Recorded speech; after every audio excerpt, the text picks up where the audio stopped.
if you're not living a particularly active or healthy lifestyle to begin with. Right. So Oh, one yeah. of the things that, I mean, one of the reasons I do a lot of cardio is if you do a lot of cardio and you lift a lot of weights, if there's Right. a change in your general health, man, you'll notice it pretty quickly. That's right. That's right. And that's one of the things when I was going through the treatment for lymphoma and so on, they said, well, listen, your body is strong and healthy enough that it's really going to help you in this whole process and help you with recovery, which is why I think it wasn't particularly brutal for me. But if you look at Rush Limbaugh, for all of his talents as a broadcaster, not the healthiest living guy on the planet. We talked Right. about the cigar smoking. He was, of course, addicted to painkillers, which he procured in significant quantities over quite some period of time, and ended up being arrested for all of this. And he had his hearing issues and so on, and he had back pain. Maybe that came from something chronic. Maybe I never know with back pain where it's like, okay, well, if people not exercising because of the back pain, or do they have a lot of back pain because they're not exercising and sitting in a chair for 3 hours a day and driving back and forth and just never really moving and turning into one of those Weebles wobble but they don't fall down characters from late stage Wall-E movies and so on.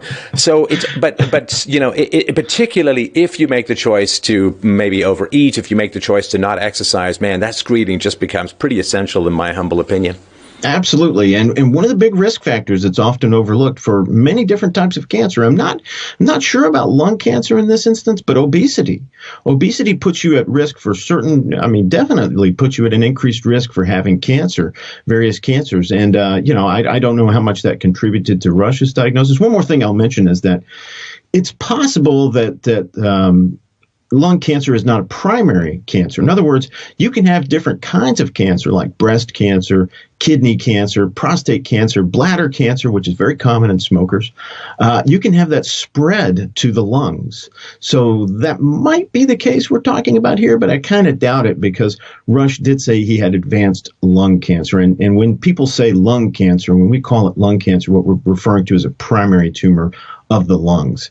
It is possible, though, that it's spread from someplace else, and they would have found that by this point in time. They've done an extensive workup on him, I'm sure, whole body PET scan to check for various problems, see if anything is lurking elsewhere that might be a cancer. And I'm certain that since he's not mentioning it, my best guess, I'm not certain, but my best guess is that this was a primary tumor that originated in the lungs. Go ahead. Well, one thing about, as you and I talked about last night, is you said, well, he didn't smoke cigarettes. He smoked cigars, right? Well, I didn't find any pictures of him smoking cigarettes. I'm unaware of a cigarette smoking history, but cigars can give you lung cancer. Absolutely. I mean, one of the big risk factors for lung cancer is the major risk factor, the major risk factor for lung cancer is tobacco smoke in any form. It can be inhaled, not inhaled. It can be swallowed. It can be secondhand smoke. And if you don't think that cigar smoke, which let me differentiate cigars and cigarettes. Cigarettes are a small amount, about a gram of tobacco leaf encased in a paper container with a filter on it. Now, the filter filters out some of the particulate matter in smoke, not all of it, but certainly it still causes harm to your lungs. Well, a cigar is an unfiltered wad of tobacco wrapped in a leaf of tobacco.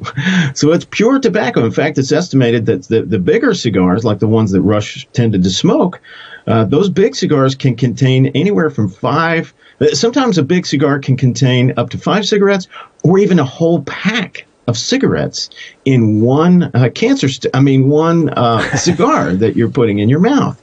And if you don't think that cigar smoke, there are those who say, well, cigar smokers don't inhale, right? They're all like Bill Clinton. They don't inhale. Well, if you think that cigar smoke, you're not inhaling it, even though you're not inhaling it, try being around a cigar smoker, especially with one of those stinky ones, and tell me you're not inhaling that smoke. Of course you are, especially if you've got it in your mouth there. You're putting it right there in your mouth. So I like to tell my patients there is no such thing as a safe cigarette or a safe cigar. Every one of those things that you smoke or the tobacco that you get exposed to, it's just a sorry fact. I'm sorry for this, folks, because it is such an addictive substance. And from my understanding, it's a great substance. It makes you feel wonderful. I wouldn't know. I've never smoked a thing in my life. But the bottom line is that there is no such safe such thing as safe exposure to tobacco being burned. It's just not. Or being a little pinch between your cheek and your gum there. There's no such safe amount of that you can take. So to all the smokers and dippers out there, I would say, stop. Of course, that's looking at someone like Freud, who was smoking not only was a cocaine addict, but also smoked like 20 cigars a day. And of course, people said, well, hang on a sec, if you're such a great psychologist, why is it that you cannot cure? He said, hey man, sometimes a cigar is just a cigar, which kind of became this famous statement. But he had multiple run-ins with face disfiguring tumors later on in his life that I would assume would be directly linked to his cigar smoking. Who knows? Who knows? He's long dead. We don't have the biopsy results. I mean, it's highly likely. It's highly possible. As far as I'm concerned, Freud was a tumor. But anyway, that's beside the point. But yeah, it's highly likely, highly possible. Now, what's interesting about lung cancer is that you can get lung cancer without ever having smoked. I mean, look at the Andy Kaufman experience, right? He was a non-smoker and got a pretty nasty form of lung cancer, if I remember rightly. Well, if he's not still around. No, I think that Andy has gone the different way here. But think of all the comedy clubs he played in, though, with all that heavy smoke, the secondhand smoke exposure that he had for years prior to his back in the day, sorry to interrupt, but like back in the day, so younger people won't understand this. Like you would take in your life in your hands, go into a movie theater because, you see those old-timey documentaries and you can see the smoke in the air as the projector light makes its way slowly, elbowing its way through the carcinogens to the screen. Airplanes, you can still fly on airplanes where they've welded shut the old ashtrays that you're getting. An airplane of all places. You've got a tube stick of death inside a tube stick of death, and air circulating around. Like everywhere you went, restaurants. It's okay. We've got a non-smoking side of the restaurant, which is kind of don't worry. In the pool, we've got a non-peeing side of the pool, so that's totally fine. Nothing bad will happen, but it was really constant. And of course, for people who grew up with parents who smoked, like a friend of mine, his father died young, relatively young, I think in his late 50s, and was a cigarette smoker. And I remember when he moved into his place, the walls were white as the background here, white as my forehead. And then, of course, when he moved out, he was like some dinosaur, like the walls were the color of a dinosaur tooth. You could, of course, imagine what that did to the inside. So smoke was like everywhere. When I was younger, my mother was, still is a smoker. She's still kicking in her 80s, but not a heavy smoker, but, a couple a day, maybe 4 or 5 a day. Right. But yeah, it really was just everywhere when we were growing up. Yeah, both my parents smoked. In fact, my mom died of lung cancer. I'll get into that here in a second. But yeah, I can't imagine what I smelled like going to school. Oh, it must have been awful because they smoked inside the house. They smoked inside the car. And I have asthma. I was hospitalized several times for pneumonia with asthma history when I was a kid, before I was about 6 years old. And my parents just never, I guess they never put it together, and they were not told. The research wasn't there. The science wasn't there. Certainly the education wasn't being put out there. But the bottom line is that, lung cancer is a horrible disease. My mother was diagnosed in August of 2004 with small cell lung cancer. So she was not a surgical candidate. It had not spread, but it was in the bottom of her lung. It was invading her diaphragm. And she died in December of 2005. So she lasted a little more than a year. It was terrible. It was awful, horrible course of chemotherapy, radiation therapy. It's not like, I'm sorry to hear that, because it's not like a straight line, and that it's a real decline. I mean, it is a brutal, debilitating, stripping you of reason and painful and exhausting. And it's incredibly difficult for the family as well. And it's really not, please God, just get me a bus instead of, just cream me somehow rather than this way. Yeah, it was a bad experience. She was often sicker than she would have been just dying. I hate to say that, but she really suffered a lot. Finally died on hospice care. And I want to take this time, if I may, to plug a specific charity that I really believe in. It's the American Cancer Society. I sent you a link to share with your audience. Yeah, I'll put that in the description for the show. Thank you. About the very good description of lung cancer, the types and the treatments, et cetera. But the American Cancer Society really came through for my mother. She was 76 when she died, and they really were very helpful as far as education. Now, I'm a physician, so I was there, of course, and trying to take care of her and stuff. But they were most helpful as far as arranging things, hospice care, et cetera. They really got involved, and I applaud them. I believe in that charity for sure, the American Cancer Society. So, if you're a smoker, please, and I ask this of every child that gets brought into the emergency department when I see one, I ask the parents, does anybody smoke in the house? And of course they all say no, nobody smokes in the house, but they reek of cigarettes. Really think about what you're doing. Think about what's going on. Think about it is really, you're doing everybody around you a disservice by smoking around them. Just take a few steps outside, do your thing, don't smoke in the car, don't expose people to secondhand smoke because you're putting them at risk of this kind of disease, of lung cancer. It's one thing if you want to put yourself at risk. Hey, I'm a libertarian, go for it. But it's another thing to put other people at risk, especially young children. So please, please, please don't do it around the kids, folks. And you mentioned as well that we can dip into perhaps Christopher Reeve's story another time, which was an odd kind of heartbreak for me because I absolutely adored that man's portrayal of Superman. I think he was the very best Superman in history. Henry Cavill is barely competent to sweep up Christopher Reeves's hair trimmings. And he, of course, had the most wretched accident horseback riding after he had spent a long time being too nervous to be an actor. Then he came back in a movie with Anthony Hopkins. And then shortly thereafter has a terrible accident, has a terrible break in his vertebrae, and lives. I think he did a version of Rear Window because he was in a wheelchair anyway. But the wasting away that occurred. I mean, he was literally one of the most beautiful human beings that creation has ever graced us with. He made JFK Jr. look like Danny DeVito in my book, and just a terrible way. And then, of course, he died from complications, not, of course, from the actual spinal breakage itself. And then his wife, of course, succumbed to lung cancer, as you pointed out, just about a year afterwards as well. Yeah, it was a really sad story. He did die of complications from his quadriplegia in that he had pneumonia, which is very common amongst folks who can't really breathe on their own.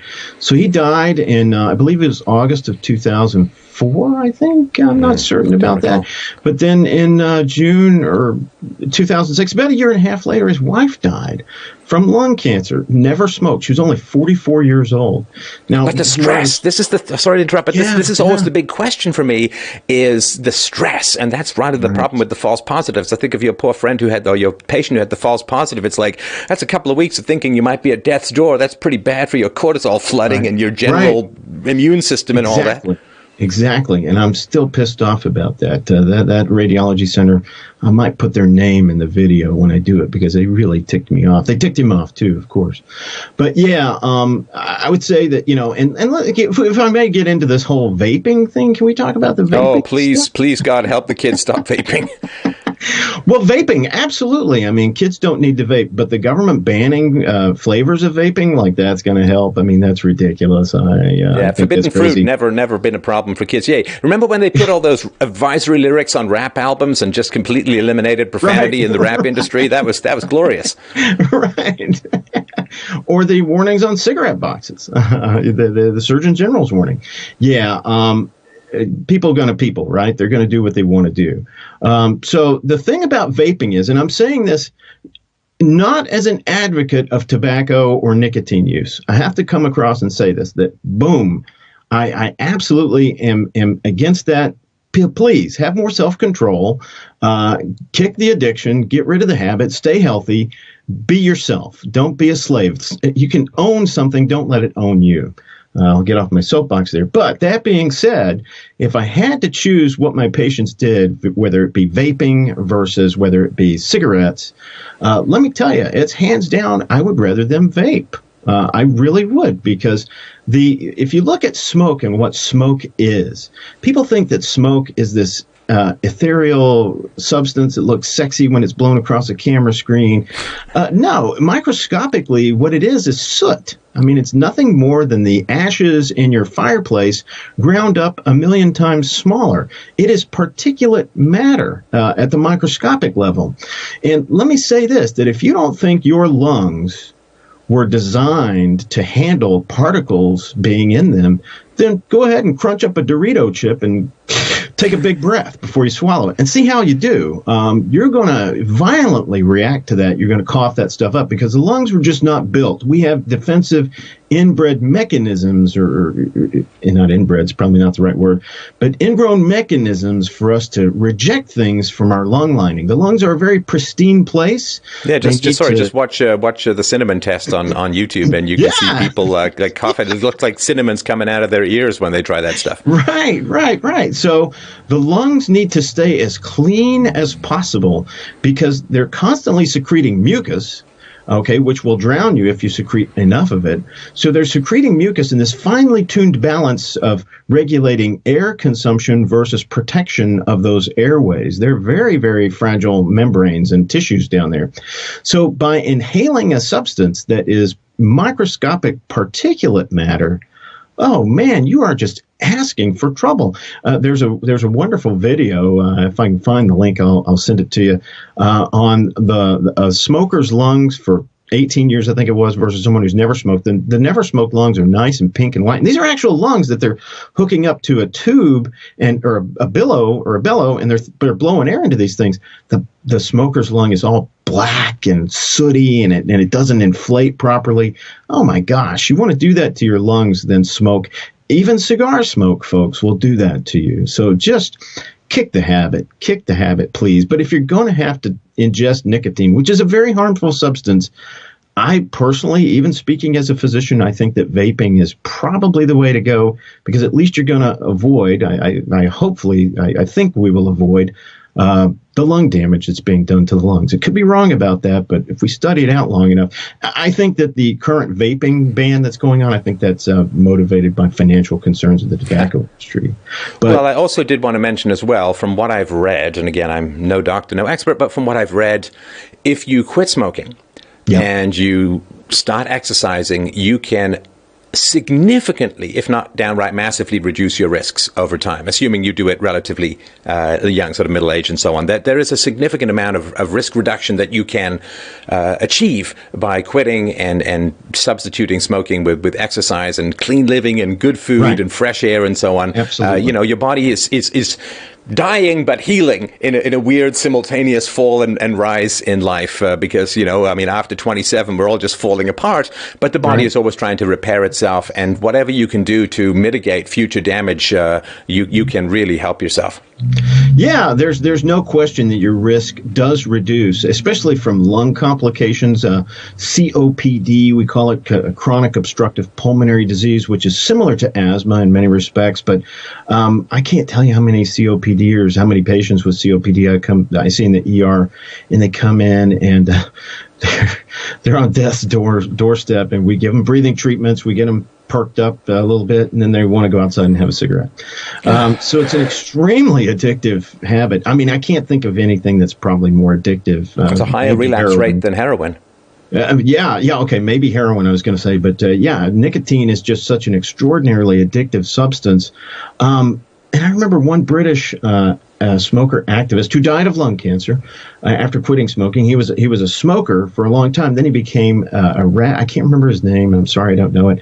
But he was a rabid anti-smoking activist after that. And he said, he had a great quote. He said that when I quit smoking, I found out that I feel normal again. I was having to smoke to feel normal. And so after he quit smoking, he felt abnormal for a while. Then he got back to feeling what it was like to not smoke, which is what the cigarettes were doing for him. The cigarettes made him feel like, I'm not smoking, although he was smoking. If that makes any sense. No, you get used to it, and then it's like anything artificial you put in your body tends to displace what your body's normally doing, and that's what withdrawal's all about. Okay, well, listen, thanks so much for giving us the update, and just a reminder to please people be proactive with your health. And if you could remind my lovely audience where to find you and your excellent books on the web. Okay.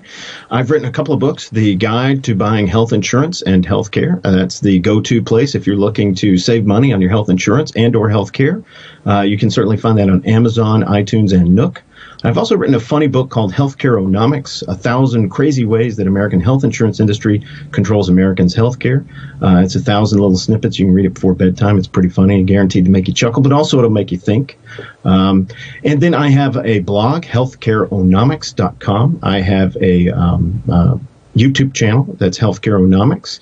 I'm on Twitter. I'm very active on Twitter. I'm now on Gab and Parlay as well, and I'm on Healthcareonomics on those.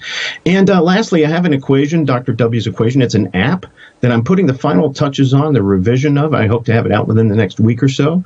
And it helps people buy their health insurance plans. It helps them compare health insurance plans and find the one that most suits their financial needs. It's saving them the most money. It's pretty incredible. Well, and the good news is that app had nothing to do with the people who designed the Iowa caucus vote counting app. So it has a fairly good chance of being very successful. Thanks a lot for your time today. Really, really appreciate it. And we'll talk again soon. Appreciate it. WBM 324 Talk Radio. China's biggest export is censorship, and it's changing your everyday life. The way you enjoy video games, wear clothing, or watch sports events is being shaped by the influence of the Chinese government. The Communist Party is able to use economic blackmail to coerce US companies to act as their political proxies. The stories of NBA and Activision Blizzard are not anomalies. They are a window into the future where China dictates corporate policies.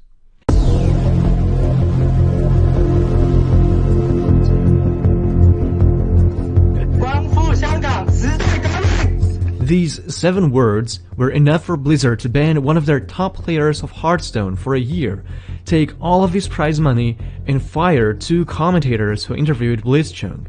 The game developer issued 2 official statements on their decision, one for their Chinese users and one on their English-language blog post. On Chinese social network Weibo, Blizzard justified their decision as a way to protect the dignity of the Chinese nation. In English, Blizzard said Blitzchung's views did not have a role in their decision. They cited a violation of their terms of service that is broad enough to cover their initial sentencing. Blizzard was now facing backlash from both sides. They decided to compromise and reduce the punishment to a 6-month suspension and giving Blitzchung his tournament money back.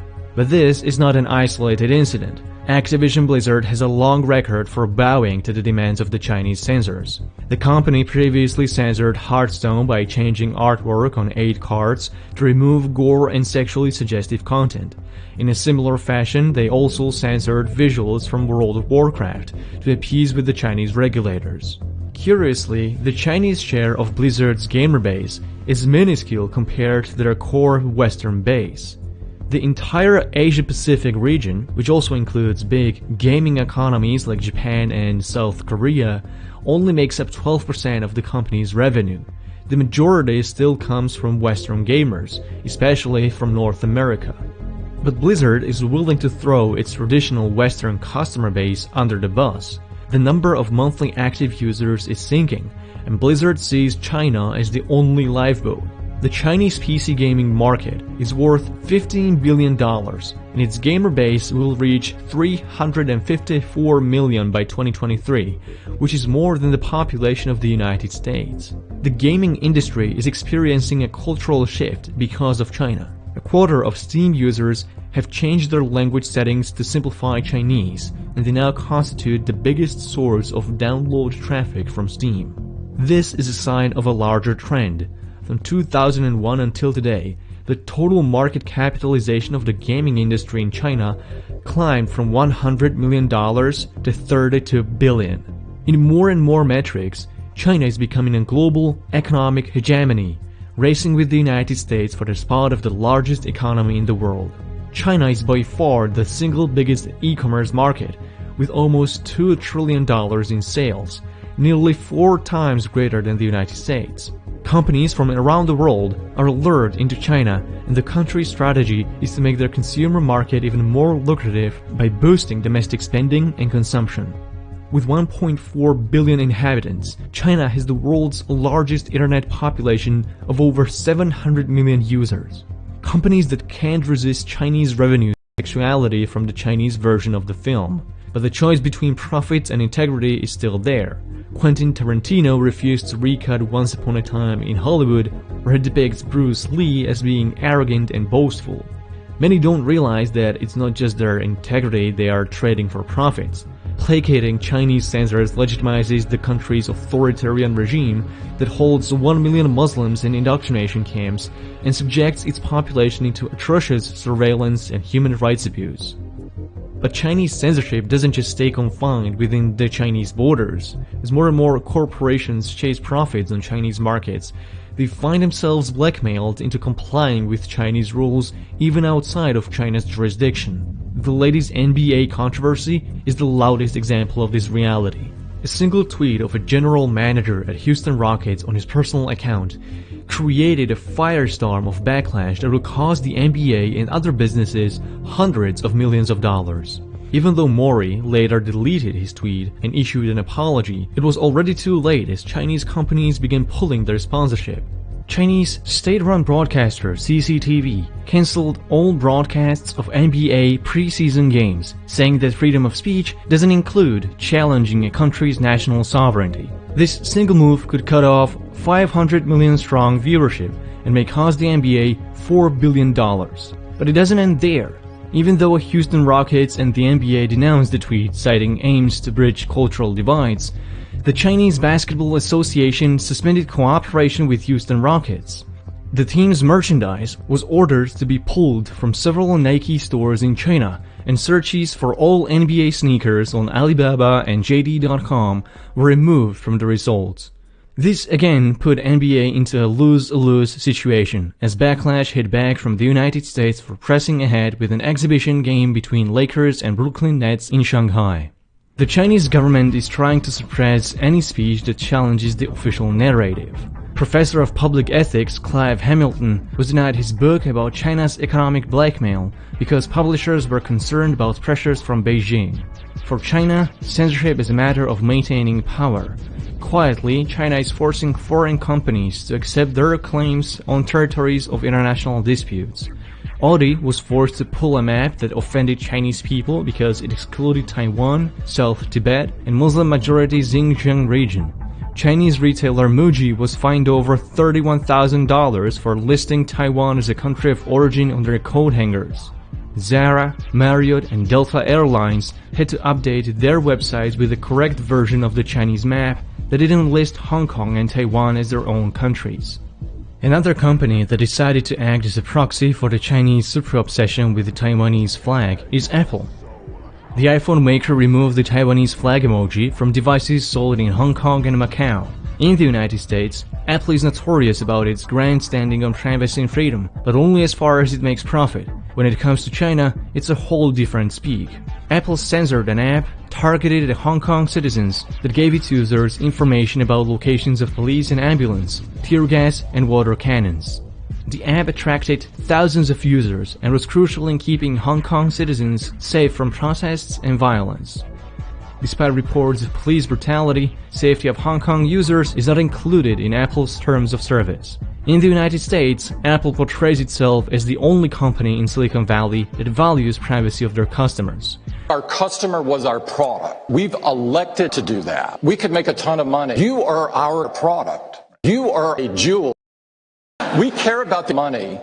Privacy to us is money and something that is our product. We're going to traffic in your personal life. We've been doing this for years. Yeah. And if we can convince you to buy one iPhone, we could make a ton of money. In China, Apple banned all VPN apps from its App Store that could help Chinese users bypass their Great Firewall and avoid potential abuse of their human rights by Chinese authorities. In another move to comply with Chinese demands, Apple stores data and encryption keys of Chinese iCloud users on servers controlled by the Chinese government.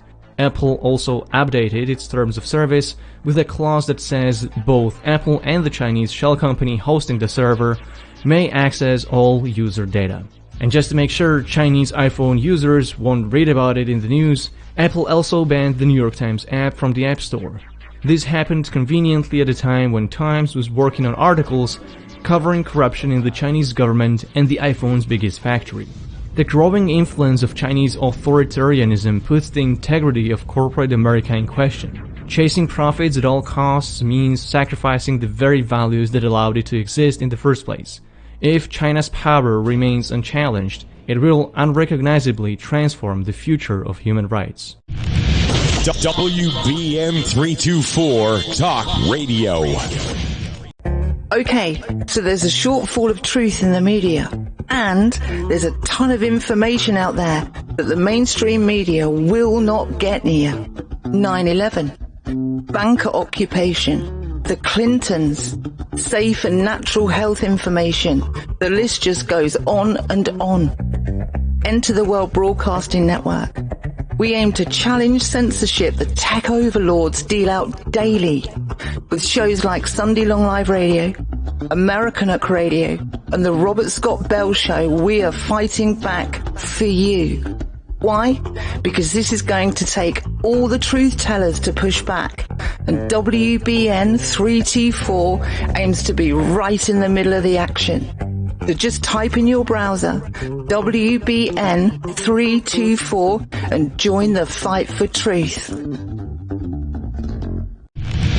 WBN 324 Talk Radio.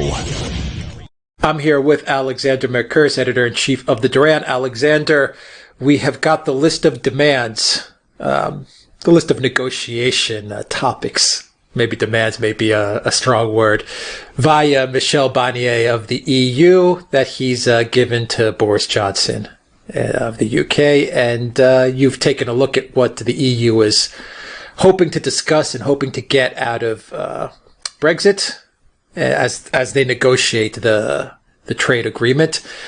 What is your take on what Barnier is asking for? Well, it seems to me that Monsieur Barnier and the other European officials have clearly learnt nothing at all from the previous negotiations. Let's take a step back and go back just very quickly over what happened last year during the detailed negotiations that eventually resulted in Brexit. As we know, they pushed very hard Theresa May to agree all kinds of proposals that would have basically kept Britain in the customs union and the European single market indefinitely, with the European Union having a veto power on Britain ever leaving it as a condition for the EU agreeing to Brexit. And what that achieved was that, of course, it completely obliterated in the end. It crushed Theresa May's credibility. It led to losing her position as Prime Minister. It brought in Boris Johnson. Boris Johnson would have none of this. And though he was negotiating from what seemed to be a weak position in the sense that he only had a small majority in the House of Commons, he didn't have a majority in the House of Commons, eventually the result was that he tore up Theresa May's agreement, came back with a very much harder Brexit, which he negotiated over Michel Barnier's head with the European leaders, with Macron, France, and Varadkar of Ireland. And that, of course, meant that Britain ceased to be part of the European Union, a single market and customs union, and is not subject to any sort of European veto via some weird and wonderful proposal via the Irish border that would keep it there indefinitely. So Barnier overstepped, he overplayed his hand. He imagined that the Europeans were in a much stronger position vis-a-vis the British than they really were.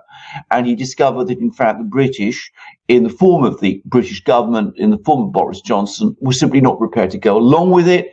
And that any British Prime Minister who did go along with it, as Theresa May did, would see their position disintegrate. Now, he's trying to do the same thing all over again.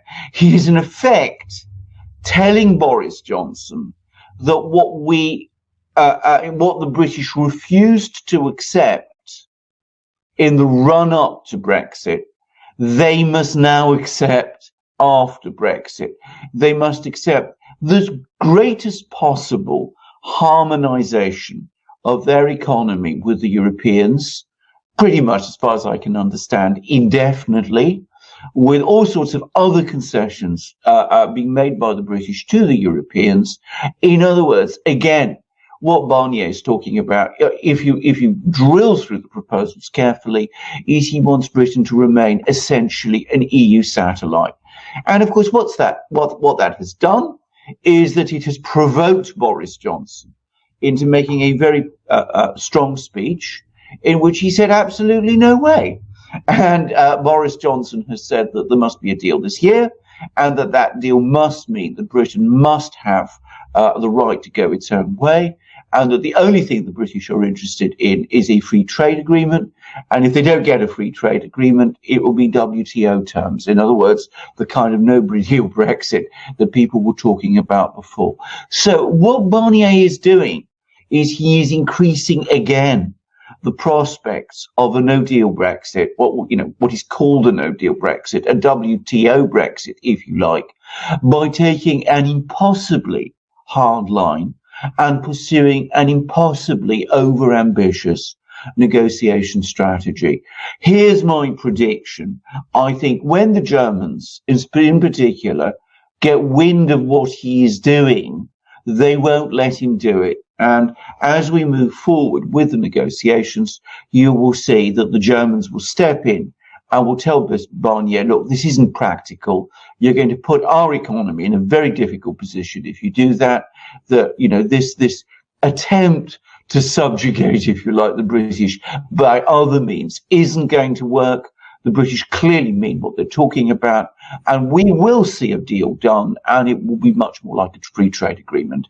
This is my view. Okay, so Boris Johnson has learned, it seems, from Theresa May's blunders and mistakes. The Germans appear to have learned from the previous negotiations of the EU's mistakes, so they want a deal. Yeah. Barnier seems to not have learned from the negotiations. Who's pushing Barnier to take this line? Well, I think, first of all, the European Commission, the European officials in Brussels. And you say the Germans. I mean, you must understand, Germany is obviously a very big country. There are many people with different views in Germany. What I said was that eventually, when the Germans understand what direction Barnier is taking, then the penny will drop, and we will see in a few months' time what is happening. But we have to address the fact that within the EU, there is always a very powerful, very dominant group who believe in integration, centralization, federalization. They haven't gone away. They haven't given up. And in fact, the fact that Britain seems to be slipping away from them, in fact, is slipping away from them, is making them even more determined to assert themselves. I said that eventually pragmatic reasons will make the Germans step in and rein him in.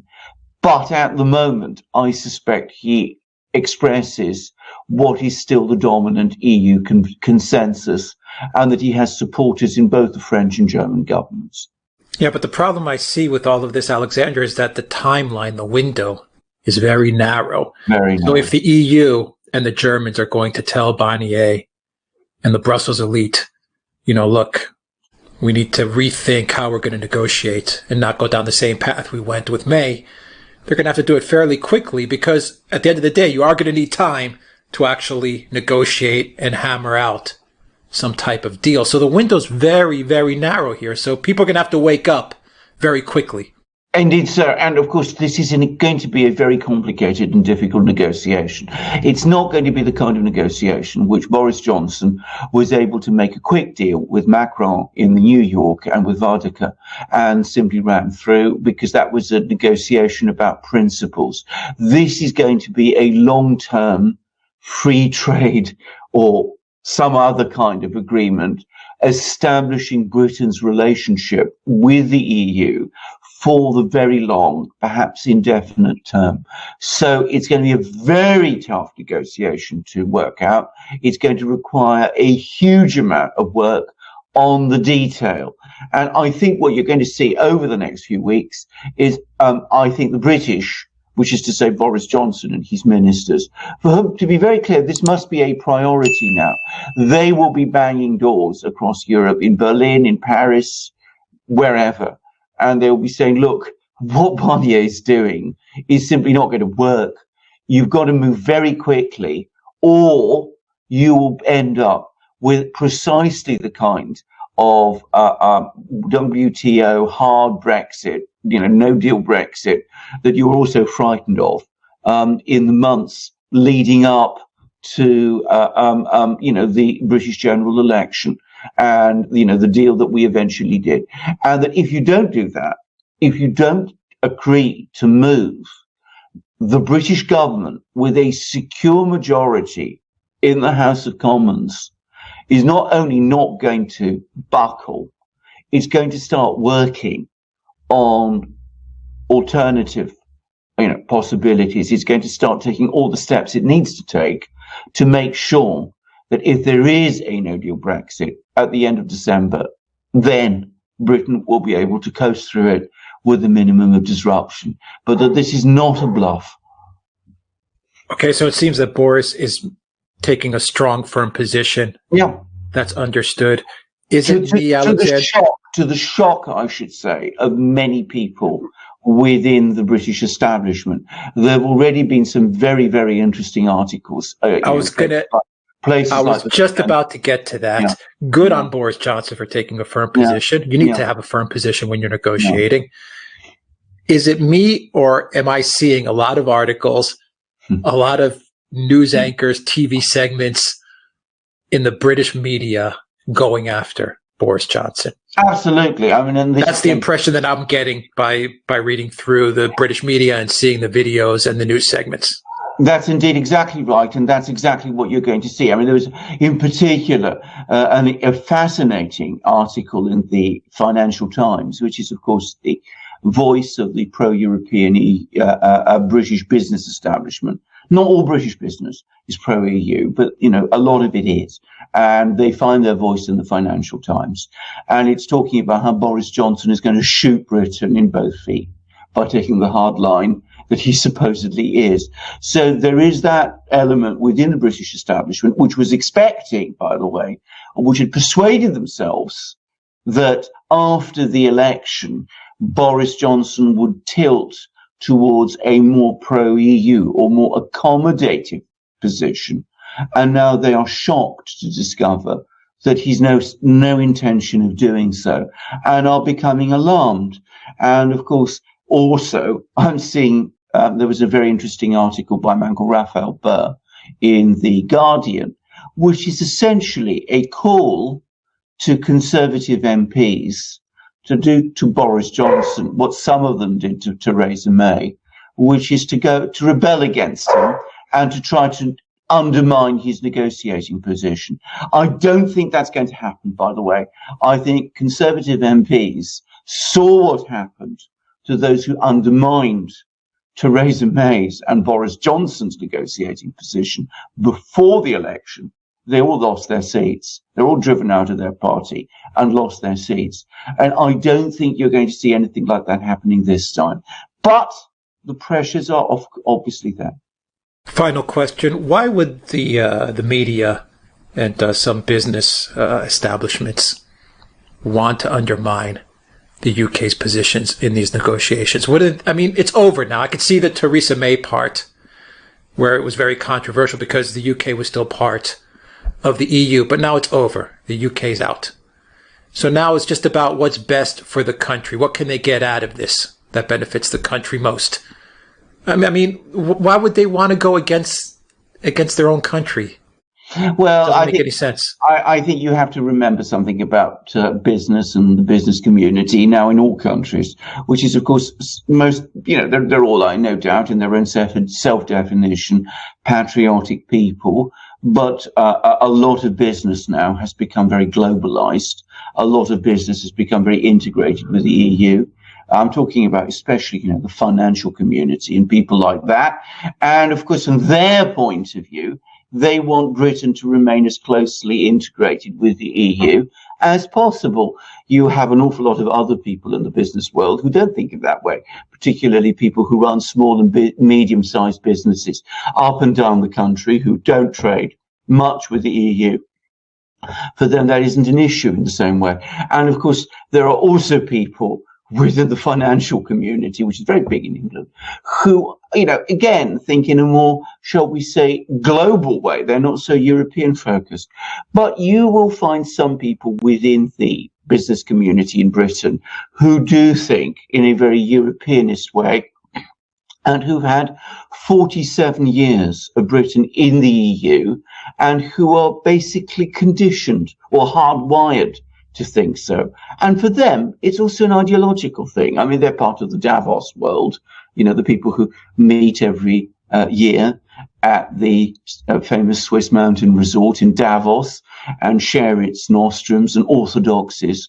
And for them, it's still a shock that Britain, which used to be a pillar of that orthodoxy, is breaking away.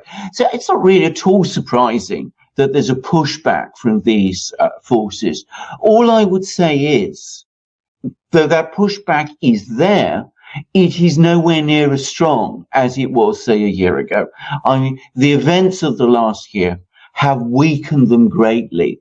And though they are making these noises and obviously making these complaints, hoping against hope that there will be a conservative rebellion within the parliamentary majority, I think deep down, even they realise that the game is up. So they will make that noises for the time being, but I don't think it's going to amount to anything. The risk is, the danger is, that people like Barnier may think it will, but if they think that, they will be disappointed. All right, Alexander Mercouris, editor-in-chief of the Duran. WBN 324 Talk Radio. During the trial, you kept hearing the Democrats talk about how we had to defend Russia and how we needed to send arms to Russia and how we needed to do all these things because, or not Russia, Ukraine, to defend against Russia because we had to secure Ukraine and keep Putin out of Ukraine. But all that Obama had sent them was blankets, literally blankets. Yeah. Wait. How can you now say that Donald Trump not sending the second missile system over, he already sent one, not sending the second missile system was somehow putting Ukraine in harm's way when your guy, when there was a hot war going on, sent blankets? And I chalk that one up to the arrogance of the left and the press thinking that nobody would understand the blanket thing. Nobody would actually pay attention and look into and wait, you weren't sending any aid. Yeah. Isn't that interesting that nothing pissed the deep state off more than holding up that military aid? The military aid that, strangely enough, the Obama administration never sent. They weren't pissed. They were there then, but they weren't pissed off. So that's a key question that I think everyone should ask right now, leading up to when you watch tonight. Right. Why did they get mad now, but didn't get mad and revolt then? Right. And if you believe it was just about politics, there are so many people involved, that if it was just about politics or it was just about graft and greed and getting rich off the system, it's too big of a circle. Yeah. It's just too big of a circle. So there had to be something else. Well, in early December, we got a tip, and we got it's not a cable. What is it? It's a letter that went from the Latvian government to the Ukrainian government, but it was an urgent letter to the Ukrainians. Yeah, and that's where we our research department kind of centered on. We were like, hey, so now that we are, sensing that this impeachment thing is about done, let's try to really explain what the heck was going on, and let's start pointing fingers on the people that were responsible for all this. Right, and once we got this letter, we thought, let's stop looking at it through the narrative of the left and the press and stop defending. Let's look at this now as a cold case. We don't know any of the players. We don't know anything. We're just trying to figure it. We're not trying to defend the president now. I mean, we weren't in all of our other investigations, but that was a priority to find out if the president did it, and if he didn't, what was going on. Then we got this letter, and it was so critical, and we looked at that and said, let's forget everything we know. Let's just start following the money. This document, exactly. And this document, which you'll see tonight, is jumping off point for going on the offensive. And it's so key, and we'll take you all the way through it, but it shows you the path to follow the money. And that took us through, and I'll go back to that July 25th phone call. All those things that you and I picked out, those like 4 different things, we started to see that these are all connected. Every single one of them is connected, and it goes right through this document. This document, all those things that didn't make sense to us, they all lead through that. So then we were able to follow the money and say, oh, wait a minute. It's now pointing to this guy, or it's now pointing to this organization, or these groups of organizations.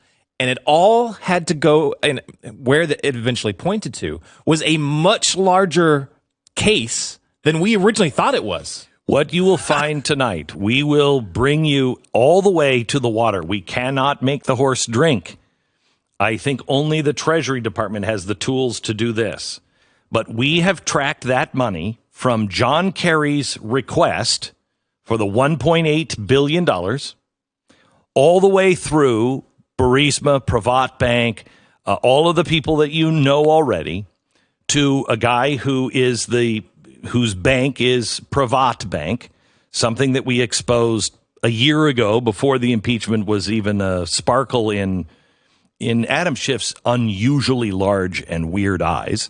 And it went to Kolomoisky, and then everybody just left it at it disappeared. Well, the Latvian government said, no, it didn't just disappear. It has been laundered through our nation. And so we started to follow where all of that money went, how it was treated. We found amazing coincidence. And all of these things lead us back to Kolomoisky. When we started doing deeper analysis, forget about his connection to Burisma and Hunter Biden, okay? We looked at this and said, okay, who is he really? Who is he? He's a guy that Joe Biden basically pardoned and laundered. He was a guy who could not get a U.S. visa. He was on the really dangerous list for the U.S. He was so dangerous, he is an oligarch that would buy chainsaws and hire people to chop the heads off of business foes. Okay? This is a really movie bad guy, right? That sounds like an exaggeration, but that is exactly what was happening. I mean, put that in perspective. You just say you're Joe Biden. Why the heck would you give your blessing for your son to go work for the guy that you know full and well that he is banned from international travel because he was having people chop the heads off of other business rivals with chainsaws? Would you send your child into an organization like that? Of course you wouldn't. Would you just for money? Now, hear me carefully, because I'm going to do something that the press would never do to Donald Trump. And that is, let's assume the best of Joe Biden, that he actually does love his country and he wants to do right by the country and he's not just trying to enrich his family. Okay, let's just assume that. I don't think it's all that true to some degree, but let's just assume that. If we assume that, why would you do that? Why would you send your son into that guy's cage? Because he's built a cage for you. Because now that guy has evidence that you, Joe Biden, were okay with your son coming to work with a guy who chops the heads off of his competitors with chainsaws, and that he was getting illegal money. Why would you send your child into that trap? That's something we figured out is this guy is kind of like that character on Taken. He's got a specific set of skills. And one of them happens to that we're going to reveal that goes right back to that Latvian document that shows, this money trail. That's a very specific set of skills that he's involved with. And something else that he has a very good set of skills in doing. Because you have to remember, what we found out is this guy is actually viewed in Ukraine in some ways, as a brutal, brutal oligarch. Nobody messes with him, okay? Chainsaws to the neck. Nobody messes with him. But we also found out that there's a lot of people that view him as an extreme patriot. Now it gets interesting. Now it really starts to get interesting. Why is he a patriot? Because he's a guy that buys arms and funds armies. He's a guy, when it comes to Russia, he's a guy that happened to, as all of our money disappears, to go on a spending spree. Tonight, secret Obama wars. Wars in your name, without your knowledge, with your money, and without the knowledge of Congress. This is as illegal as you can get. This is as shady and as dirty as you can possibly get. It's so far beyond Hunter Biden and Joe Biden, even though they were involved. It's so far beyond the ambassador, even though they were involved. It explains absolutely everything and doesn't require Democrats to think that, oh, this is just, Joe Biden.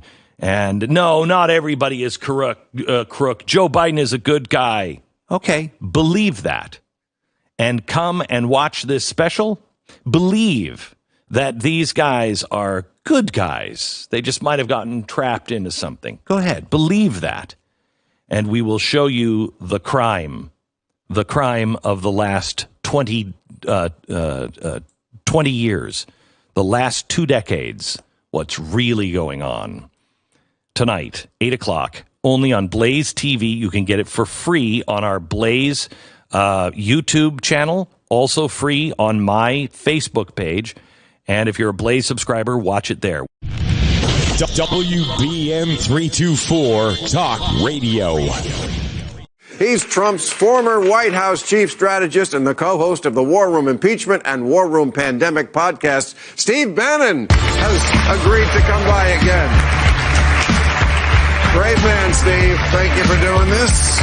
Thank you for being polite. Okay, Steve, so look, I'm not going to lie about it. Your boy had the best week so far, don't you think? Well, his last 2 weeks. I think you see the culmination. All right, I admitted it. Don't gloat. No, but I think this shows you the actions he's been taking the entire time. It's not just the impeachment. It's the Middle East peace plan. It's what he's doing on opioids. It's USMCA. It's Brexit.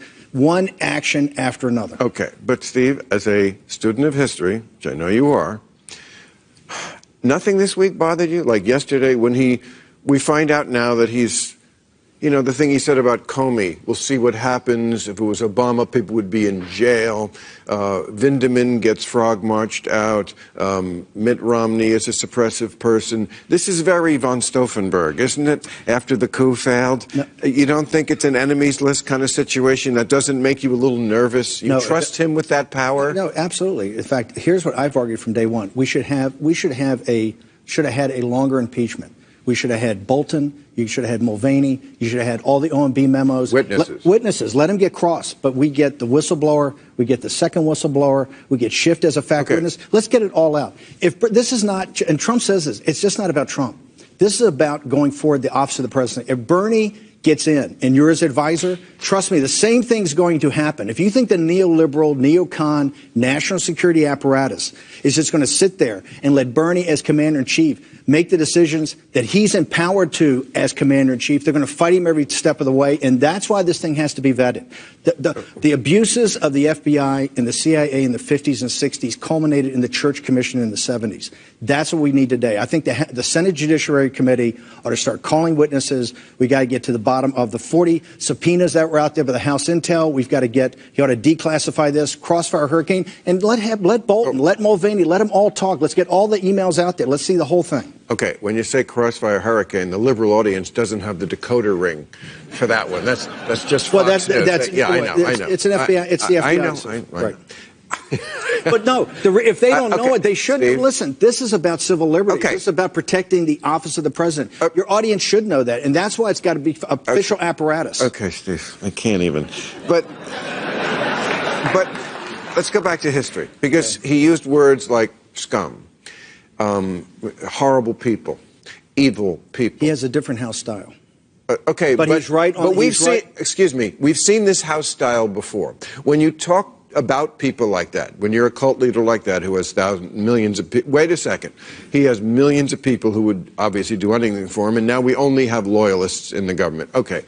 So when that's you talk, that's not true. Well, that's where people were terminated today. Many of the people on that list, because they're just not loyalists. They're good people. No, it's not loyalists. Remember, a commander-in-chief has the rights. The whistleblower and other guys like that were on the list that people that worked around me put together in April of 2017. Steve. These detailees, a commander-in-chief, whether it's Bernie Sanders, AOC, or Donald Trump, have the right to have people around them that believe in their policies and their program. It's not about loyalty. Okay, these are people who we didn't even know existed. They were deep state people. Deep state meaning competent people who actually make the government work, who are nonpartisan. I'm not a believer in the deep state. Steve, let me get to question 2. Okay. Because we only have so much time. Okay. We've seen this in other countries. When you talk about people like they're scum and they're evil, we've seen it in Rwanda, cockroaches. We've seen it in Germany, vermin. You don't think that when you talk about people like that, your side, the people who hear those words, you don't think eventually it translates into action? They see people on our side as less than worth... No. Absolutely not. Why? Because we have the precedents I just mentioned. Why is it not like it? You don't see cockroaches, scum, No. vermin? You don't. Listen, you'll see not the same. You don't see any actions of the deplorables or people doing that. Listen, for the last 3 years, Nancy Pelosi and the Democratic Party have sat there and said we have to protect the country. Donald Trump's a clear and present danger against Russian oligarchs. The Democratic Party today is looking to be saved by an oligarch. This thing is total hypocrisy. Talking about Bloomberg. I'm talking about Bloomberg, an American, a moderate Republican very mayor, rich guy. $71 billion. Yes, I agree. A super rich guy. Right. He's going to put billions of dollars to destroy Donald Trump. So run against him. He's not running against him. He's not running against him. What is he doing? It's a leverage battle of the Democratic Party. He's already said, I will put $2 billion of capital in back of any candidate to defeat Trump. Okay, one side always has more money than the other. This is not about more money. It's not about more money because the last time Trump had way less money and he won. Absolutely. Sort of. You know why? Because Trump... All right. But... Hold on. It's that mentality that has you in this place today. And the place today is Trump is about to run the tables. You have a totally divided Democratic Party. I agree with that. No, because nobody sat there after 2016 and said, why did we lose? The same arrogance you saw in the people in Brooklyn that would not send Hillary Clinton to Michigan. Remember, Michael Moore always makes the point, I think there's 70,000 down-ticket votes in Michigan that didn't vote for a president. The reason is Trump reached out to these working-class people and connected with them, okay? And Clinton, it's the same arrogance you see in Iowa about this app. Yes, there is that. But we mostly lose because a senator in Wyoming represents 290,000 people, and a senator here represents 20 million. That's mostly why we lose. The Electoral College. No, it's called a republic, sir. It's called a republic with a very flawed foundation. Is it really democratic for one person to represent? What I love about you guys. You've got to whine about everything. Whine? The game is, it's match play, not medal play. No, win it match play. I understand what the rules are. Show me you could win. No, you know what the rules are and you can't win. You're right. You've had You're right. You're right. Hillary should have gone to Wisconsin because it's an electoral college game. I've admitted that many times. That's not the point. You said, why do you win? No. You win because the game is rigged for you. I get it. Absolutely not. It's absolutely not. The electoral college. Okay. All right, Steve. Hold it. With this attitude, the beauty, we're going to keep winning. We're going to keep winning. I love this. I know you do. I know you do. How can you sit here? How can you sit here and have an oligarch, a Republican oligarch, that is going to be the salvation of the Democratic Party? Okay, it's outrageous. You guys have screwed. Well, Bernie's been screwed by the Democratic Party. Look at the last week. They wouldn't allow the poll to be released where he was up 4. Okay, then they do this thing as soon as the whole debacle about the count. As soon as he starts closing in, the Democratic Party says, hey, let's have a recanvass. Okay? The Bernie voters are to do what they did in 2016. We've had a belly full of the Clintons come either don't vote or come vote for Trump. I understand why you're against Bernie. Yes, I mean he has Bernie. Too much social. I like Bernie. Really, you want socialism? No. He's a populist. Right. He's a socialist. I don't agree. I don't agree with his solutions. I think a lot of. That's kind of a big part of politics. No. The biggest part. One of the biggest parts is identifying the problem. I think Bernie's identifying the problem. Trump and him shared some voters because they both kind of go after the same problem. You're right. Exactly. Okay, I'm just saying the Bernie people help make Trump president. But you don't want help make him president again. Even I don't want that by the Democratic Party. Even I don't want that amount of socialism. I agree we need, well, not agree, I think we need some amount of socialism. I call it capitalism plus. We already have a lot of socialism. But we don't have a good form of capitalism right now. We have oligarchs and serfs. That's true. The millennials are like Russian serfs. They don't own anything, and they're not going to own anything. We have to redefine that. That's the central part that we have to do. But whose policies are responsible for that? This bait and switch you guys pull all the time. Let me say one thing. It is a bait. Of course it is. No. Wait a second. Let me say one thing. Just let me say one thing. Please spare me. The Democratic Party is owned by Wall Street and the corporate interests. Look what they're doing to Bernie every day. Oh, God forbid the corporate ever get their tentacles into the Republican Party. That would be a bad day. Okay, but let me ask you this. Who's the real... We had 4 years to solve this problem, and now you're divided. Who's the real socialist? Trump's bailout of the farmers, $28 billion. Obama's bailout of the auto industry was $12 billion. Why is it socialism when Obama does it, but not when Trump does it? And why is... Trump has run up a much bigger debt, much bigger deficits than Obama when the Tea Party was out there. What happened to that? Why? So I think that the solution to the rising debt is a white president. Excuse me? I think the solution to the rising debt is a white president because it was a terrible problem when Obama was president, and now it is no problem at all. When did the Democrats get interested in deficits or debt? If you look at the modern monetary theory that underpins Warren, underpins Bernie, underpins AOC, but Trump's doing worse guys are looking at quantitative. Trump's doing worse at it. Trump's doing worse at it. But here's the point. Hang on. With no protestation from the right. Where's the growth over time is going to bring down the deficits. the growth over time. I've been hearing about that since I Dream of Jeannie was on the air. And pay for these tax cuts and pay for these tax cuts. But you guys are always trying to change the topic. Let's get down to the basics.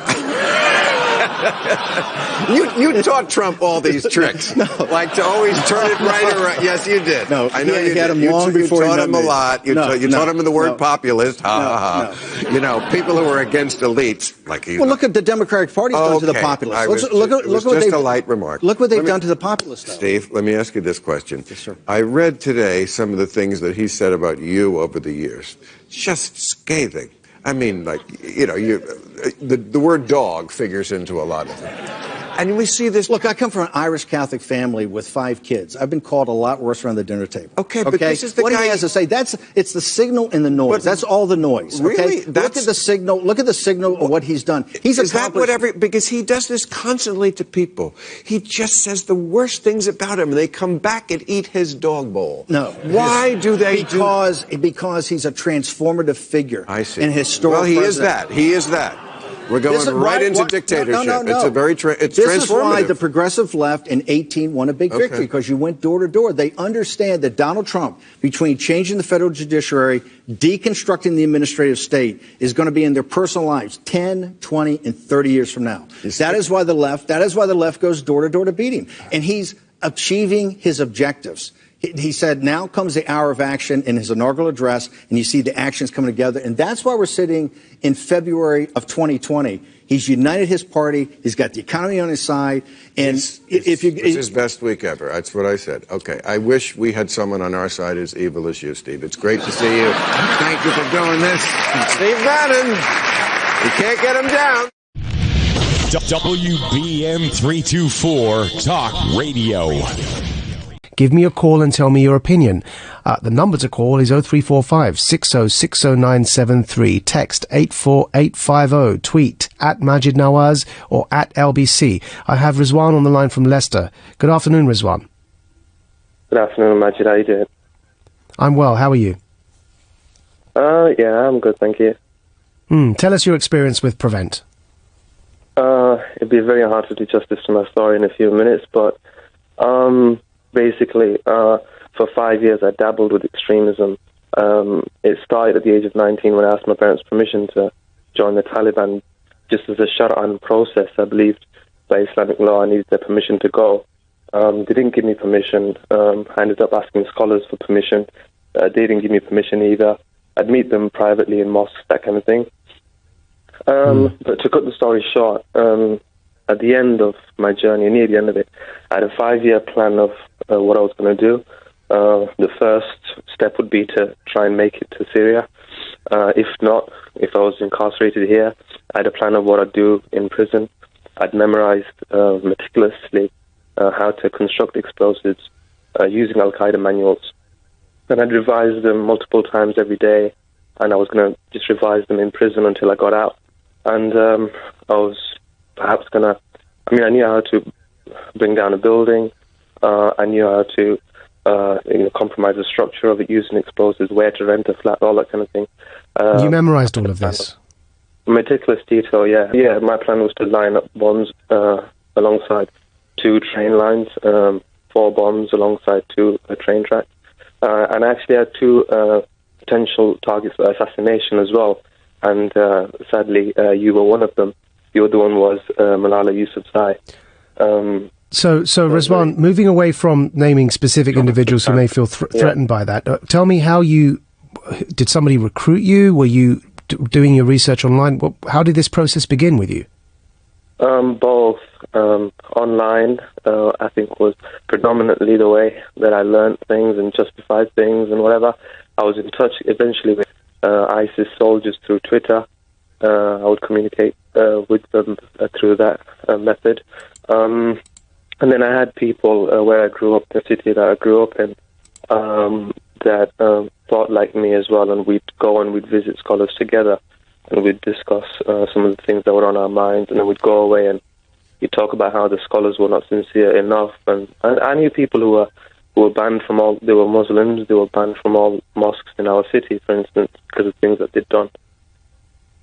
And so when you hear from your experience that you've just told us, and thank you for opening yourself up to this, it must be quite scary for you to speak about this now, but when you hear people denying that extremism is a problem within our communities, what do you have to say to that? Oh my God, it's a massive problem. The amount of people that I know that, they could be so close to setting off tomorrow or today. They could be so close, it's within a fraction of a second, and it's even... the groundwork is already there within their heart. They believe this. They absolutely believe. I got to the point where I believed my mission in life is to just further the cause of my version of Islam through violent means. Rizwan, this is really powerful stuff. And when, as you mentioned myself, I've been campaigning for 8 years now within the communities and actually on the airwaves and any opportunity I can get to warn people of this and to put this message out. How did you look to people like myself, a former Islamist, and those others at Quilliam who were trying to do this work? Did anything get through to you from our message? It'll be hard to say just on the spot now because it's been a year since I left Islam and whatever. I've kind of become a completely different person and all that kind of thing, but I'm sure it did play its part, yeah. And I used to frequent your website a lot. I read a lot about you. I read your book. I borrowed it from the local library. Before you changed or after you changed? It was before I changed, yeah, because you see, you were so sincere. I used to walk the streets and look at little girls and think, why do you deserve to die? And I used to go home and justify it in my mind. I used to go to the Central Mosque and I used to look at the Imam and think, why do you deserve to die? And I used to go away and I used to justify it. Eventually, the security services had me sit down with psychiatrists who were completely convinced I was 100% sane. And they told me, it's clear you believed this and you could justify it through scripture and so on. And I told them exactly how.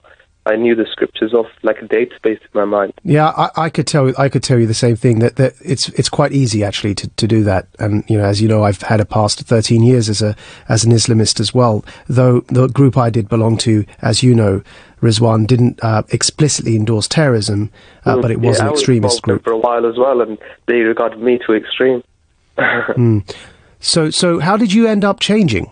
So you said you read my book and you were kind of, having these questions in your mind. What was it? A long process that helped you to change, or what happened exactly? It was 5 years worth, and what happened was, it's amazing.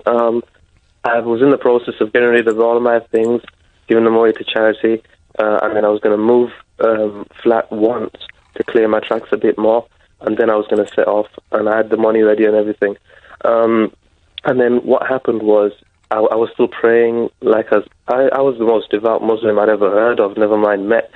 And during the night, I would be, tears running down my cheeks, and I would be just asking God, please, if I'm wrong, then show me that I'm wrong. I'd already gone through the whole process in my mind of what are my friends going to think when I'm in the newspapers, what are my parents going to go through, and I justified that it was all worth it.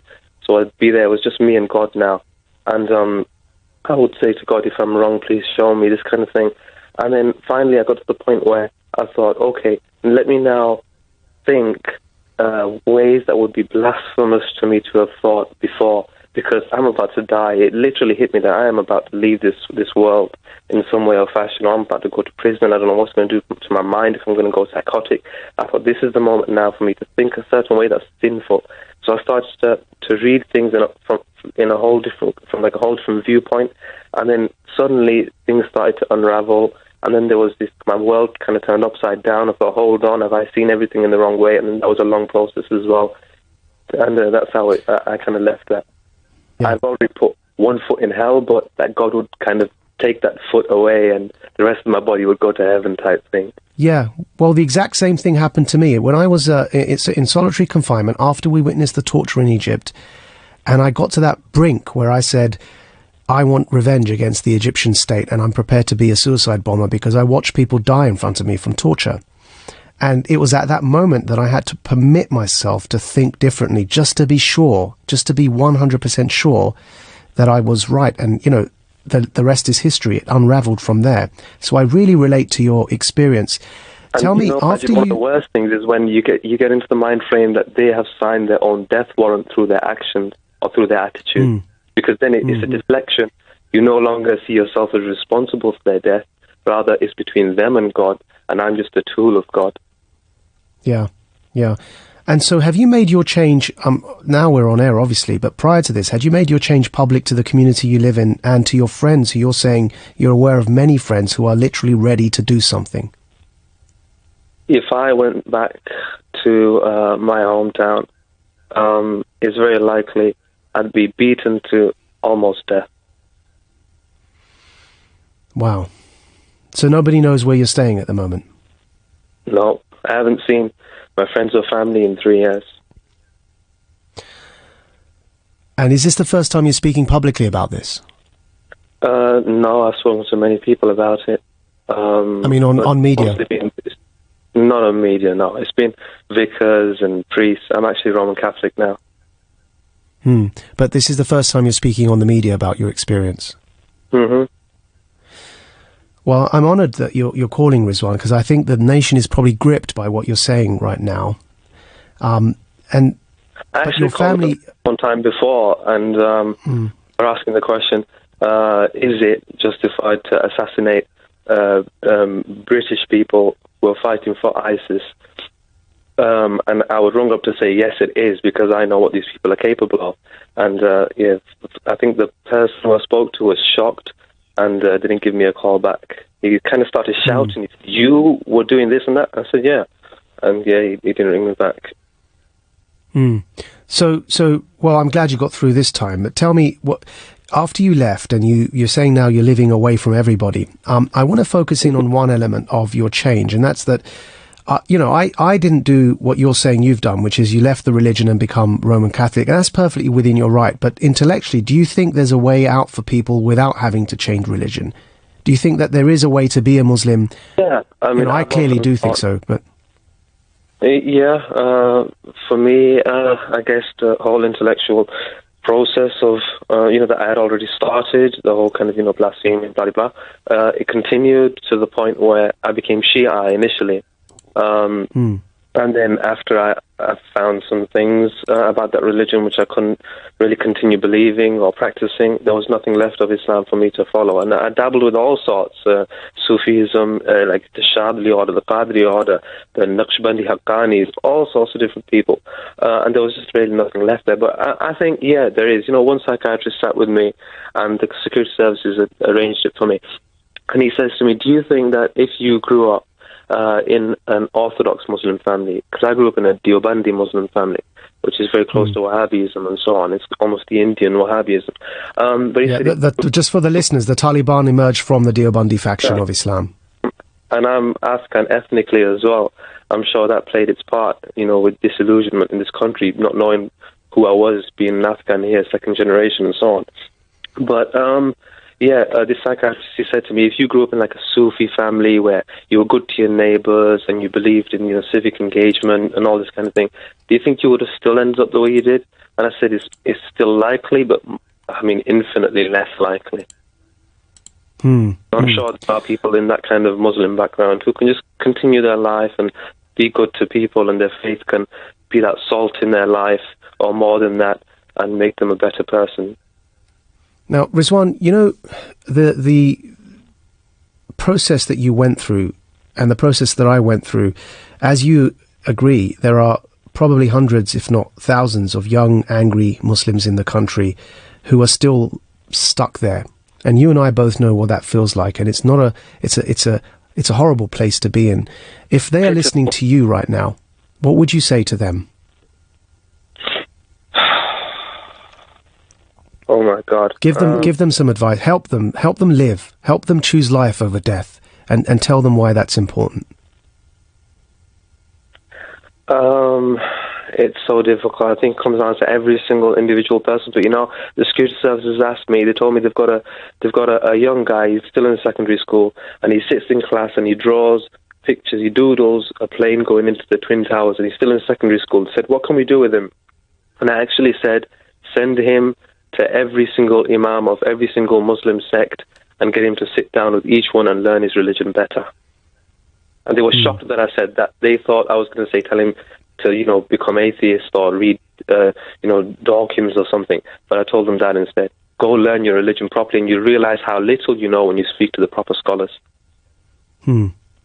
That's something I've said in my book, actually, that actually when I was in prison and I read in the original Arabic, I read all the traditional Islamic books, and I realized that stuff we were prepared to overthrow governments for, the traditional theologians would debate over the pages in books. And, you know, they would write books to refute books, and they would then still be cordial with each other. And I learnt that through my own study. And it's incredible how much we thought we knew, and it turns out we knew absolutely nothing. Now, I'm not a devout Muslim anymore. I make that very open. But still, I agree with you that actually there is a way that people can be Muslim and follow devoutly what they think is the correct version of Islam, and avoid all of this extremist nonsense, this theocratic extremism that has emerged of late among our communities. And it's would you agree, it's something which is ahistoric? It's not historic to the traditions. It always happens somewhere. You had the Berbers who'd rebel against the caliphate, and you'd have rival caliphates and that kind of thing. But majorly, I mean, most Muslims, you've got to be human before you're Muslim. You've got to be human before you're Roman Catholic. You'll be human before you're religious. And most people have their day-to-day worries. My mum wears the full, burqa, niqab, everything. And she's a good woman. I'd actually make parallels between my mother, who's Deobandi and wears a niqab and burqa, and Mary, the mother of Jesus. That's how good of a woman my mother is. Tell me about your family. Did they, when you were becoming radicalized, did they desperately try and stop you to change your mind? Did you listen to them? That's one of my regrets, that they didn't try hard enough. My father is somebody, is buried his head deep in his work, and my mom, she's just, head deep in worship. So you think people... Okay, back to the... because we're unfortunately running out of time, but back to the top of the question that we kicked off with. Do you think that there is a need for the government's counter-extremism strategy, knowing the experience that you have, and do you think we're doing enough? You know, they offered me a job to pretend to still be Muslim, and they said they'd send me around the country, and that I was going to report back on imams and individuals and so on. And I said to them, I can't do that because I believe in love. I believe behave lovingly. I mean, continue doing your work, all the counterterrorism and everything, but do it with love. Give these people a reason to stay in this country and to appreciate what they have in this country. I mean, if they were in Pakistan, in India, in Afghanistan, or in Bangladesh, wherever, with their goat or like half a goat or their almost dead goat and nothing else to their name, they would think very differently about this country. I'm sure they'd be very desperate to be here. WBN 324 Talk Radio. I'm Greg Hunter. Welcome to USAWatchdog.com. With us, a return trip from one of my favorite guests. I've always sit and listen to her and go, "Whew, I didn't know that." She has a different take, and usually the different take is generally correct. Last time she was on, we'll talk about this, she said, I think gold is a good investment thesis now. She would always say, I'm going to give it up to you in just a minute. She would always say, you need enough gold to bribe the guards at the border. Now she's saying, hey, it's a good investment. And good. That was about a month and a half, 2 months ago. And what happened to gold? It went up. But I wanted to read this to start off before I introduce her. And she's talking about this. This is of course, I'm giving it away now. The red button, will ESG, which is the environmental, social, and governments, will the ESG turn the red button green is the thing. And she says, in the summer of 2000, I asked a group of 100 people at a conference of spiritually committed people who would push a red button if it would immediately stop all the narcotics trafficking in their neighborhood, their city, their state, their country. Out of 100 people, 99 said they would not push such a red button. When surveyed, they said they did not want their mutual funds to go down. The U.S. financial system suddenly stopped acting, and so the U.S. financial system suddenly stopped attracting an estimated $500 to $1 trillion a year in global money laundering. They did not want their government checks jeopardized or their taxes raised because of resulting problems financing the federal government deficit. Our financial profiteering and complicity is not limited to the aristocrats and the elites who do their bidding. Our financial dependency on unstable economics is broad and ingrained and deep. And that is pushing the red button to stop the fraud, the money laundering, the crime, to turn it green. That's what we're talking about. We're talking about Catherine Alston Fitts and the whole article, the whole first quarter wrap-up is about all the crime in the system and how you have to stop it from the ground up. Catherine Alston Fitts, thanks for joining us today on USAWatchdog.com. Greg, it's great to be back. Did I get that right? Yes. Okay, good. Let's start. Here's where I want to start. I want to start with a peg, but you had a different take on this peg, and that was Senator Cotton. And I haven't been reporting a lot on the coronavirus because I think the reporting is iffing, and a lot of times people we don't have the facts. A lot of times people, they put their opinion as fact. And, it's hard to have the facts. But here is a fact. Here's a couple of facts. A lot of countries are closing their borders to China. Reportedly, Russia, Mongolia, Taiwan. A lot of countries are closing their borders to China. And now we have Senator Cotton, a major U.S. senator from Arkansas, calling for the immediate shutdown of all flights from China to the U.S., whether people think this coronavirus is real or just a hoax or perceived or a way to get things. China's going to take a big hit. I mean, that's one thing that's going to happen. Give me your thoughts on China taking a hit financially and what you think is going on in the background. So I've tried to discern what the facts are of what's happening with the virus, and I don't know. So we have to wait for more information to know what the facts are.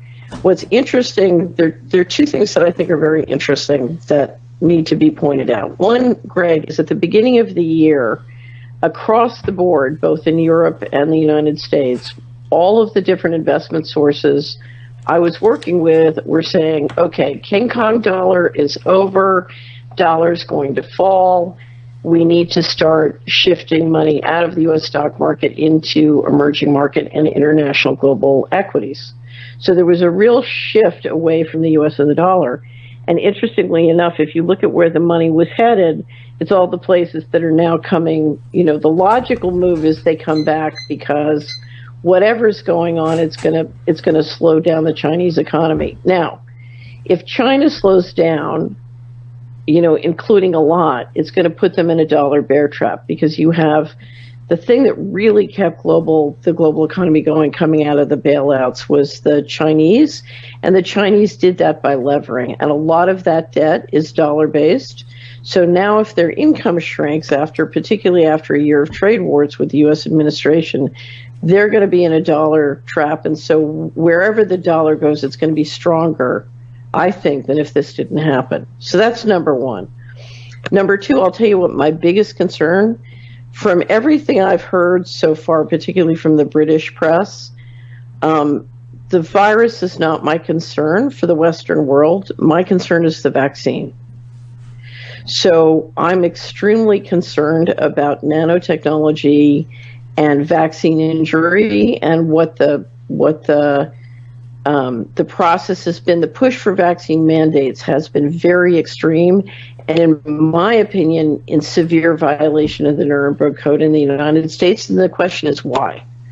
Why are we seeing such a heavy push for heavy schedules of vaccines and mandates of vaccines, which are violations of the Constitution, the Nuremberg Code, et cetera, et cetera? What's that about? If you look at, we've talked about the JEDI contract at the Department of Defense, but my concern is there is a push with nanotechnology to literally get the global population hooked up into the JEDI contract and the JEDI cloud. We just saw the JEDI contract let. Then we saw an announcement from Microsoft that they want everybody to update their operating system. And then we see one of the top experts in nanotechnology at Harvard suddenly arrested by, or indicted by, or a move against him by DOJ. I forget whether it was an indictment or arrest. And the JEDI is a elaborate nanotechnology tracking service, the JEDI Cloud, to track humans. Right.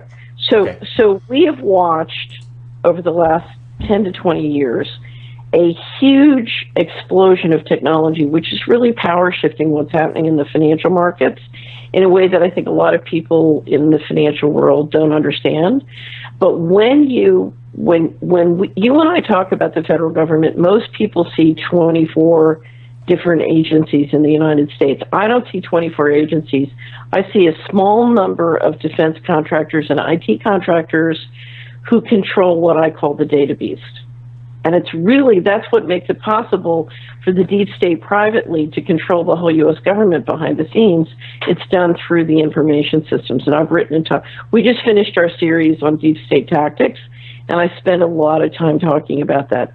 Now, Amazon several years ago brought up a cloud that allowed the 17 intelligence agencies to be in one cloud together.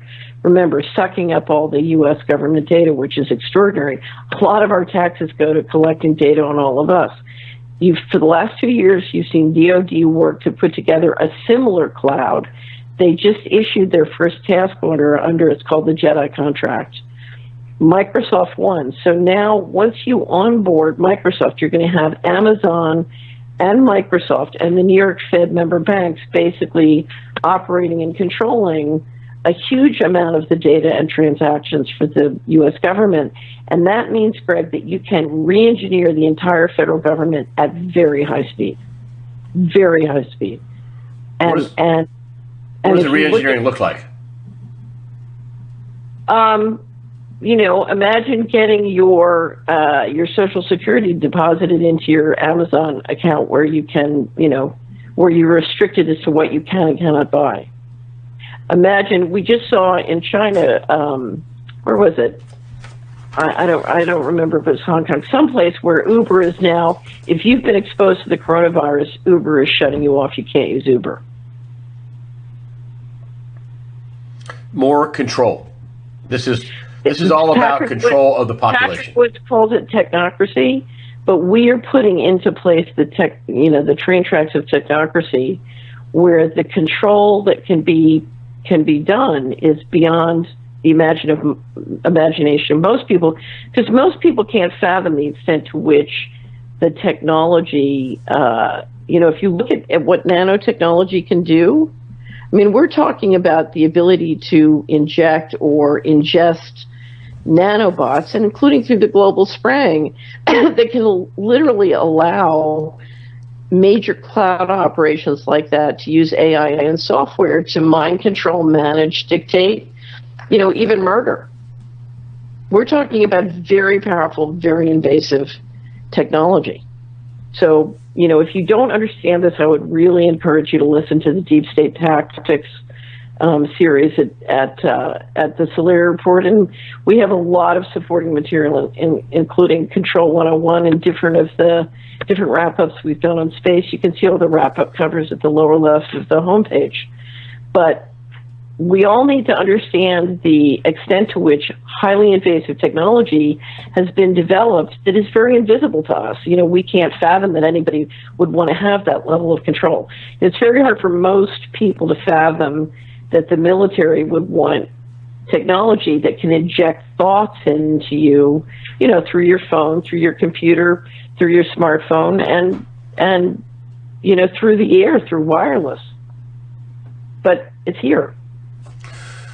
Let's move on to the. We can't get. I would love to be able to get everything in this magazine, which is, This is your hardcover version, so people can look at the first quarter and kind of see. Here's what's going on. This is what you do. Very well done. Can I mention one thing from that? Sure. Go ahead. In each wrap up. You, Greg, great compliments to you. You have been the leader in the real media in highlighting FASB 56. So an administration action was taken at the end of 2018 that basically the U.S. federal government is taking the position, it frees them from having to do financial statements. They can take anything in the financial statements and make it secret so that when you're looking at the financial statements, you don't know what it means. Now, Congress did nothing when that happened. But at the same time that happened, you had Senator Elizabeth Warren sponsor a bill that says SEC companies have to have integrate disclosure for climate change. And then a group of the top investors in the country lobbied the SEC with a letter saying, Senator Warren has done this. We want you to force companies to have disclosure for climate change. Now, let me make this clear. If you look at what FASB 56 did, and we have a lot of great pieces, it's a Solari report on this, and a wrap-up called The Real Game of Missing Money, what it did is it basically negated financial disclosure for most publicly traded companies, or many in the United States and the government. So it just took the U.S. securities market dark on financial disclosure, but at the same time we have a huge push by Senator Warren and these top investors to get non-financial disclosure. And so they're using non-financial disclosure and climate change as whiteout to keep, the whole ball of wax secret with FASB 56. The hubris and the hypocrisy of it is the most astonishing thing I've ever seen in the financial markets. Then, as soon as she does it, guess who comes next? Larry Fink, head of BlackRock, coming out and saying, we need non-financial disclosure. Then you had the Business Roundtable. We need non-financial disclosure. All of this is being presented as sort of, we're more moral, we're more good, we care about, people, blah, blah, blah. This is complete and total BS, because they are completely using this as whiteout when at the very same time they are completely ignoring, completely ignoring, taking the entire securities market dark in a way which is, it is the single most irresponsible thing I've ever seen in the financial markets in my life. And it started with the Federal Accounting Standards Advisory Board rule for the government, the Federal Accounting Standards Advisory Board. A lot of people get this mixed up with the FASB, F-A-S-A-B, but this is the federal one. This started the secrecy push there. So federal governments now are officially dark. We can hide anything we want, call it national security. We can basically take all the assets in the government and give them to private corporations, and you can't know. And this is happening when the U.S. Congress. What this means is the U.S. Congress has completely abrogated its responsibilities under the Constitution for financial management. You know, you're not supposed to spend any money that Congress hasn't approved. So what Congress is saying is, you know, we abrogate that. We know they've abrogated their war powers. And they're abrogating their international treaty powers. What is it that Congress does other than entertainment and distraction? So now the secrecy is funneling down into the private world. Now we're going to have private books where you can't know. You basically have the deep state and a group of private guys asserting complete control behind secrecy of the technology, the money, and in the meantime, they're keeping everybody entertained, whether with the impeachment or climate change. Not to, you know, we have serious environmental issues that need to be dealt with, very serious. I'm not saying that, but a lot of this is an op. Now, I got so angry when the Business Roundtable. So the Business Roundtable is pontificating about how they're going to be moral. In the meantime, this is all, you know, no mention of the fact they just took the United States government dark in complete contradiction of every standard of responsible financial management we have ever known in the history of the entire republic. But who's in the signatory group? Jamie Dimon of JP Morgan Chase. And that's what inspired us with the wrap-up that you just got to do a complete list of all the settlements for illegal or immoral activities that JP Morgan Chase had entered into in the last 2 decades that we could find. $43 billion of the most flagrant, outrageous. It's unbelievable. You've seen it. I mean, it just goes on and on and on. And so we listed all of it, said nothing about it. We, you know, at the end we had to comment. So we put a big L with a definition of flabbergasted. Because you're talking about, you can't look at this and not come to the conclusion that whoever did this is a criminal enterprise. Well, if you take a look at this, and I brought this up in the weekly news wrap-up, right? And that is, you know, where there's this former Wells Fargo CEO fined, and, you know, they just get fined, and they call it things like federal regulator fined Stump, this the former CEO of Wells Fraudgo is what I call it, a $17.5 million for his role in sales practices scandal. You mean fraud, crime, ripping people off, robbing people? You mean like that? All of this can happen because you have a giant sucking sound into the U.S. Treasury. We're financing this. This is our tax dollars. It's our pension funds. The pension funds in America are the single largest purchaser of U.S. Treasuries. They're the ones who own it. Not saying the Chinese don't own Treasuries, but it's U.S. pension funds. So this is our retirement savings. This is our taxes. We are financing this, and it's bankrupting us. It's bankrupting every community in America. And this is the source of inequality. It's the federal credit mechanism and the manipulation of the federal credit mechanism in these ways. And now we're watching a whole bunch of goody two-shoes BS, whether it's from Jamie Dimon or Elizabeth Warren, you know, and it's being used to white out what's really going on. That's what I wanted to get to, the $21 trillion. So we have you and Skidmore. Both of you did fabulous work on this. Dr. Mark Skidmore at Michigan State University with this team of people, and you publicized the hell. You started the ball rolling. He was trying to cross-check you and went, "Oh my God, it's worse than what she said." And it was really funny. It was really kind of funny, but it would be funnier if it wasn't so totally true. But I had the number. I had the number at 12 trillion. Okay, and he was checking my number.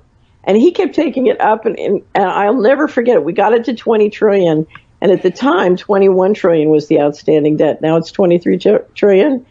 And he called me, and he said, "You're not going to believe this. I found another trillion." So 21 trillion. He did it with Office of Inspector General reports. He is the University of Michigan State University has lauded him for him, has written about it. It's a real thing. He had a team of PhD level, master's PhD level students helping him at Michigan State University. He's an expert in public finance, bona fide PhD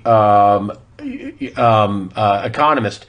And so he's this is a real number, 21 trillion. They want to tell you it's a fake number, but they call it undocumented. Yeah, it's a real number, and I will tell you, he had a team of graduate students go through all the documents, and I can't tell you what a difficult job it is. Oh, labor intensive, very, very. It's hugely labor intensive. And now we come out. But here's what I want to get to. So we got this 21 trillion. It's a real number, whether you like it or not. It's a real number. It's so the national debt is 23 right, plus the covert, at least 21. So you got $44 trillion. So the other thing I want to say, if you go to missingmoney.solari.com, all the documentation is there. So if you want to check it yourself, that's right. Okay. It's all there with numbers to show you what page to go to, et cetera, to make it easy. Anyway, so all the documentation is public. Okay, so we know it's a real number. So it's a real. Right. We have had you on. I've had Skidmore on. Both of your lovely, smart guests on this, and totally believable. And it's a total real number. It's a real number. Forget what the Washington Post and New York Times and the jokes and Ocasio-Cortez. It's a real number. It's the government's number. It's a real number. So I want to go on to. Well, here's the thing. If a government refuses to obey the law with respect to financial disclosure for 20 years straight, and then when pressed changes the rules to say that they're free to violate the Constitution and keep their books secret, wow, that's a government number. But at this point, Greg, I don't trust anything the government says with respect to its finances. Well, that's a minimum number. Now we go on to the DOD, who comes out. And I'm stunned by this last week and says, recently, this is the early Sunday release, so it's actually almost 2 weeks ago. So he comes out, they come out and say, oh, hey, we got $95 trillion that we don't know what's going on with.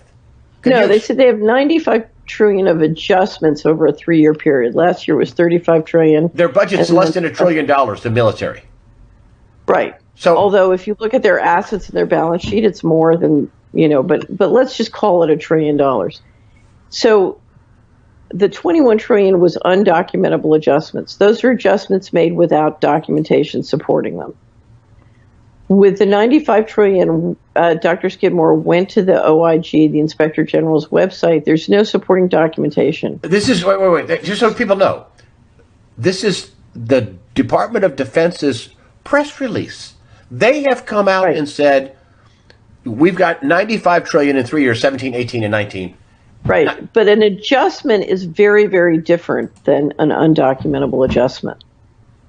And if an adjustment is described as a transaction, if you move something from here to here to here to here to here, $1 can turn into $10 depending on what your definition is of adjustment. So I don't know that that 35 trillion is in any way comparable to the 21 trillion. I don't know what 95, it is. 95. But why are they coming out and they're coming out and saying we have $95 trillion in adjustments in 3 years? What are they doing? Because that's we don't know, but there are several possibilities. I think I sent you a list of 10. Yeah. What do you think the possibility is? Not all, but I think the number one possibility, because at the same time we saw a flow of disinformation about the missing money at the same time, and a couple of sort of little attacks on me. I think it's very possible that one of the goals is to white out the 21 trillion, because we're doing a campaign every week. As you know, we publish a new poster, and what we're saying to people is there are ways to get this 21 trillion back. This is $65,000 per person. This is real money, the 21 trillion that Skidmore and you have been talking about. It's real undocumentable adjustments. This thing that the DOD came out with is just, we've got $95 trillion in. So of that money, $750 billion is at HUD. Stop. I want to come back. And there is no paperwork for this $95 trillion. The DOD came out all of a sudden and said, we have $95 trillion in three years, roughly 30-something. We couldn't find, Dr. Skidmore could not find the supporting documentation on the Inspector General. It's a press release. It's a story. As far as we know, we don't. And of course, the mainstream press is stupid and is corrupt and is unpress and propaganda that they are. That's not a story. $95 trillion, not a story. In my experience, Greg, you never see numbers quoted like this from DOD without supporting documentation on the Inspector General or the Chief Financial Officer's website. So it's theoretically possible we just couldn't find it, but it's very unusual to have numbers like this and not having the documentation that support it. Before they passed FASB 56, they were recusing all the numbers in the last Inspector General report. Yeah, right. But but this is when you say white out, this is more of look over here. Oh, 95 trillion. Oh, this happens all the time. Don't worry about the 21 trillion of the actual real cash we stole. Here's what we're saying. There's no fraud here. These are just accounting. This is the nature of accounting. Now, here's the thing. Yeah, and they have no supporting documentation. If I refuse to obey the law with respect to financial transactions for 20 years, I mean, the Constitution and the financial management laws are very clear. And if you go to missingmoney.solari.com, I had my attorneys write 7 pieces on the law to describe what the laws are in this area. And it's clear we're in massive violation of all of them. Now, my concern, if you look at the 9 other scenarios I gave you on what could be going on, my number one concern is that we are in the process of re-engineering the federal government on the Just Do It method and moving assets out. If you go around the world and look at all the places where we have army and the military, we're moving assets out, bringing it through DOD, and along with the assets in the federal government moving into private hands. So this is privatization on the Just Do It method. I think it's one of the things that help keep the U.S. stock market, levitating way ahead of global stock markets. So we saw the PE last year rise from 14 to 19 in the U.S. stock market. How much of that was whatever shenanigans are sort of going on through DOD and through the U.S. Treasury? You're talking that the United States government is using the Roman Empire method of running a business, which is we're going to invade you and we're going to take all your stuff. Get out of the way or we'll kill you. Right. So we're still trying to figure out where the gold from Libya went. Venezuela's been squeezed to, basically sell its gold. If it hadn't been for the Russians, I'm sure our effort to replace the current government would have, our push for regime change would have happened. Of course, Maduro's not exactly a good guy. Well, either the Chinese or the Russians. I mean, if you were doing this in China or Russia, there'd be a, on the door before this interview was over, and I'd be drug off to a gulag somewhere. So, there is a downside to China and Russia. So I'm not trying to say that Russia or China are great countries or you and I would want to live there. What I'm saying is the U.S. has engaged for many decades in regime change all over the world. We have our army all over the world, and it's the Roman model. Trump himself said, we want the oil in Syria. So if you're going to take the oil in Syria, those transactions have to occur in some account someplace. So, but my big concern, whether it's coming in from around the world or whether it's the U.S. technology, I think there is a very porous relationship between the assets that we're financing in the U.S. government and the companies controlled and operated by the deep state interests. Deep state winning or losing? Winning. Big time. Now, I say that they're winning big time in terms of control of the country. I think the U.S. leadership had a plan for implementing a unipolar model after the wall came down. One of the reasons I left the establishment is I didn't think that plan would work, and I think it's been proven now that it didn't work. I mean, we had Macron in September give a very interesting speech after Carney's speech at Jackson Hole, and both of them basically said the U.S. blew it. Now let's move on. And what's interesting is if you look at the group, I think the most significant piece of news in the last 2 months is the fact that the BIS, the Swiss National Bank, the ECB, the Bank of England, the Bank of Canada, I think even Japan is in there, have come together to do a cryptocurrency task force through the BIS without the Fed. Now, that's a clear signal. We don't think you're under adult supervision anymore, and we don't think we can depend on the Fed to be the world's central bank. We're going to come together and build real alternatives because there's the problem with the de-dollarization effort is there's no currency on the world stage that can take serious liquidity. But if you take those parties and get them together, they in fact can provide a serious and very significant alternative to the U.S. dollar. So dollar strong for now because what's happening with the coronavirus and the shutdown of the borders of China, and they're taking a hit business-wise. Dollar strong. No, dollar's strong now because of, number one, the failure of the alternative, and we can go through what an alternative needs to be an alternative.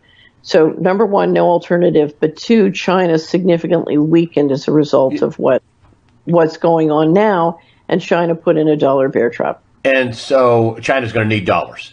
They're going to need dollars. That's the bear trap, right? They're either going to need dollars or they're going to have lots of defaults. Okay, and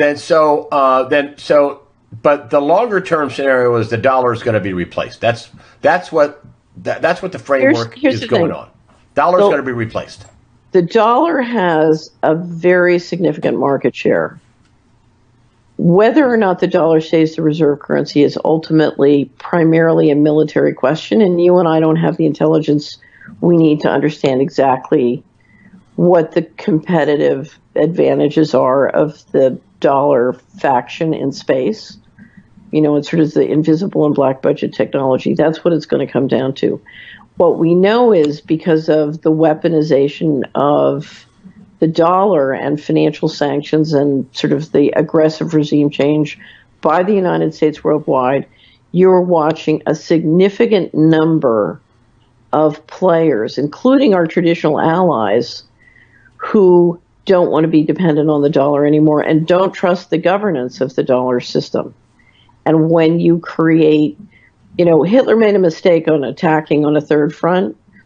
The U.S. is basically attacking on 100 fronts, and 100 people who normally should be enemies are getting together and saying, you know, traditionally we've been enemies, but we'd rather collaborate on getting away from the dollar.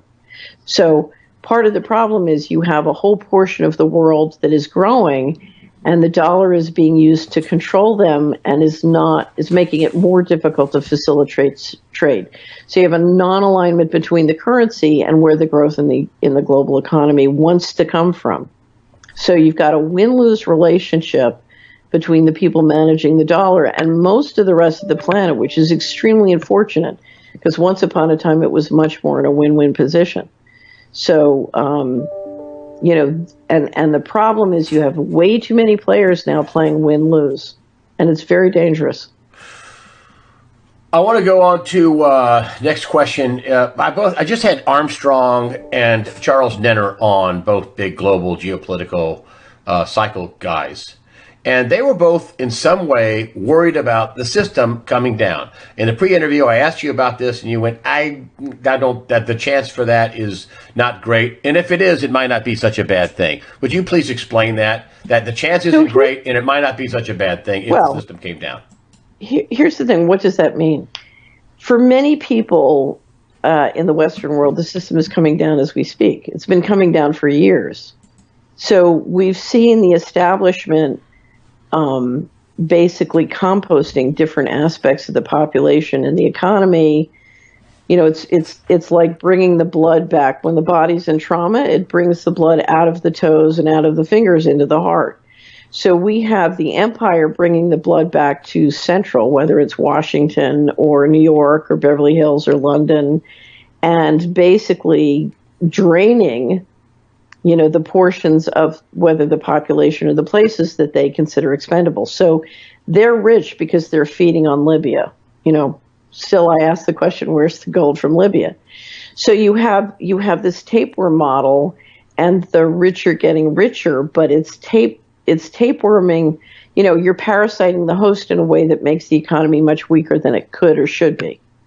Okay, you have a parasitic model. Is this why they want to take our guns? Because at some point people are going to be like, hey, wait, whoa, gone too far. Absolutely. Absolutely. So if you want to re-engineer land in America and re-engineer the rural areas, you need to pull in the guns, because you're going to, whether you're cutting people's, you know, if you're cutting their trust funds in the Social Security, or you're, you know, trying to push them off the land, you feel much safer with them not having guns. So, but that's a whole nother conversation. Anyway, so we have this enormous uncertainty. We have a parasitic model that is shrinking the economy from what it could be. We have technology that is exploding economic value, but it's being tightly controlled and it's being used to control. And so you take the central banking warfare model and it's coming to an end. You need to reinvent and change the model. And part of it is you need to come into balance with the environment. So that's part of the model, because if you look at the financial model we have now, it doesn't reflect, we're moving all the externalities to government. Government has a negative return on investment, and we're not making the changes we need to come into balance with the environment. So the economic model doesn't work. It needs to be evolved. The currency doesn't work. It needs to be evolved. And all the adults in the room are sitting around and saying, how can we do this? And right now it's impossible to get the players to come up with a mature adult plan. And it looks like, the other way to get back into balance is with war, Greg. Now, we've seen lots of covert war going on. And I think the real concern now is we're going to go to much more overt kinds of wars. You came on the last time, and Charles Denner said something bizarre. I don't mean bizarre, but I was shocked. I was stunning. He says, I got $2,500 for, a gold target. But if the system breaks down, I'll have to go to $60,000 per ounce. Other people have brought up, extrapolated this out with how much debt there is and how much tonnage of gold we supposedly have and what the price would have to be. And you get a pretty high number. Even Jim Rickards, Jim Sinclair, Bill Holter, now Nenner. But you had said something last time. You always said, something. All those scenarios are completely ridiculous. And because you're going to have a breakdown of law and order way before you get to 60,000. What does the world look like? That assumes that we have free markets and everybody's going to respect the free markets as gold's going up, up, and up. So war breaks out much sooner than that. Okay, so here's what I want to. So you came on last time and you had a big change. You said that you always have to have enough money to bribe the guards. Last time you said, I think it's an investment strategy at this point. I think it's if you come to Solari and go to the library, I have a very old but very famous article called "What Percentage of My Assets Should I Have in Precious Metals?" And as you know, I'm a precious metals fan. So I divide your approach to precious metals between two positions. One is your core position, which is the insurance, the money to bribe the border guards, and then an investment position. And for many years until recently, I said it's a good core position, but I don't see it as a attractive investment right now. And then this year, and I said it earlier last year, I said, yeah, it's changed. It's now, coming into 2019, it became a reasonable investment position, and I've continued that. Why? So, yeah. Because of all the money printing, the change, the disruption, the chaos? Why? The German finance minister said 2 years ago, I think at the G20 meeting, he said, the debt growth model is over. There are no reforms that are not real reforms. And what he meant was, if we keep printing, we're going to explode prices, including asset prices. And I think, as you know, that inflation in the developed world is running way ahead of the official government statistics, particularly in the United States. So in the United States, they're saying inflation is maybe 2%. If you look at the Chapwood Index, the cost of goods across the country is moving, 18 to 14%, particularly in high quality food or high quality medical services, et cetera. So I think one of the reasons that gold is attractive is when you have a breakdown of lawfulness, in most jurisdictions. Certainly in the jurisdiction when I live in, we're having a major breakdown in law and order. So you have a breakdown in law and order. People don't trust the U.S. government, and the trust in many governments is breaking down. And gold is real. Gold is real. Gold is simple. Gold is easy to understand. In the worst case, if a community wanted to, they could start to use their gold and silver to transact. So it's real money, and it's real money anywhere on the earth. I don't know anywhere on this planet you can take a coup grand where its value will not be recognized. So it's reliable, and it's reliable independent of sovereign government. So I think it's attractive as a core position, but right now it's attractive as a investment position. And I think given the push on real assets are going to be valuable. The negative on gold, Greg, is that it doesn't produce a dividend unless you're using it or leasing it. And so, to me, the number one most attractive investment is something that makes me personally more resilient. Yeah. Well, a lot of fakery out there in the equities Right. market. A lot of fakery. That's why they want to cover it up. There's a lot of fakery everywhere. Which is, the danger is if you go to the wrong precious metals dealer, you can end up with a fake, right? Yeah, generally, you could, but generally have speaking, you're to not. be careful. Yeah, there's a way to find that out, though. There's a way. They have technology to. Absolutely. Okay, but there's fakery everywhere. What you need to do is be less dependent and more independent of the system. You need to be resilient in all areas of your life, but in all areas of your life, whether it's the people you deal with or the precious metals you buy or the stocks you buy, it's got to be real. And you've got to do business with people of integrity. Yeah, I tell people all the time. They ask me, "What should the little guy do?" Well, some people shouldn't buy gold or silver. Maybe they should buy a new set of tires. Maybe they. How close are you to paying your car off? Get the title. I mean, there's a lot of stuff you can do to make yourself more resilient, right? Right. My next investment here in Hickory Valley is a greenhouse. Yeah. So, where's your food coming from? Yeah. 2 years ago, 5 years ago, 10 years ago, you could go, particularly before 1996 in the United States, you could walk into any grocery store and not worry about whether it was what they said it was and was it safe? I mean, our standards in the Anglo-American Alliance of food safety were extraordinary. Now, there are very few stores where I'm going to buy meat, let alone meat that I can't see what it looked. If I can see a rack of lamb in its original state, then I can be sure, I can rest assured it's lamb. I won't buy hamburger in the grocery store anymore. I don't know that it's meat.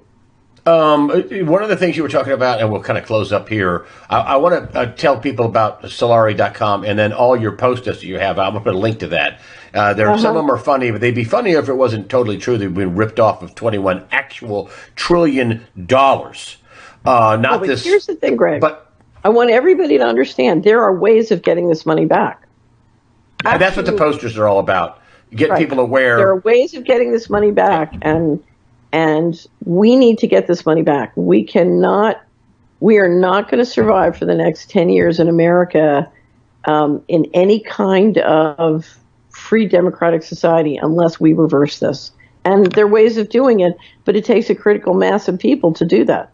Maxine Waters came out, and you talk about lawlessness, and said impeachment is what we say it is. And Alan Dershowitz, a Democrat, defending a Republican president, is saying Maxine Waters is wrong. She's saying that there is no law. And you're talking about the Congress becoming above the law in impeachment and coming up with things that aren't impeachable, that they're making it up. Well, and that's what you're talking about at the very top. There's no law. There's no law in Congress. There's no law with it. Go ahead. Alan Dershowitz is one of the few people that I would say is even more lawless than Maxine Waters. So it's why would you say that? Because that we don't want to open that whole can of worms. But Alan Dershowitz is not someone I would Well, he did make a good point on that one. That there is law. There is law, and that he pointed out, and I'm making a point that you're saying there's lawlessness, increasing lawlessness, and look no further than the impeachment sham, where they made it up and didn't even have a discernible crime against the president, which is they just want to get rid of it. They want to get rid of him to break up their kickback schemes and their crimes. I mean, that's the goal. The goal of the impeachment is not to get rid of the president. There are two goals to the impeachment. Okay. The number one goal of the impeachment is to white out what they're doing with the money over at DOD and HUD and the Treasury. Okay, so the impeachment is major distraction. The second is you have a group of people who use the United States to make sure that they control the rise of the land empire and the growth of equity on the Silk Road. And they're in London, they're in New York, they're in Beverly Hills. Beverly Hills is the one I always pick on. And they are using the impeachment to squeeze Trump and the U.S. government. And it's frightening because this is not, the squeeze on the White House to get the president to do what they want is being done by, a lot of people, whether they're U.S. citizens technically or not, who couldn't give a damn about this country. And I live in Tennessee. The southern states, Wilkerson said this the last 2 years ago on the Solari report, and he was right. 7 southern states are sending their children into the military to die so that people in Beverly Hills can control the equity on the Silk Road. And that's one of the reasons they want to bring in the guns, because if anybody... They want to take away guns. Right. Yeah. So they want to take away the guns, because once the 7 southern states realize what their kids are going to die for, they're going to say, wait a minute, this is not in the interests of the United States, and it certainly is not in the interests of the 7 southern states, and it's certainly not in the interests of our kids. The number one reason that communities in these 7 states are, we're raising and educating the kids, and then they go off and they get killed, or they get wounded, or they go to Wall Street, or they go to work for the big corporations, and Main Street is left devastated. It's a human capital drain. So, this can't go on. It's what I said before, and it's why you see what's going on at the BIS. There are too many people in the world who need the financial system and the military under adult supervision. And we either do that and return to a rule of law, or we're in for a very high-tech medieval period. In for a very high-tech medieval period. Explain. Right. Well, medieval is when you have, every man for himself and an unenlightened leadership. And things break down into, sort of what you can do and deal with locally. So you have unenlightened leadership, but this time you're going to have very high technology in an effort to really control centrally. But the central control, Patrick Wood calls it technocracy, is one that shrinks the total pie. You make the rich wealthier, but you shrink the pie because there's not the basis of trust in the trade. It's what Jack Ma said. He said, when trade stops, war starts. And my concern about whatever is happening with the virus in China, if it turns out that this, or the Chinese come to the conclusion that this was biological warfare, you're talking about something that could devastate the global economy because the trust breaks down. And you think that the chance for a breakdown is fairly small, and if we do have it, it might not be such a bad. No, we have this vision of everybody getting together and having a giant collapse or a giant global reset. Those visions are way too simplistic. Okay. And when you have the kinds of conditions where that happens, the chances of war skyrocket. So you tend not to get a giant global collapse. Every time in the last 30 years, Greg, that the economy and the financial system really looked like it was getting into the danger zone, you had a dramatic event. You had 9/11. You had a war start. You had, on and on and on. So imagine the price of gold starting to go up and then bam. Because remember, a lot of the weaponry is so invisible. Yeah. It doesn't look like so much of the warfare has gone secret and covert. So I just think the Big Bang collapse is way too simplistic. That's number one. Because we have collapse going on come to my community, we have collapse going on steadily and have had it going on for a long time. So, but there's no doubt we have a failure as a people to come back into a balance with each other, with the environment. It's real funny. I was explaining my model once to my Bible class teacher in Washington, and she looked at me with disgust and she said, "You're making it way too complicated. It's in Leviticus. We have to take care of the land, we have to take care of each other, and we have to take care of ourselves." And if you look at what's going on, just certainly in America, we're not doing that. We're not doing that.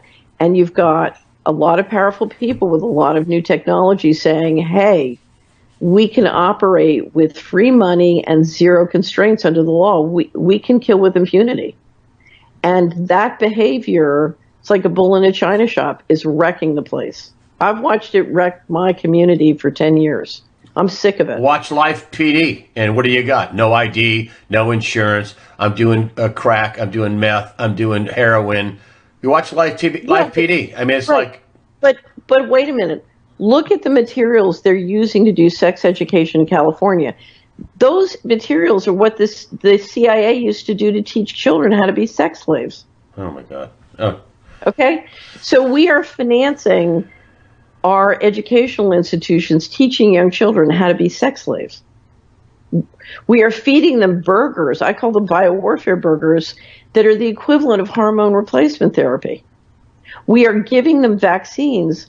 I had one subscriber who has 3 kids. His pediatrician brought in an auditor to look at all his files.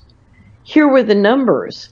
Out of the non-vaccinated kids, 1 out of 715 kids had autism. Out of the lightly vaccinated kids, 1 out of every 400 plus had autism. Out of the kids taking the recommended schedules, 1 out of 45. Wow. A heavily autistic child, according to there's one of the mothers in the first Vax movie estimated, a heavily autistic child will cost you $5 million present value.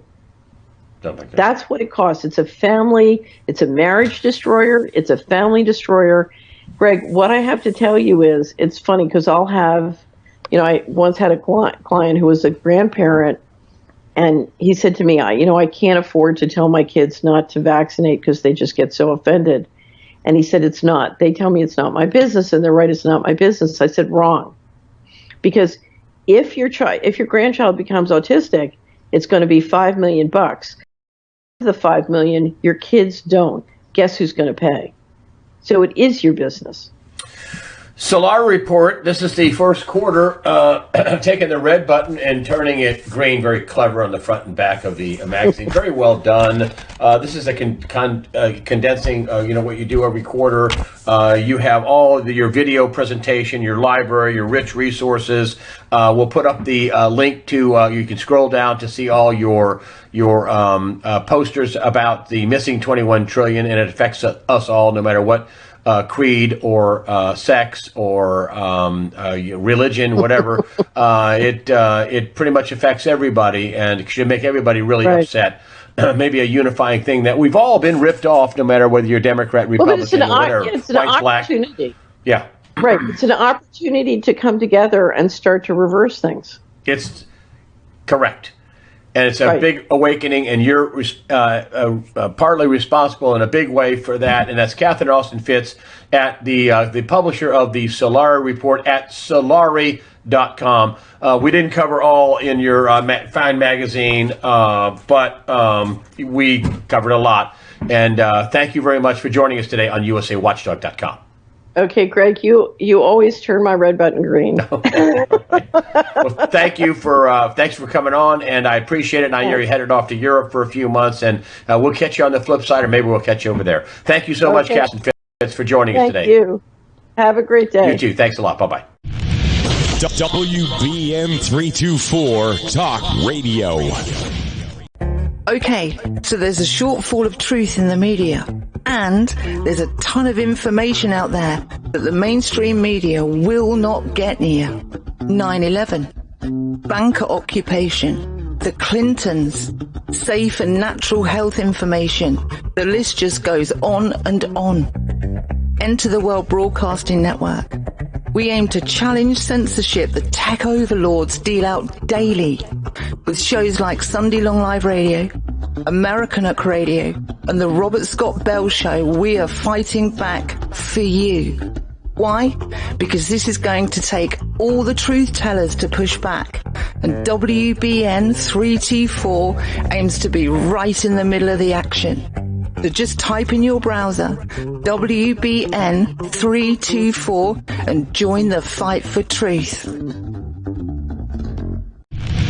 WBM 324 Talk Radio. This has to be the absolute worst week for Democrats in a very, very long time. Everyone, including Bill Maher, is saying this is Trump's best week ever, and the Democrats literally can't stop panicking. I gotta admit, I'm tired of doing this past week of videos where I keep talking about the panic they're going through, but they are. from Democrats confronting Nancy Pelosi in the House, actual congressmen, yelling at her for tearing up the speech, voters announcing they're quitting the party, to people now likening Trump's firing of certain staff as the Friday Night Massacre, trying to make it seem like it's the Saturday Night Massacre of the Watergate scandal, but Trump is winning. And some of the comments being brought forward by people on the left, it's just nuts. They can't stop freaking out, and for good reason. The debate's a mess. The economy is great. Trump's approval rating is up. And we just heard from James Carville the other day saying that the party, he said, we are essentially out of our minds. They're complete disarray. Steve Bannon appeared on Bill Maher the other night, and they're now saying Bill Maher got trounced and torn to shreds. Bannon said, you had 4 years to figure this out, and you didn't do it.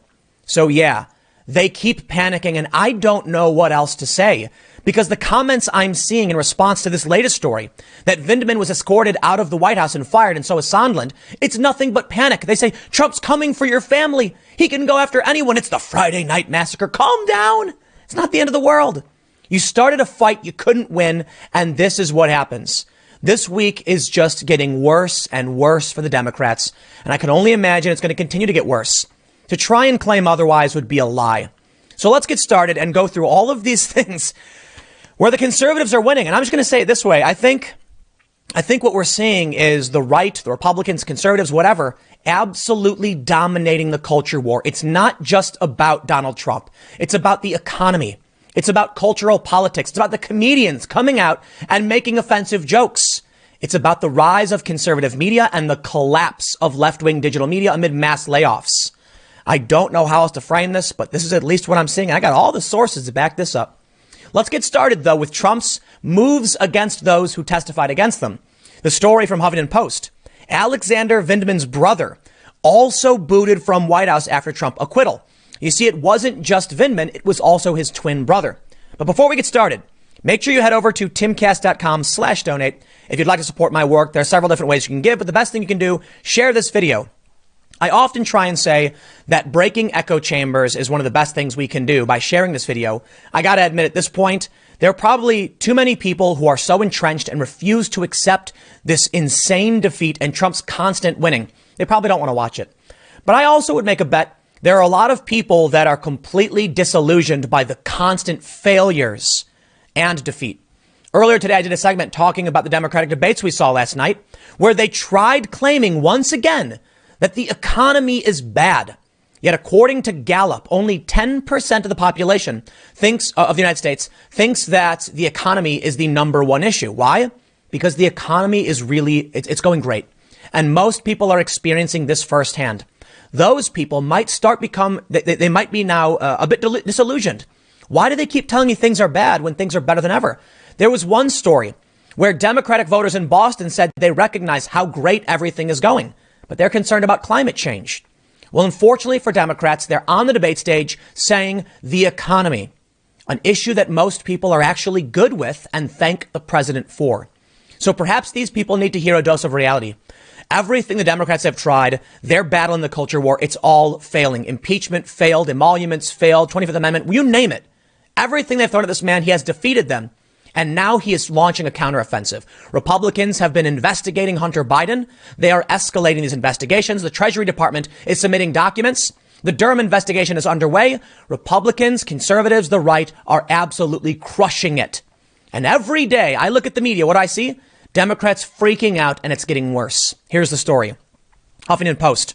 Lieutenant Colonel Alexander Vindman, the Army officer who was fired from the National Security Council after testifying in President Donald Trump's impeachment trial, wasn't the only one escorted from the White House on Friday. His twin brother, Army Lieutenant Colonel Yevgeny Vindman, was also escorted off White House grounds at the same time and apparently dismissed from his post at the National Security Council. They say Alexander Vindman was the Ukraine expert for the NSC, while Yevgeny Vindman was a senior lawyer and ethics official for the council. Both are decorated Army officers. David Pressman, an attorney for Vindman, Alexander, said in a statement to Huffington Post that Yevgeny Vindman was escorted from the White House suddenly and with no explanation, despite over 2 decades of loyal service to this country. He is deeply disappointed that he will not be able to continue his service at the White House, Pressman added. Alexander Vindman testified about his knowledge of the president's July 2019 phone call with the Ukrainian president that triggered a whistleblower complaint and led to Trump's impeachment inquiry and proceedings? Well, we know from the actual impeachment inquiry testimony in the House Intelligence Committee that in all likelihood, at least according to Schiff's actions, Vindman was the one who spoke with the whistleblower who made the complaint in the first place. Now, I think it's a bit hyperbolic, or it's an extreme exaggeration, in my opinion, to call Vindman a traitor or a spy or anything like that. He was simply a disgruntled employee. He was upset that Donald Trump wasn't taking his advice, but he wasn't the president nor the president's advisors as much as he actually tried claiming he was. He got upset that they wouldn't listen to his opinion. He complained, and someone filed a complaint which sparked the impeachment. Naturally, Donald Trump viewed him as insubordinate, and he's letting him go. But what do we? So that's actually not the only story. I want to cover this for very quickly before I get to the freak out. Trump just fired Gordon Sondland as the EU ambassador. This is part of Trump's post-acquittal purge. Gordon Sondland should also be removed for one reason, not because he's a traitor or a spy or any of these extreme opinions, but because he flip-flopped and gave conflicting testimony, and what he was saying didn't actually have a basis in fact, but his own personal opinion. Why? Don't know. But that compromise is probably bad for security. And if Trump can't trust his ambassadors, then it makes sense he needs to bring on someone who he can trust. Does that mean Sondland did anything wrong? No. It just means the boss needs people he can trust. It doesn't mean it's retribution or revenge. It literally means Trump is the one who sets foreign policy. He's the one who was elected, whether you like him or not. And I am very critical of much of his foreign policy. But that's the way this country works. If you want to change it, change it. But don't act like these people are immune because they testified in an inquiry panel, not a criminal trial. But that's exactly what we're seeing now. This tweet from Joyce Aline, a U of Alabama law professor for MSNBC, apparently, contributor. Vindman's brother was fired and walked out alongside him. Understand, Trump can now come for anyone who gets in his way.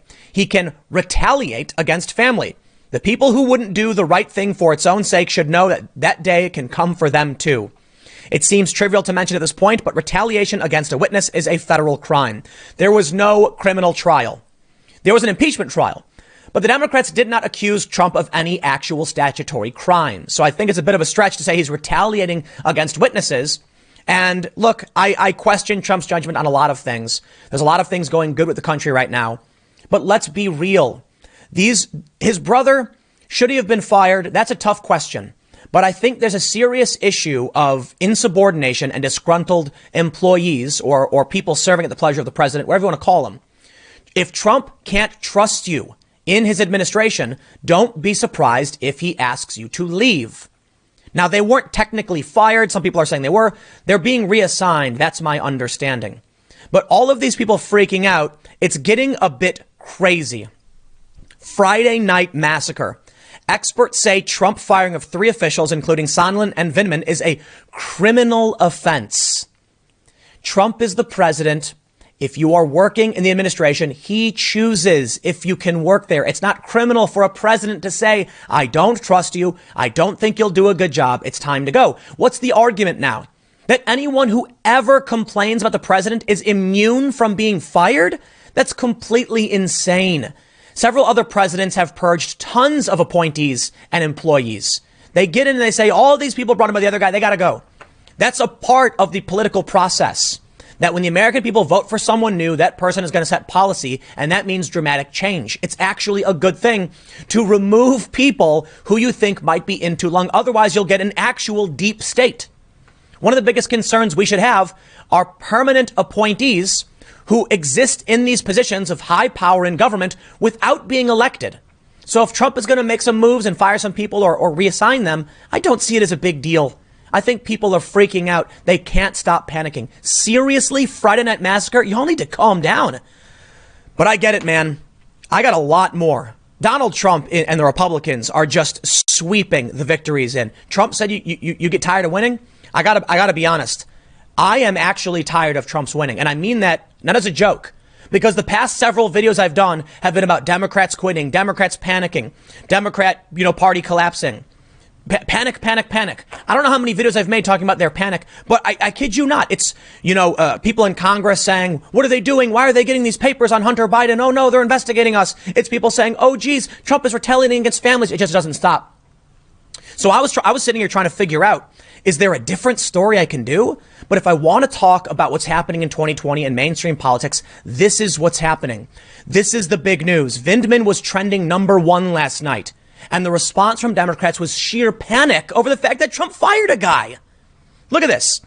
President Donald Trump late Friday afternoon and evening ended the week by firing 3 administration and White House officials he blames for his impeachment in a campaign of retribution that some experts are calling illegal. If the president can't fire people, then what's the point of an election? Do we just have permanent appointees? You put a guy in the office, he says, these 10 guys are now working here and you can never get rid of them. Well, what's the point of the election? That's the point. Trump needs to get rid of people he doesn't like. They go on to mention what we already know, that Vindman, his brother, and Sondland. Here's where it gets funny. The hashtag Friday Night Massacre is trending on Twitter right now. I'm sorry, man. I'm looking at my YouTube and I'm seeing all these videos about Democrats panicking. But if you want to argue that I'm wrong to say so, by all means, I'm willing to hear it, but I couldn't figure it out. What else is it when they're trying to claim this is a Friday night massacre? That's you lost. Trump got acquitted. It's not the end of the world. Calm down. No, they're freaking out. Elie Honig, CNN analyst and former federal prosecutor Elie Honig, said Trump's actions are criminal. Oh, we've heard this before. Every single time they accuse Trump of a crime. Okay, why didn't you actually accuse him of a crime in the impeachment trial? They didn't. Abuse of power, obstruction of Congress, political charges. I'm sounding this bell now. It is disgraceful and criminal to demote, fire witnesses, as we are seeing with Vindman, his brother Sondland. So what? They testify another immune forever and Trump can never get rid of them? That makes no sense. I'm sorry. But this could get even worse, including bogus criminal charges against perceived Trump enemies in FBI and elsewhere. Watch for this. They are in such a free fall panic. It is insane. Check this out. David Rothkopf, he's a CEO of the Rothkopf Group, says Friday Night Massacre. Don't lose sight of the fact that this wave of retribution is a crime. Oh, geez. I'm already smelling second impeachment. Like the meme. Well, we've had first impeachment. What about second impeachment? Maybe y'all should just stop. It's not working. You're crazed. You know what it is? I think I figured it out. Every single time I talk about them panicking because of some fringe insanity, it shows they're not thinking rationally. They're not planning ahead. They don't know their enemy. And they're entering a battle they've already lost before it started. To slightly reference Sun Tzu, they need to stop. They need to stop pretending the economy is bad. But all they have, because what Americans are looking for is being taken care of, is screeching about Trump's crimes. Okay, you know what? The election is coming up. And they know they can't win. We heard it, I think it was Al Green who said, if we don't impeach him, he might get reelected. Oh no. Oh no, people are going to reelect the guy? Why can't you form a cohesive party? Why are the Democrats fractured down the middle? With according to the Daily Beast, Steve Bannon trouncing Bill Maher when Bannon said you had 4 years to learn. Here's another one. MSNBC political analyst. Friday Night Massacre? It's a reference to Nixon, but this was Nixon's downward spiral before his resignation, not his victory lap. So did resistance organizer, Indivisible co-founder and co-executive director Ezra Levin. He says, thanks for the Friday Night Massacre, CNN, the Friday Night Massacre continues. Oh, man. Well, I'll tell you what. Romney faces party scorn, isolation after impeachment vote. He is ostracized. I'll throw a little criticism this way. I think Romney was wrong, but I do think the Trump supporters better be careful because people keep calling y'all a cult. And if you demand everyone step in line or else, I think it's hard to actually argue against in certain circumstances. Look, Romney made, in my opinion, the wrong decision, but it was kind of irrelevant. Fine. Okay, we saw Democrat defectors. Jeff Van Drew actually quit the Democratic Party. My advice would be don't be like them. Don't treat Romney like a pariah or ostracize him. Criticize him and move on. I know it's not perfect. A lot of people are angry, but I'll tell you what. One of the worst things Democrats did was tell Jeff Van Drew, you're either with us or against us. And then he said, bye-bye. And Donald Trump scooped him right up with a handshake and an endorsement. And he rallied in his district. That was power for the Trump supporters.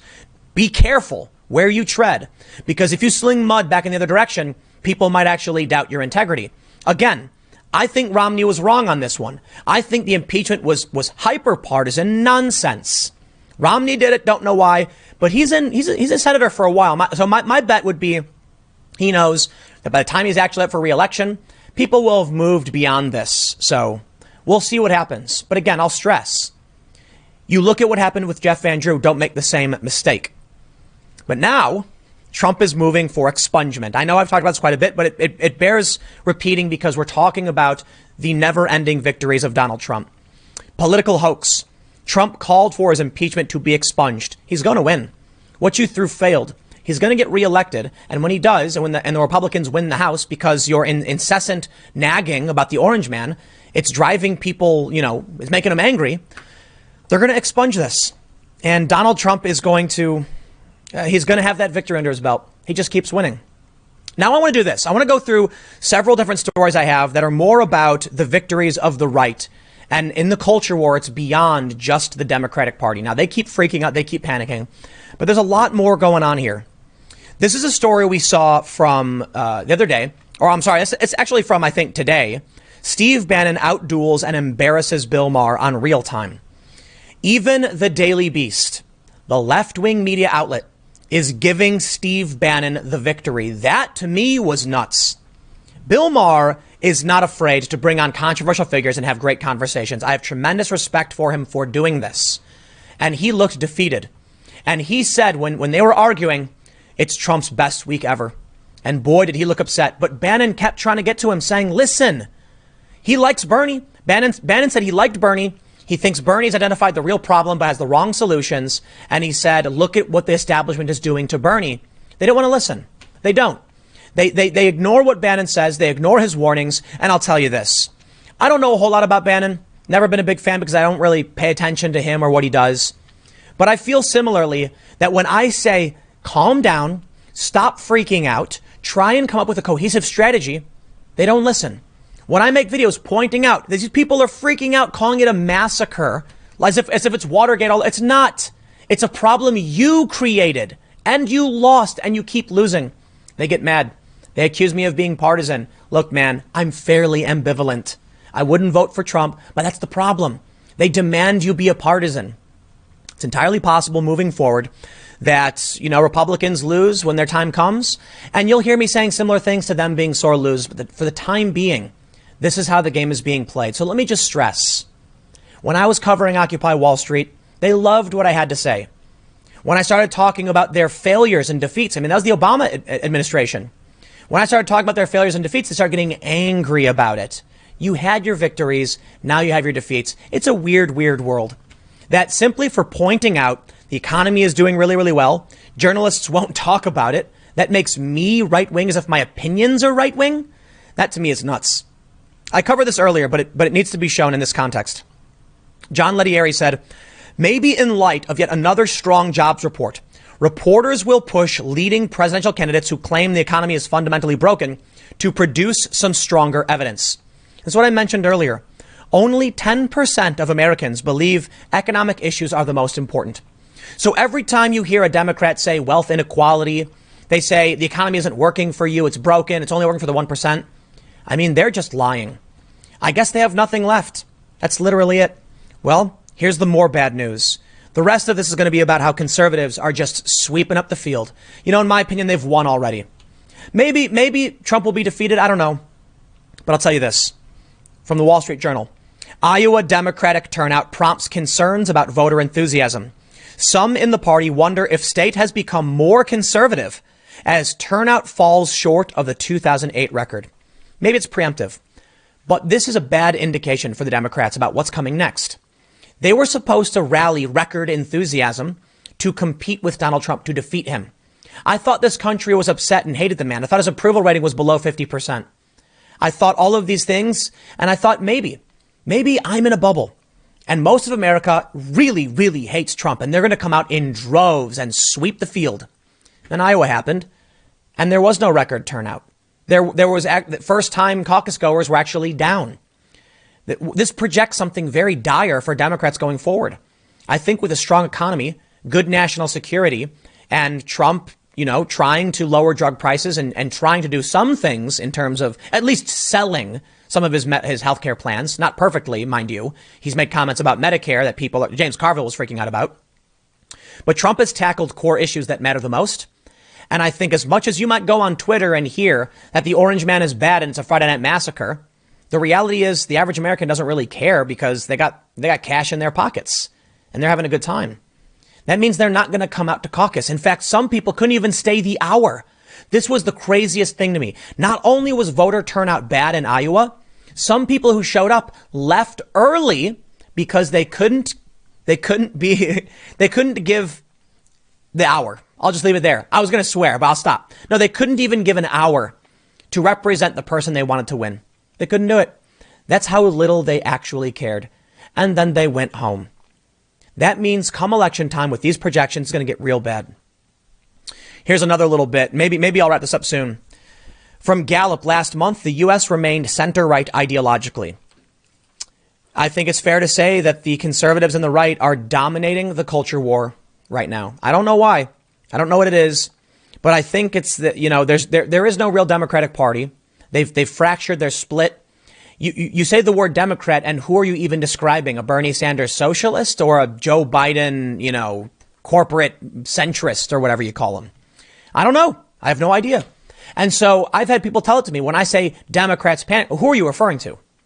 Typically, I'm referring to establishment crony types, including the politicians and people in media. People like CNN who totally smear Bernie Sanders and Donald Trump. The establishment elites is typically who I'm referring to. So I think AOC, Ocasio-Cortez, when she said Joe Biden and I wouldn't be in the same party, she made it clear. She's not a Democrat. In fact, Bernie Sanders isn't even a Democrat. He's an independent. He's not even registered. That's my understanding. Let me wrap it up with one last bit. It's only going to get better for conservatives. It's only going to get better. August 26, 2019, Axios. Conservative media thrives, grows broader under Trump. That's right. Daily Wire being one of the biggest media outlets on Facebook, Vice, BuzzFeed, etc. Well, they're losing staff. Conservative media is growing. It's on the rise. It's doing better and better and better. Left-wing media is failing. Trump is winning. He won. The last thing the other day was not only did he just get acquitted, but he won the emoluments lawsuit 3-0. All the judges sided with him. 20%, this is my understanding, 20% of federal judges were appointed by Trump. He is sweeping up the field. Conservatives are getting everything they want. And now, I'll do this. Here's the very last bit. They're trying to get Donald Trump's tweet about Nancy Pelosi deleted. Blue check marks. I'll tell you what, this should be the nice little bow tie on the end. Panic mode, 100%. Demanding Twitter and Facebook delete a video that just shows Nancy Pelosi tearing up the speech. They claim because emphasis was added to show the various things Trump was saying, that means it's manipulated video. Well, I'm sorry, but Facebook and Twitter are siding with the president. It was Nancy Pelosi's fault she tore that up. And of course, the only thing they can do is freak out and fail. A variety of blue checkmark Twitter users saying, it's edited, it must be removed, it's edited. But then we get this. The communications, presumably someone working on communications for Facebook, in response to someone calling the video deliberately designed to mislead and lie to the American people, Facebook employee said, sorry, are you suggesting the president didn't make those remarks and the speaker didn't rip the speech? Well, yeah. He then linked to the manipulated, enforcing against manipulated media, which specifically which he highlights saying the video is real. All Trump did was show what he was saying. Here's the airman, here's the serviceman, and it showed Pelosi ripping the speech up. In the end, we now have Mark Zuckerberg claiming to side with free expression. Does that mean the big Trump supporters are going to get their channels back and be reinstated? No, but it certainly means Zuckerberg is taking the side of free speech in the culture war. So it's not just Trump's victory. It's not just Democratic panic. It's the economic victories. It's the shift slightly towards conservatism across the country, according to Gallup. It's the Democrats' constant panic and demands that are falling on deaf ears. I'll leave it there. WBM 324 Talk Radio. A couple days ago, Senator Lindsey Graham announced that the Senate will investigate the Ukraine whistleblower, the Bidens, and FISA abuse. And the big news we have right now, the GOP senators waste no time investigating Hunter Biden after impeachment acquittal. And that is big news, and we still have more. The Treasury Department has already complied with a records request from the GOP. Dare I say, the investigation is underway. It is moving forward. And admittedly, I'm kind of impressed.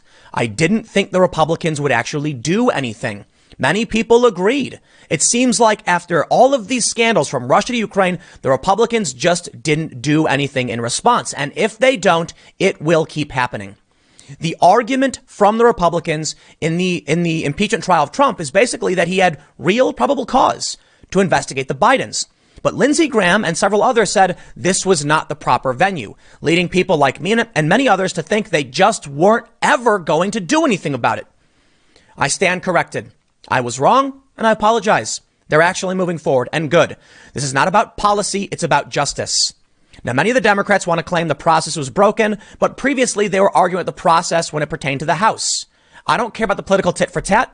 I care about whether or not Joe and Hunter Biden did anything nefarious, because there is enough evidence to suggest maybe. I'm not going to say it definitively, but there's something there, especially with the whistleblower. So if they're going after Hunter Biden now, it stands to reason Lindsey Graham was telling the truth when he said FISA abuse and the whistleblower are on their radar. There is still a lot more news. One of the other big story we have is Bill Barr is changing the rules into how you can actually investigate a presidential candidate. We'll go through all of that. I think it's a typically smart move because the complaint is about how Hillary Clinton got damaged in 2016. Certainly the left won't claim that's bad for them, right? And the last thing I want to cover today is Nancy Pelosi claimed that Trump would be impeached forever. And Republicans have now announced if they win back the House in November, they will expunge the impeachment of Donald Trump, meaning he will have never really been impeached, sort of. I know we'll all know it happened, but the records will be expunged. Dare I say, I think it's going to happen. The Democrats have handed Trump a massive and major victory with the acquittal, and he is already gloating. And because of this, they opened the door into the Bidens. They could have left well enough alone, but they were so desperate. It just keeps backfiring. Every single time they try, they just make it worse. So let's get started on the first story. But before we do, head over to timcast.com/donate if you'd like to support my work. There's a PayPal option, a crypto option, a physical address. But of course, the best thing you can do, share this video. A lot of people, echo chambers, they don't want to hear it. And I say it all the time, but I think it's really important that people start to look into what's happening with Hunter Biden and where this goes. Even if you're someone who for some reason likes Hunter Biden, a guy who is getting between $50,000 and $83,000 a month for doing who knows what, it's important you know these things. Listen, you can hate my guts all day and night, but if you do end up watching this video, at least you'll understand how I think about things. It's fair, right? For everybody else, sharing the video just really helps the channel. Let's read from the Daily Caller. They report, the Republican chairman of 2 Senate committees wasted no time after President Donald Trump's impeachment acquittal Wednesday before opening up a new area of inquiry related to Hunter Biden's foreign business activities. Minutes after the Senate voted to acquit Trump. Minutes. Let me repeat that. Minutes after the Senate voted to acquit Trump, Senate Finance Committee Chairman Chuck Grassley of Iowa and Senate Homeland Security Chairman Ron Johnson of Wisconsin released a letter they sent to the director of the Secret Service requesting Biden's travel records during the time when his father was vice president. Quote, we write to request information about whether Hunter Biden used government-sponsored travel to help conduct private business. The senators wrote to Secret Service Director James M. Murray. They say they want records indicating whether the younger Biden had Secret Service protective detail while his father, Joe Biden, was in office. They also want records of Hunter Biden's travel while he received any protection. The Republicans focused the inquiry on Hunter Biden's work in China and Ukraine. They noted that Hunter Biden joined his father on a flight to China on Air Force Two in December 2013, after his firm, Rosemont Seneca, entered a joint venture with China-based Bohai Capital to form BHR. While in China, Hunter Biden met with Jonathan Lee, the CEO of Bohai Capital. He also arranged for his father to shake hands with Lee. After the China trip, BHR's business license was approved, the senators notice in the letter. So let me just point out conflict of interest. If Joe Biden was there while he was the vice president, you can see how that is benefiting his son's private business dealings because they have the weight of the United States government behind them, at least implicitly. Going on, the Daily Caller reports, Republicans have also scrutinized Hunter Biden's business dealings in Ukraine, which factored into the Trump impeachment saga. Hunter Biden was on the board of Ukrainian energy firm Burisma Holdings at the same time that Joe Biden was in the Obama administration's main liaison to Ukraine following its revolution to overthrow a pro-Russia president. Trump took an interest in the Biden's relationship to Ukraine after videos surfaced from January 2018 of Joe Biden bragging that 2 years earlier, he forced Ukraine's president at the time, Petro Poroshenko, to fire a prosecutor in exchange for receiving $1 billion in U.S. loan assistance. Trump's allies have alleged that the fired prosecutor, Viktor Shokin, was removed because he was threatening to investigate Burisma Holdings for corruption. In a July 25th, 2019 phone call, Trump asked Ukrainian President Volodymyr Zelensky to investigate whether Biden intervened to help Burisma. Democrats allege that Trump withheld military aid to Ukraine as a quid pro quo to force open the investigation. Joe Biden has denied trying to help Burisma, while Trump has denied leveling a quid pro quo. We know about the impeachment. Trump was just acquitted. And before we move on to the big breaking news, because there's a lot, I'll tell you what. Treasury Department sent information on Hunter Biden to expanding GOP Senate inquiry. Cue the Ron Paul meme. It's happening. It's really happening. But I want to mention one quick point. Viktor Shokin, the fired prosecutor, recently claimed, and he also demanded criminal charges against Biden, that there was an investigation and he was pressured to stop it. The question I have, because the official account states there was no investigation, technically, it was inactive. Viktor Shokin was fired, apparently for not investigating, but hold on. The new prosecutor who came in after Joe Biden's quid pro quo cleared Zlochevsky, the founder of Burisma, of wrongdoing, citing a lack of evidence. If the argument was that there was no investigation when there was, it was just inactive, and the next guy clears him, then at the very least, Joe Biden got an innocent man fired.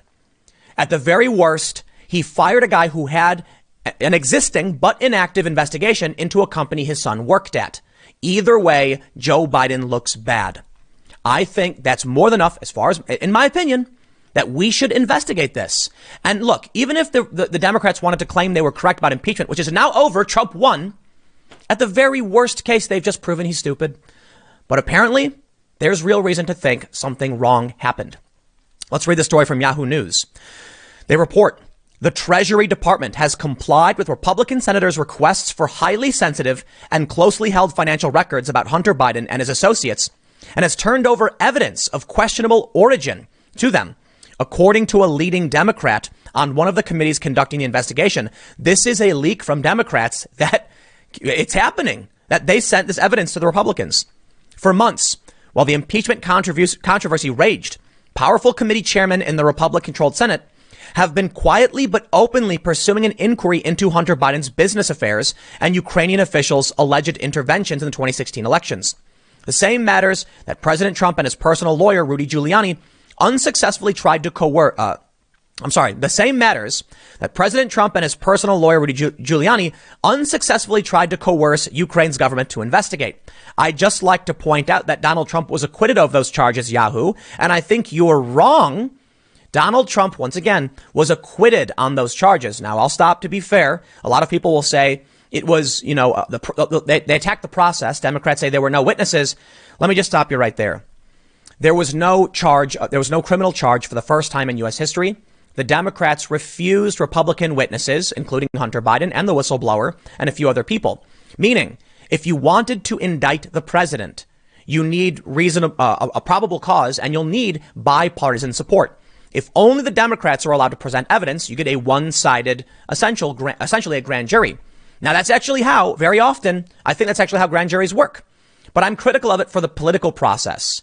I also think the senators should have called witnesses, but so be it. At least they're now bringing some people in and we might get justice. I don't think what Trump did was right on that phone call. He should have given these tasks to his lieutenants and the people who run the Justice Department, but it's not impeachable.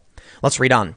They say, unlike Trump and Giuliani, however, Senators Charles Grassley, chairman of the Finance Committee, Ron Johnson, chairman of the Homeland Security and Governmental Affairs Committee, and Lindsey Graham, chairman of the Judiciary Committee, have focused their efforts in Washington, seeking to extract politically useful information from agencies of the U.S. government.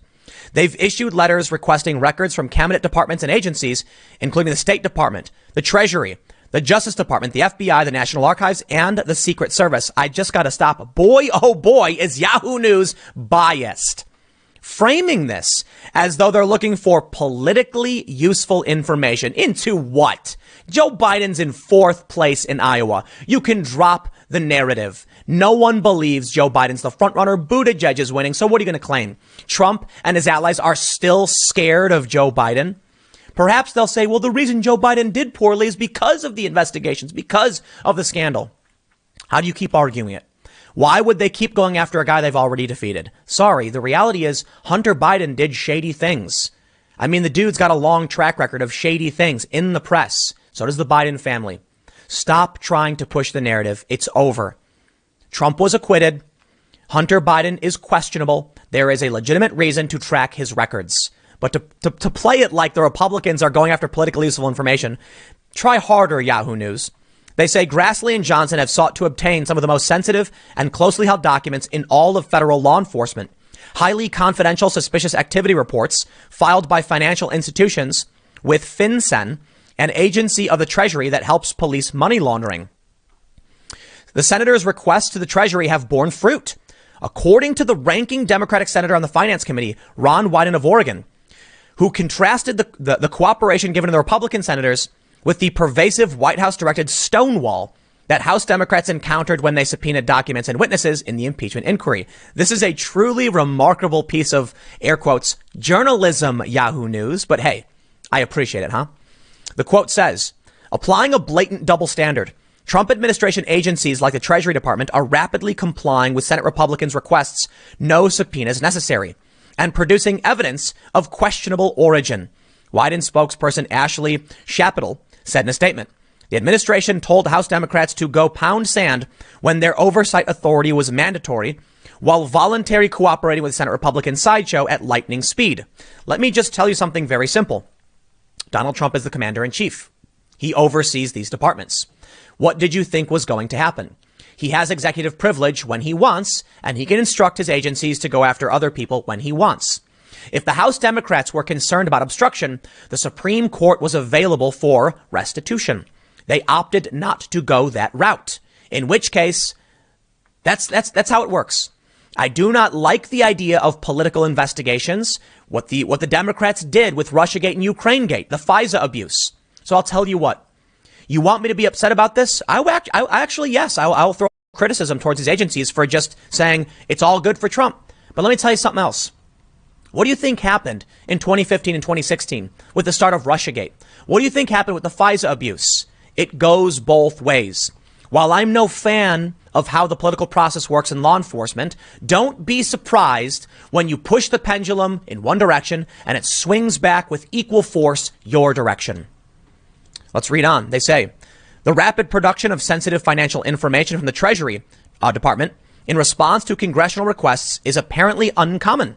A source familiar with the matter said the Treasury began turning over materials less than 2 months after Grassley and Johnson wrote to FinCEN on November 15th through 19, requesting any SARs and related documents filed by financial institutions regarding Hunter Biden, his associates, their business, and clients. Just a couple of weeks later, Wyden and Senator Sherrod Brown, a Democrat of Ohio, complained to FinCEN in a letter that information requests from Congress, including legitimate committee oversight requests related to suspicious activity reports, often take months to process. And we understand that certain such requests have yet to be answered at all. Senator Wyden's warning was spurred by concern that the agency would prioritize Republican requests over Democratic ones, Chapital said of the December letter to FinCEN. Treasury's subsequent actions have made his concerns even more urgent. With the Senate impeachment trial concluded and the Democratic primaries in full swing, the efforts of the Republican-led investigation may soon appear at the center of the political stage. The flow of information from the administration to Senate Republicans has prompted concerns among Democrats that any damaging information uncovered may be deployed at a time of maximum political advantage for the Trump campaign. What do you think the Democrats were doing with Russiagate all throughout the 2016 campaign? I'm sorry, I have zero sympathy for you at all. None whatsoever. But I don't want to make this too long, so I'm going to leave Yahoo News' biased approach and go down to the conclusion of the story. Suffice it to say, the Yahoo story is biased, but it really does lay out just how serious this is. Republicans are moving at lightning speed, and they're getting the documents they ask for. Hey, it's like they said about Trump. If he has nothing to hide, he should have no concern or take no issue with them collecting evidence, right? No. It's the same as true for Trump as it's true for everybody else. You should absolutely be concerned if people jam you up digging into your history, because the truth is you can always frame someone and try and, well, jam someone up with something that looks suspicious and make their life miserable. But the fact remains, most people, I think, agree Hunter Biden should not have taken that job. It was nepotism. And there are questions about whether or not Joe Biden flying on Air Force Two with Hunter Biden was a pressure campaign or maybe a quid pro quo with China. I think it warrants an investigation. I think investigate all of them, man. I think senators should have called witnesses in the impeachment trial, but hey, that's over. What do you want to do about it? They end the story mentioning, Chalupa and stuff like that. They say this. Grassley and Johnson courted controversy with a letter to the Justice Department seeking to obtain a broad swath of information from Alexandra Chalupa, that the Democratic Party consultant, who says she voluntarily provided private personal information to the FBI in 2016 when she felt harassed by Russian hacking. In a January response letter to the Justice Department, Wyden called the request outrageous.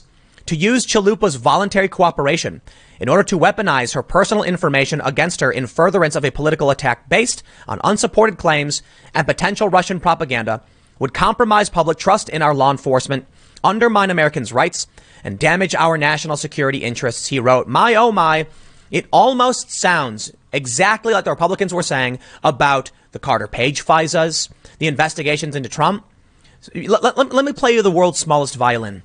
You can't spend years going after Trump doing the exact same thing you are now complaining about. I'm sorry. You know what, man? Investigate all of them as far as I'm concerned. I have no sympathy for any of these people in office.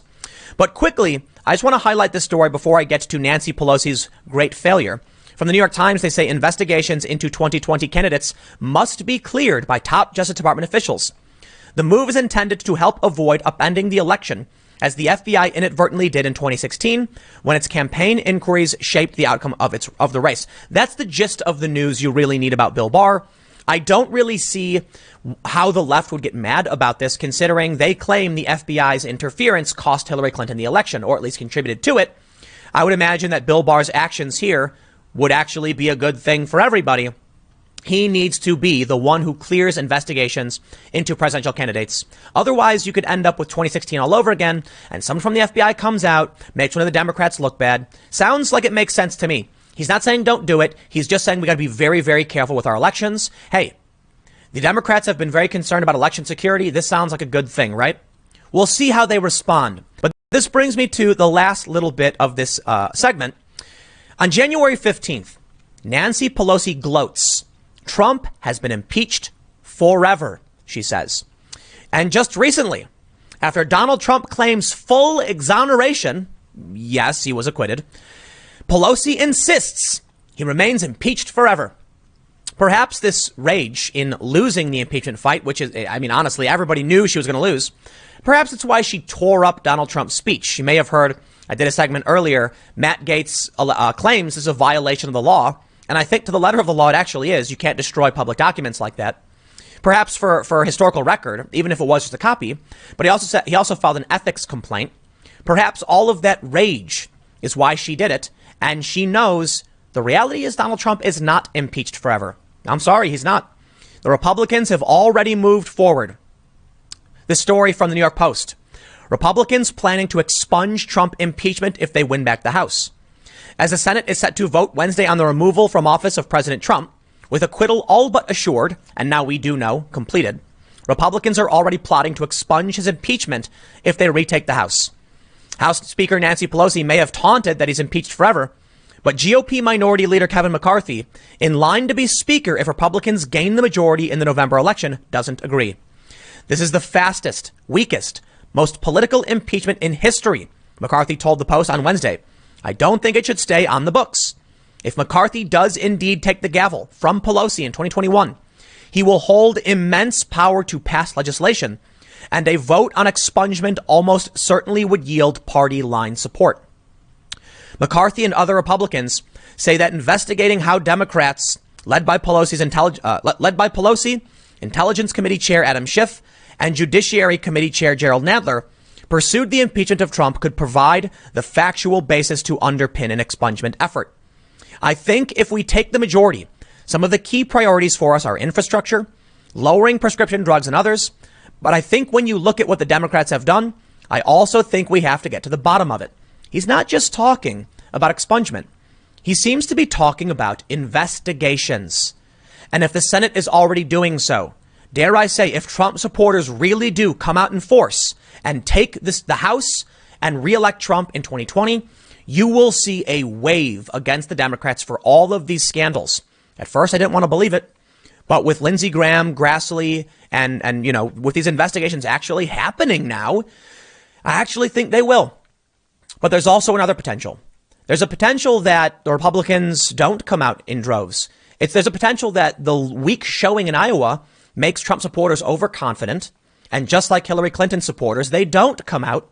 The House is not reclaimed by the Republicans, and the scandals and investigations into Trump never stop. And there's a slight chance, I would argue, I don't think it's possible, but it's possible Trump loses. I mean, Moody's Analytics said with maximum turnout, the Democrats can just squeak by a victory. So think about that. Even if Trump wins re-election, if they don't take back the House, it's never going to stop. And as the Lord of the Rings memes says, well, we've had one impeachment, but what about second impeachment? And the Democrats have already talked about second impeachment. Don't be surprised if they launch something similar before the election cycle is over. Now, I will add, when it comes to activist outrage, you will not see people yelling in the streets because Donald Trump was reelected. Technically, I mean, they will. I'm not saying they won't. But you're going to see massive, massive outrage at the Democratic National Convention if/when they steal the nomination from Bernie Sanders. I think that's what you can count on that one. Let's read a little bit more. They say there's still an 18th transcript that was never released about the Inspector General. It's interesting to know in there was 179 pages. Did Adam Schiff know the whistleblower? Did he meet with the whistleblower? I think a lot of questions are raised about whether that individual, Adam Schiff, was a fact witness. They say Republicans need to flip 18 seats to retake the House and have the majority needed to passage a measure along party lines. With Trump on the ballot in November, they are expecting an enthusiasm boost among voters. I'm warning the Democrats. I'll warn the Democrats, man. The turnout for Iowa's caucuses were not good. It was moderate turnout. They needed record turnout to win in November, and they have moderate turnout. This is not good news for them. Quote, we feel very, very confident that come November, voters are going to make the right decision, and Speaker Pelosi's term as Speaker of the House will not go beyond this year, said House Republican Conference Chair Rep. Liz Cheney. The notion of expungement is likely to please Trump, who has been stung by being the third president in history to be impeached. I'm going to leave it there. We don't need to go on. You get the point. But I will add, Trump has used the impeachment to his advantage. And many people on the left, not the establishment Democrats, know it. Saying not only did Trump see an acquittal, he's seeing record approval ratings. He's seeing record donations. The Democrats handed him everything. Now he has the stain on his shirt. He has that stain of being the third president to be impeached. What do you think's going to happen when he gets reelected? Republicans take the House back. Donald Trump has impeachment expunged, but was still able to fundraise off of it, canvass off of it, and improve his general standing because of it. He'll have reaped all of the benefits of what we call the Kavanaugh effect. That by going after Trump in this political way, they bolstered his base. And then once his base took the House back, giving him 4 more years of power, and the Republicans, they simply wiped the slate clean, giving Trump a clean victory. So no, Nancy Pelosi. It's very likely Donald Trump will not be impeached forever. In fact, it's very likely you gave him everything he could have wanted. And in a year's time, the impeachment no longer exists. I'll leave it there. We'll see where these investigations go. But I got to say, I'm looking forward to them. WBM 324 Talk Radio.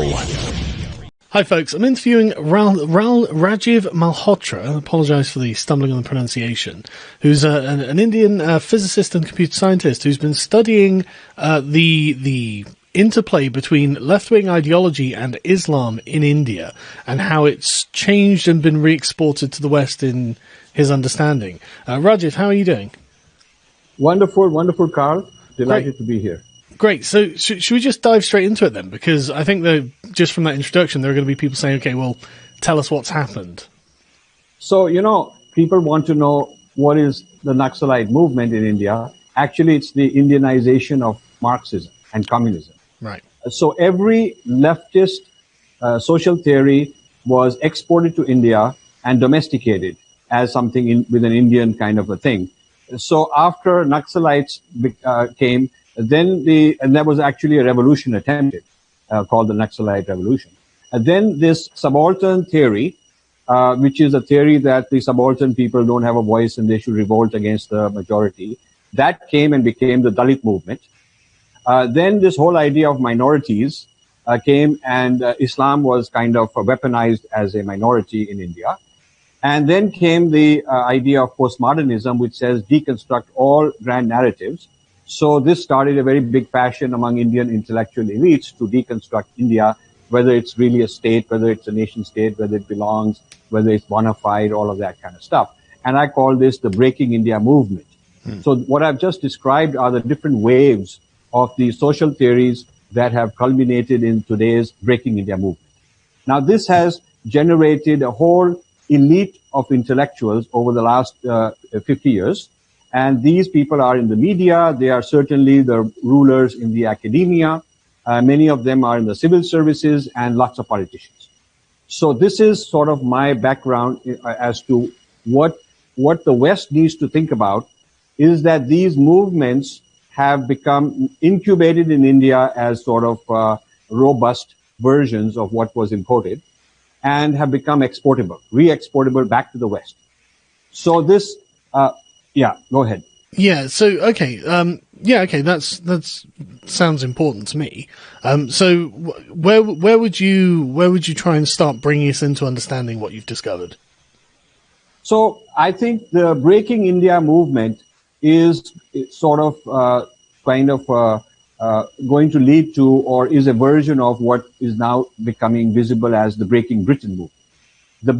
What you should be branding and calling, okay, the Breaking Britain movement has been prototyped in India because it's a complex society. There's all kinds of regions and, wherever you want to experiment with something, in India, you'll find a good experimental place. So the Breaking India movement has figured out how to mobilize Muslims as sort of the hard power. The Muslims can do the hard power, and Islam doesn't bring in the intellectual depth which the leftists bring with all these theories, all these fancy theories. Yeah. So the left has helped Islam articulate its narrative in a very kind of international way, very nice sounding way. And this is done in the following manner. First, they figured out how to infiltrate democracy. So to infiltrate democracies, a lot of Muslims move into a neighborhood. They sort of, in a subtle way, push the other people out, sometimes very blatant ethnic cleansing. Then they get democratically elected, and then they start asserting more power, more rights, and things of that sort. That's an example of Muslims learning democracy, which is not very much practiced in Muslim countries, but learning how to infiltrate democracies elsewhere in order to subvert and eventually bring those societies down. Before we move on, I just want to say that there are going to be people who find that characterization, let's say, uncharitable at best. But there have definitely been examples of Muslim immigration into British towns and cities, where the Muslims who have arrived have essentially intimidated the local residents into forcing to flee. And this is honestly, some of it sounds quite horrific. Not just grooming gangs or anything like that, but essentially campaigns of intimidation, such as smashing windows late at night, scrawling messages, intimidating them through other means like that. And I realise that a lot of people listening to this probably won't want to hear that, but that really has happened. The the BBC have covered this multiple times in documentaries, in fact. They just don't get a lot of traction because nobody really wants to talk about it. But sorry, I just wanted to, because I realised that a Western audience might not have the full knowledge of the things that you're talking about. And I just wanted to say that this is a phenomenon we have seen over here too. But sorry, carry on. So, and I think to your point, one of the reasons people can be in denial is because they don't want to get out of their comfort zone. Oh, yes. I mean, they want to feel that, everything is going better in the world because we are more scientific than the previous generations, and things have to get from better and better all the time. And so if you give them the bad news, a lot of people don't want to deal with it. They don't want to disrupt a nice, comfortable life that they have intellectually. Also, I think that there is a lot of duplicity on the part of the left. They talk about human rights, but they'll never attack the human rights issues within Islam. I mean, they won't talk about women's rights and things of that sort because they want to cultivate Islam as a kind of hard power, ally that is useful because their numbers are very large in India. So this alliance between the left, the extreme left and the extreme Islamic elements, and not all Muslims are like that, but there's an element of them. This is a dangerous cocktail. And this has been taking over India as part of what I have called the Breaking India Project.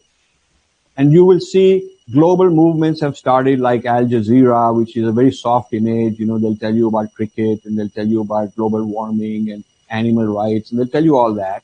And so the idea is a lot of unsuspecting and naive youth all over the world are being sort of sucked into this very left-wing liberal view of Islam, which is not the view practiced in mosques.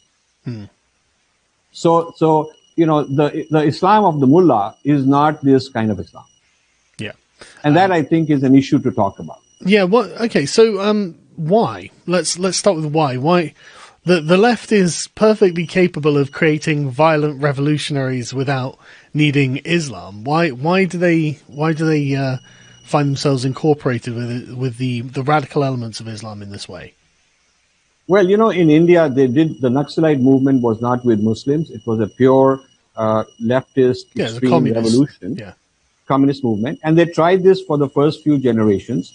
And then, then they realized when they went from Marxism to the subaltern movement, the Dalit movement, then they realized that bringing in other disenfranchised people and exacerbating the fault lines would be actually a very useful thing to do.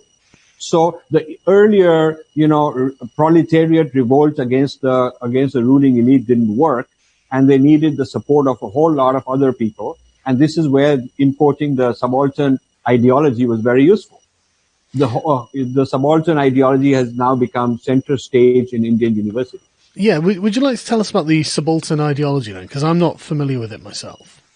So subaltern is a term invented in Europe by the left wing social scientists, and subaltern, they said, is those people who don't have a voice because they're oppressed by the majority.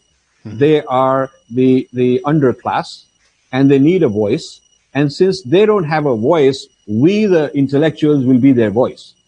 So the subaltern movement was, I am an intellectual, I'm a professor of some kind of humanities or liberal arts or liberal arts somewhere, and my calling, my responsibility is to be the voice of those who can't speak for themselves. And these tend to be people who are against the nation, who are against the narratives that keep the nation together. It's history, it's family values, it's a political thought. So the subaltern movement in India morphed into minorityism against the majority, and a lot of vote bank, small little parties here and there. Each caste, each region, each identity was encouraged to create its own little party, have a few MPs, and then these could all gang up, make a little coalition to overthrow the majority. So the subaltern movement was in a very effective breaking up of India ideologically. I mean, you could definitely describe the Democratic Party in America and the Labour Party in the UK in that way. They certainly are minority-focused parties. No question about it. Yes, and then next phase was postmodernism, which added a whole lot of intellectual kind of clout and sophistication by saying that all grand narratives are oppressive. And so since historically the grand narratives have belonged to the majority, their religion and their worldview and so on, we have to overthrow them if we want to liberate and give freedom to the masses. So this turned into abusing all the Indian ideas, which I have called Hindu phobia, because I realized there is Islamophobia, and when I Googled, I couldn't find anything called Hindu phobia, so I coined that term. And that term has now taken on in a big way as a sort of counter movement, saying that if there is Islamophobia, we should also talk about Hindu phobia. And this is, yeah, go ahead. No, again, there are definite similarities that are happening in the West here. George Orwell used to talk about the Anglophobic intellectual classes of England, and it sounds very, very similar, in fact. I don't think these people ever went away, really. But sorry, carry on. Yeah. So, there is this playing the victim card. I mean, that's become a very common thing among the Muslims in India. And the left has trained them. They go to anyone who is willing to listen and teach them how to play the victim card. Yep. And a successful coining of Islamophobia, making it as an intellectual movement all over the world, is also part of this. So I would say, while traditionally the power of Islam when it arrived in India was hard power, it was very militant. Yep. But now I think with the help of Islam, with the help of the leftist allies, they've learned to morph into also a soft power kind of version of Islam, which looks like it's into music and it's very nice and it's very friendly. But my problem with my friends who are liberal Muslims, I really respect them, and I think we need a reformation from within Islam. That's the only way there could be a reformation. The problem is that either they are scared to take on the hard power Islam, or they are themselves kind of muddled up or duplicitous. Because there hasn't been a very strong liberal Islam movement that will take on the mullahs. That will say, okay, let's change the curriculum in these, in these schools, because the Islamic schools are where the whole jihad and all that is born, and there is a dearth of teaching science, teaching critical thinking, inquiry and questioning, disagreeing. That is not taught so much. So in India, a large part of the masses, Muslim masses, are dependent on the local mullah to give them advice on what to do, what to think, how to live, how to comply with Islam.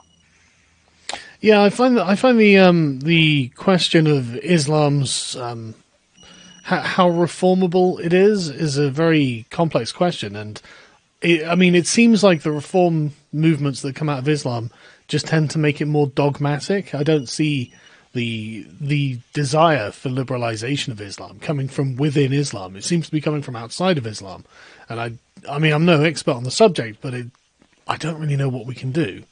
I don't see what the options are there. The Reformation of Christianity took a couple hundred years, a lot of fighting. It was not something like a few people can do overnight. No, Islam has peaceful. If Islam wants to reform and become part of modernity and become part of the future civilized countries and civilized parts of the world, then, this reformation has to be a very serious project, and there will be people who pay the price because they will take a lot of risks. And that's the kind of leadership that has to happen.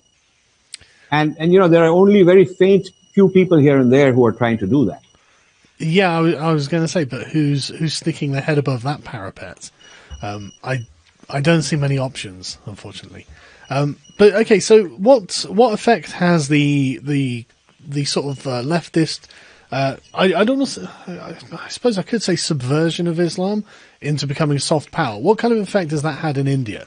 Because I'm not any kind of expert on the internal politics of India, but I'm aware that the tensions between Muslims and Hindus in India are quite high at the moment, aren't they? So this seems to be a sensitive subject. Sure. One of the interesting anomalies, India has many anomalies. One of the interesting ones is that it's a place where the Muslim invaders and rulers for several centuries are classified as a minority. So they because numerically, if they are numerically a minority, it is assumed that they are weak. But they actually, were a conquering aristocracy, weren't they? They were a conquering aristocracy, and their language was imposed. They ran the courts. They had the military. I mean, there was a huge. What India went through is comparable to ISIS today, and in many ways worse because it went on for a very long time. Yeah. So to classify this tradition as sort of minorities itself is an incorrect thing. And the Muslims are part of the global pan-Islam. They get a lot of funding from Saudi Arabia. Huge amount of funding comes from Saudi Arabia, also from Iran, because they want to fund the Sunni and Shiites respectively. Both exist in India. So the leaders of Islam go to Saudis and various other places to get their training. A lot of the Muslims are encouraged to go to the Hajj pilgrimage. And there is a lot of subsidies to help people do that. They come back indoctrinated. So, there's a whole ecosystem of starting with funding from the Arab countries, and all the way to creating a local elite in India. Some of them are very successful in elections. Some of them are rabble-rousers in media. They have a huge number of followers. And then down to the local village, poor village, where there's unfortunately, a lot of Muslims are poor because they did not emphasize, the community did not emphasize education. I read a report in Britain about the South Asian communities in Britain, and they divided the Hindus from India, Muslims from Pakistan, and Muslims from Bangladesh.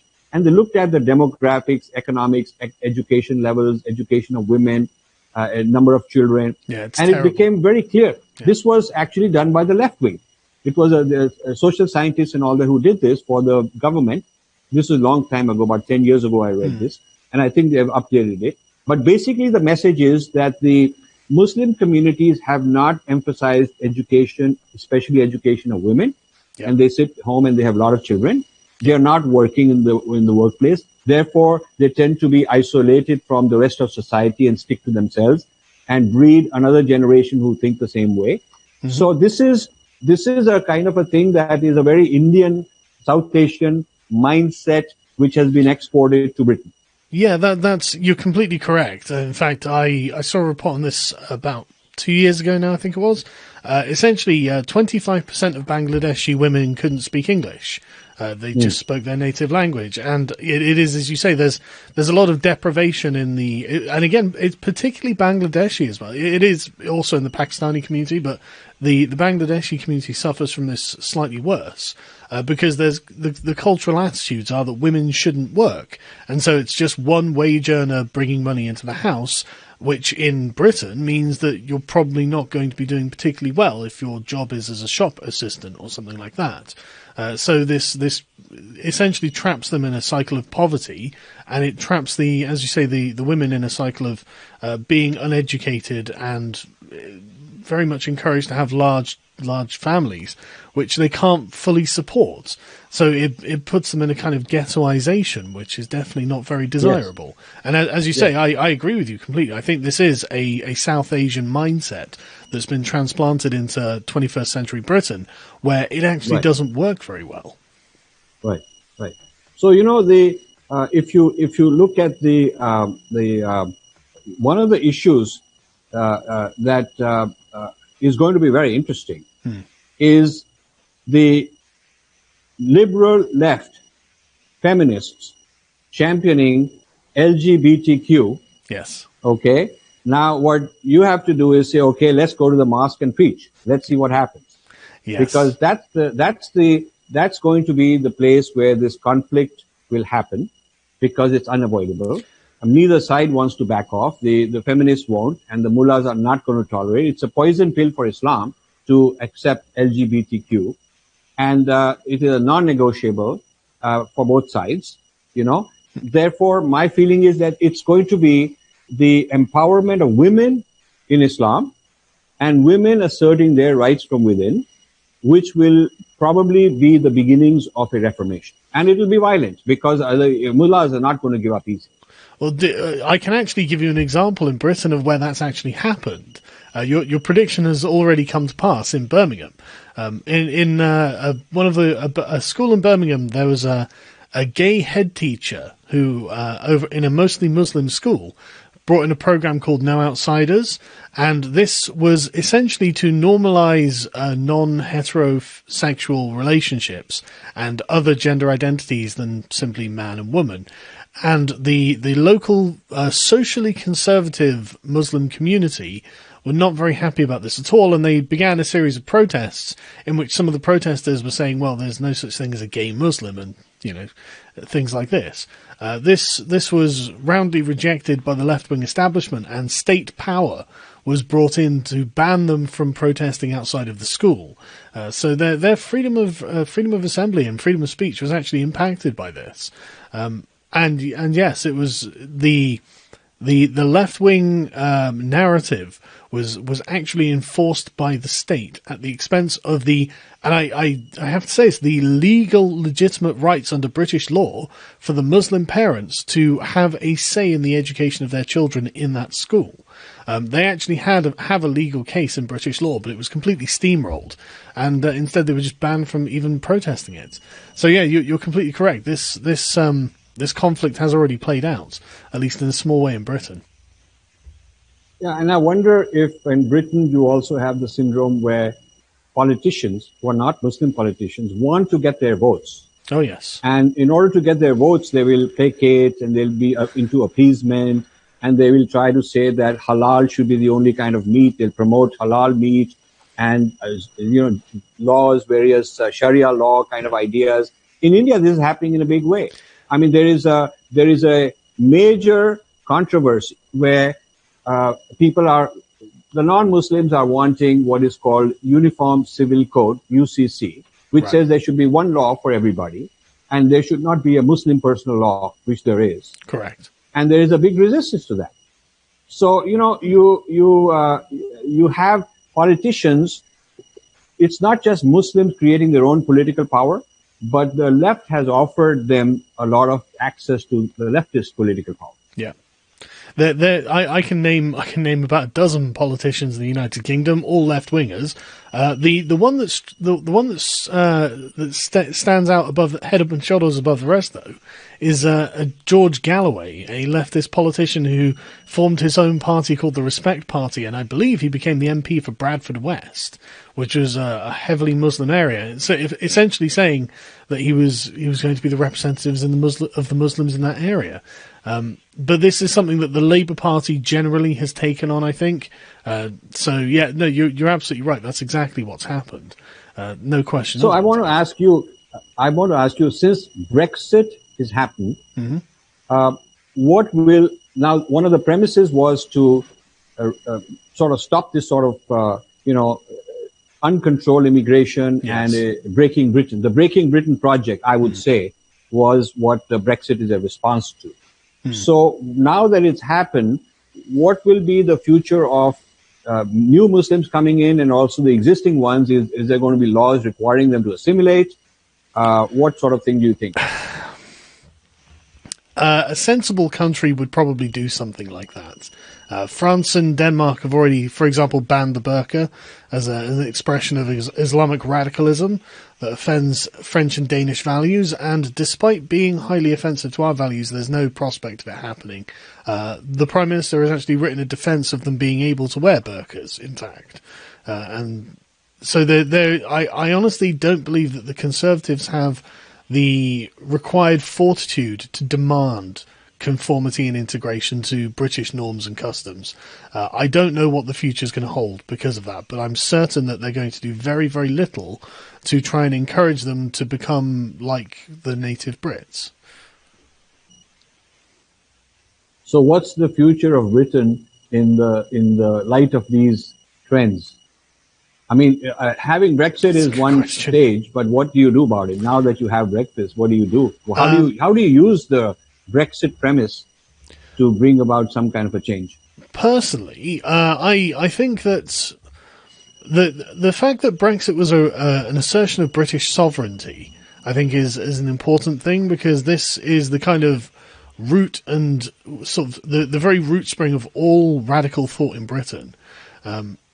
The fact that, I mean, there's just very little weight on in general media representation to deal. There's so much reluctance to deal with the question of immigration, and even the Conservatives, who have a massive mandate at the moment and are aware that 70% or so of the public, somewhere between 60 and 70% of the public, think that immigration has been too much and has gone too far and has not been universally good. You would think that they would be quite empowered at this point to say, no, we're going to stop immigration. But the left-wing narratives still hold an awful lot of influence over this country, and it's very difficult because these are the media narratives. So what is presented to people, whether they agree with it or not, it determines how people react. And until we can kind of break the kind of I don't even know how to describe it, but just kind of the information stranglehold that the media has on the country, it doesn't seem like there can be any actual pushback against immigration. And the thing I think that really is the biggest stopgap, the biggest thing that's stopping any progress, is that there have been real victims of mass immigration in Britain, like tens of thousands of victims. There have been people who have been displaced from areas of the country. I've met people from quite remote areas of the north who have come down to the south and said, look, this is going quite badly up there. We feel like we were hounded out of where we lived. We feel that the community that was doing the hounding was racist against us. And when we report this to the authorities just don't want to know. The depth of fear that exists in the institutions about dealing with these problems is difficult to overstate, I think. And honestly, why is there fear? The fear of public shaming from the media, fear of criticism. If you were to say, look, it looks like these grooming gangs of young girls, which I'm sure you're aware of, are almost entirely Muslim. They're being done on ethnic or not just ethnic, but also religious lines for reasons that the perpetrators will say is these are worthless white whores, and so it's acceptable for us to do this. There are some drastic implications there. The implication that all people don't have value, that there is a certain kind of value that you can attain by becoming a Muslim, and if you're not a Muslim, then you are just not entitled to the same kind of human dignity that others are entitled to. A willingness for the authorities to go along with this and pretend, they actually pretended that this was informed life choices being made by 12-year-old girls to join a gang that would pimp them out and drug them. Things like this. The scale of the failure of the establishment because of the left-wing narrative on these subjects is so colossal, and the amount of suffering that has been created is so colossal, that I think if one step backwards is taken by the establishment and the left on this, and say actually maybe immigration was bad for Britain, then the whole thing collapses and heads will roll. And I think that that's what they're most afraid of, because it's been really bad. It's been really bad. Are there any laws on madrasas? Are there any limits to their educational freedom? In other words, I'm not talking about restricting what they teach about the Quran, but are there requirements that they have to teach a certain amount of mathematics, they have to teach English, they have to teach British history? Are there certain minimum curriculum requirements, or is it like in India, it's very loose? I actually don't know the answer to that question offhand, but I think it's something worth looking into. But there has been a great deal more oversight in recent years with mosques and madrasas, because it turns out that a lot of the radicalization is being done in these places. The Finsbury Park Mosque being the example of this with Anjem Choudhury, that essentially the management of it had to be replaced completely, because with Sufis, I believe it is now, who are not Salafist radicals. But the Finsbury Park Mosque was a genuine problem for about a decade in Britain. And I've got no doubt that there are other mosques around the country that are in a similar position. But the actual teaching of like mathematics and science and whatnot in the madrasas and mosques, I actually don't know. I've never thought to look that up, I'm afraid. Because, they need job skills. in the modern economy. Otherwise, if they just learn their religion and jihad and, then they're not employable. Well, they are required to go to public school in Britain. So they will still have like a regular modern education. That's good. Well, you say that's good. I mean, it is. But there are also other problems. I don't know whether you're aware of the Trojan horse scandal in Birmingham, which was... No, tell me about it. It was a group of Islamists were alleged to have been taking over a series of schools in Birmingham, which has had huge Muslim immigration. And instead of following the British requirements, the standard sort of British template for schools, they were in fact introducing what we could call cruel and unusual punishments, which would be corporal punishment, or making children stand out in the rain if they'd done something wrong, things like this. And it essentially creating the school, reforming it not along the secular lines of the state, but along religious lines of Islam. This all came to a head when it was all there was investigation by the press, in fact. And the whole thing went away. All of the allegations went away, and that was it. No one was arrested. There were no criminal charges brought, and it just kind of disappeared and was swept under the rug. But I am concerned about these things. Yes. Yeah, but at least you have everybody is required to attend public school, whereas in India, the madrasa is allowed to have its own parallel education system, different from the public school. And you can send your children to the madrasa and not go to any other school. And that's considered okay. And so, this sort of a thing, after a long amount of activism on the part of the Muslims and the complicity on the part of the Indian political elite to get their votes in exchange for all this, has actually harmed the Muslim community because it's isolated them from the world economic system. They are not the movers and shakers on the world stage like a lot of Indians who are non-Muslims are. So they're, in a sense, optimizing and maximizing the narrow interests of the Islamic elite has been a disservice to the Islamic majority, masses.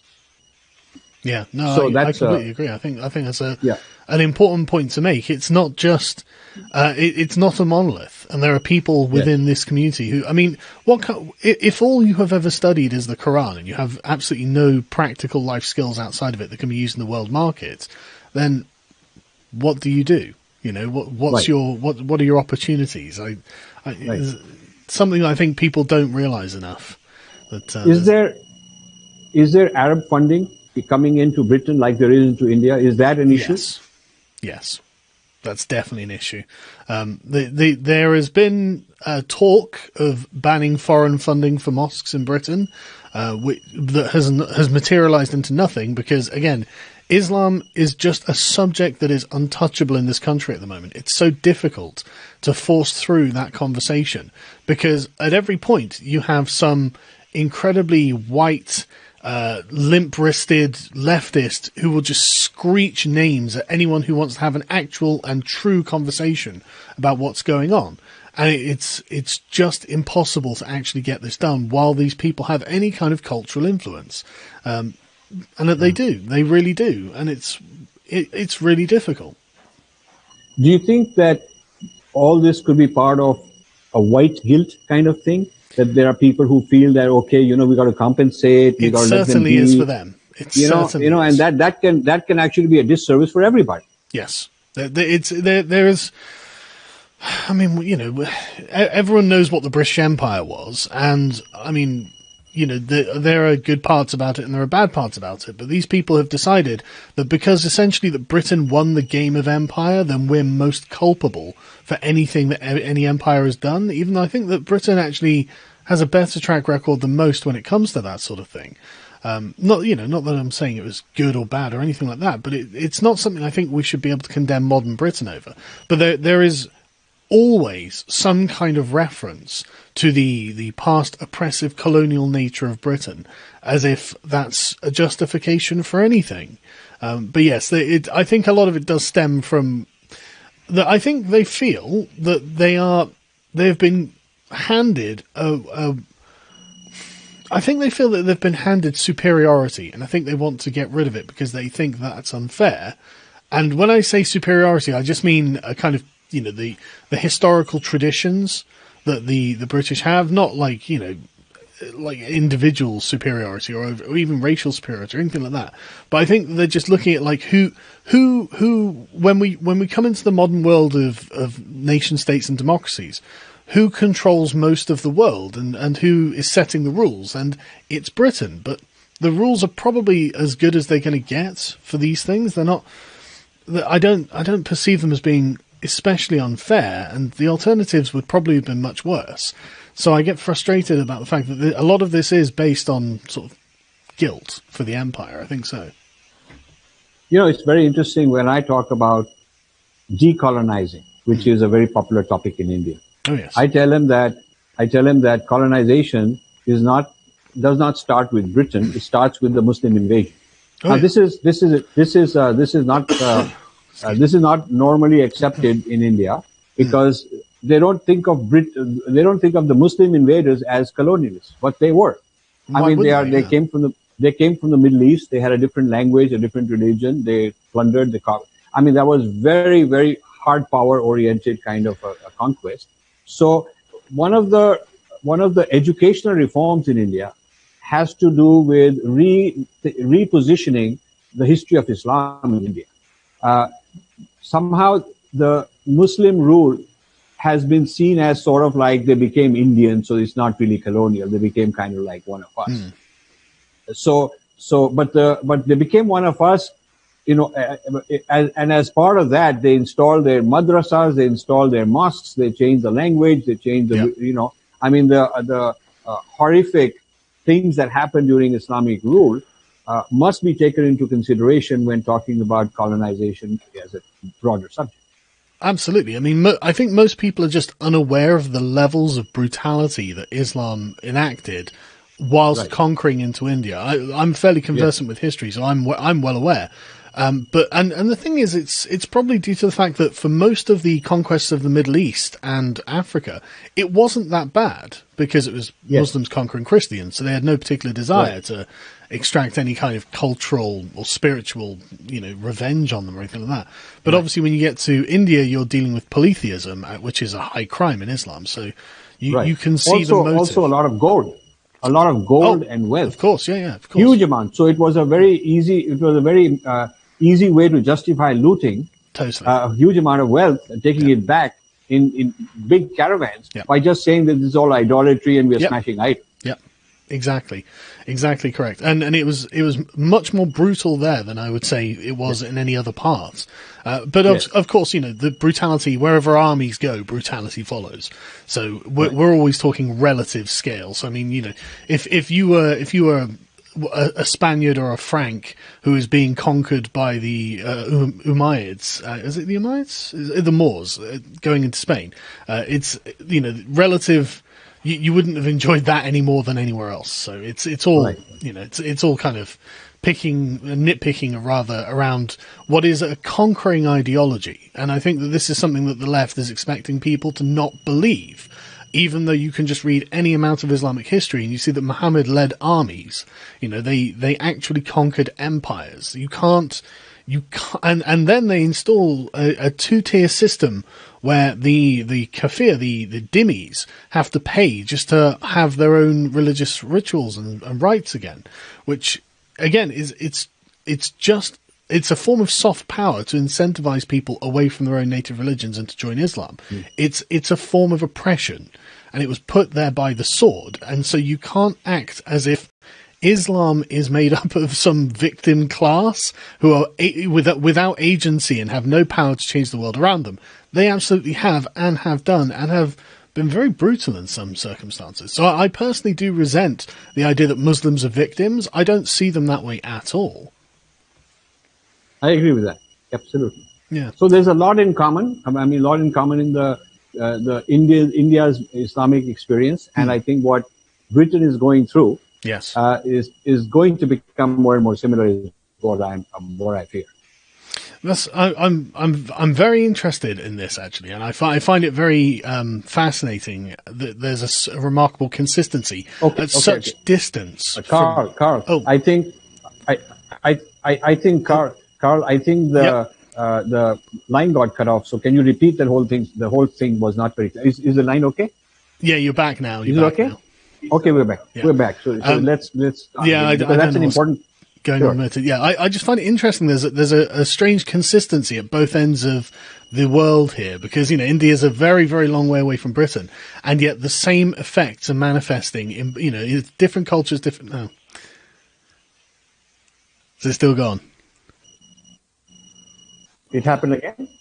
Yeah. God damn. It's low right now. Is it low? Yeah. Just give it 1 second. Okay, it's still down. Because that's an important closing, nice statement he's making. Can you hear me? I can. Yeah. What is it now? Is it okay? It's medium. It's medium? Okay. Okay, it's better. Oh, it's good. Let's start. Yeah, sorry about that. I don't know what's going on with my internet, but I find it very interesting how that at such great distance, India to Britain, and all of the cultures and all of the differences between peoples in between, there's still a remarkable consistency in behavior when dealing with Islam. It's consistent patterns of behavior, despite the differences in culture and the differences in history. It still kind of ends with the same problems. So I can't help but feel that we must be hitting on a consistent point of contention here that I think is really worth discussing. Yes. Wonderful. But right, okay. So where can people go to find out more about what you do? How can they get in contact with you? So infinityfoundation.com is the website, and Rajiv Malhotra Official. If you would put it kindly on the bottom of your screen. Sure. RAJIVMALHOTRA.official is my YouTube, and people can be in touch with me. And if they send me an email, we'll put them on our list.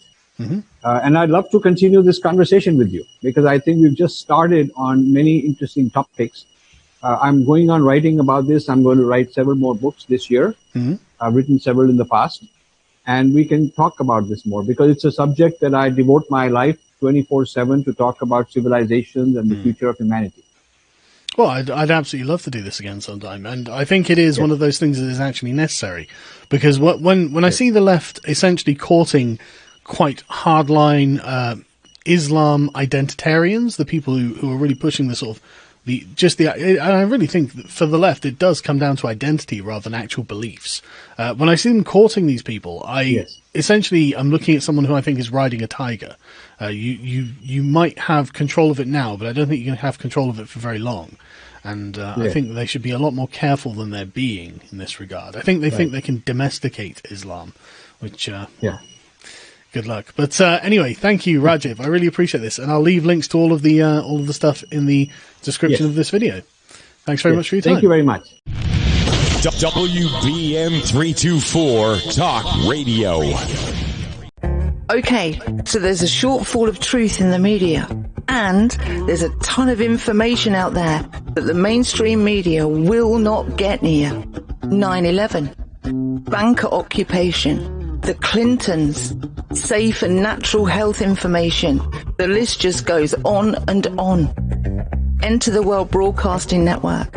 We aim to challenge censorship the tech overlords deal out daily. With shows like Sunday Long Live Radio, Americanuck Radio, and the Robert Scott Bell Show, we are fighting back for you. Why? Because this is going to take all the truth tellers to push back. And WBN 324 aims to be right in the middle of the action. So just type in your browser WBN 324 and join the fight for truth. WBM 324 Talk Radio. This implosion of the Democrat Party, and that's exactly what it is. I mean, you get people writing, well, what happened to Democrats this week? This is unserious. It's worse than unserious. What happened to the Democrat Party is that they have lost their entire moral foundation.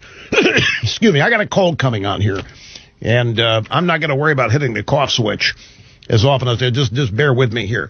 I mean, they have lost their entire moral foundation, and they lost it 4 years ago. This is what happens. Let this be a lesson to you, folks, in your personal life. This is what happens when you become consumed with hatred. Hatred is a poison. it destroys you. Because hatred can never be requited. Hatred can never be rewarded. Hatred can never make you happy. Hatred means you're requiring on something painful or bad to happen to other people. And that's just not the way to happiness. That's not the route to success of any kind. And it's where the Democrat Party is. And I'll break this down and I'll explain it in great, great detail as the program unfolds. Telephone number if you want to be with us today is 800-282-2882. The email address, lrushbo@eibnet.us. So the last time I was here and we were together was Monday. And I have to tell you, it feels like it's been 2 weeks with everything that has happened since then. But it hasn't. It's just been 1 week. And the last thing that I did on Monday was inform all of you of a medical diagnosis, advanced lung cancer. And I told you Monday that I really wished that I could not announce it because I don't like making things about me. And I promised you that I was not going to live every aspect of this on the air. Millions of you have been through it. It's nothing that millions of Americans aren't experiencing or haven't experienced, so you don't need me sharing all of the details with you. And I wouldn't want to do it anyway because there's a lot of factors involved, including privacy and distraction. Just know, and by the way, folks, I don't know really, I'm going to be hopscotching through much of this first hour as thoughts erupt in my fertile gray cells. I don't have anything written here. I don't have any monologues scripted. I haven't made any notes to make sure that I don't forget anything because I'm not worried about forgetting anything. I'm very confident that I'm going to get everything said here today that I want to say. Despite living in the public eye, I really am a private person for just a host of reasons, most of which that's just who I am. I want whatever I'm known for to speak for itself during these 3 hours and some other thing. But I'm not interested in being in the news all the time for whatever reason. Of course, I can't help it. I am in the news all the time. But it's not something I seek. Nevertheless, it has been one of the biggest blessings. I understand now what Lou Gehrig, when he was diagnosed with ALS in the 1920s, he's announcing his retirement. This after he has been the Iron Man. He's played in all these consecutive games that the record wasn't broken until Cal Ripken Jr. came along. And he's standing at home plate at Yankee Stadium. And he said, after having announced, the world knew that he had ALS. Everybody knew what it was. That it was fatal and that there was no chance of recovery. And there still isn't, by the way. And Lou Gehrig said, today I consider myself the luckiest man on earth. I've seen that black and white film replayed numerous times in my life. And don't misunderstand, I know he meant it. But the first 2 or 3 times I heard it, I had trouble processing. How in the world can anybody feel lucky after having been told that you have a disease from which there is no recovery and that it's fast? And even though there was a part of me that, okay, this is something that famous people are supposed to say. He's been very successful in life. He was uniquely talented to play baseball and all that. And I thought, okay, clearly there is a portion of Lou Gehrig that thinks he has to say this. And now I know that's all wrong. Now I know that there was nothing forced or phony or public relations related about it. Because I feel the same way. I cannot thank all of the people that I have heard from since Monday, and they are still getting hold of. There are people I had no idea they knew how to get hold of me. And the sentiments, the thoughts they're expressing are just incredibly nice and supportive. And to have this kind of support and to know it, to be fully aware of it, yeah, it does make me one of the luckiest people alive. And I'm trying to respond to everybody. I haven't even made a dent in it. I haven't had a whole lot of time to, but I'm going to try. Some people have written, 3 or 4 times.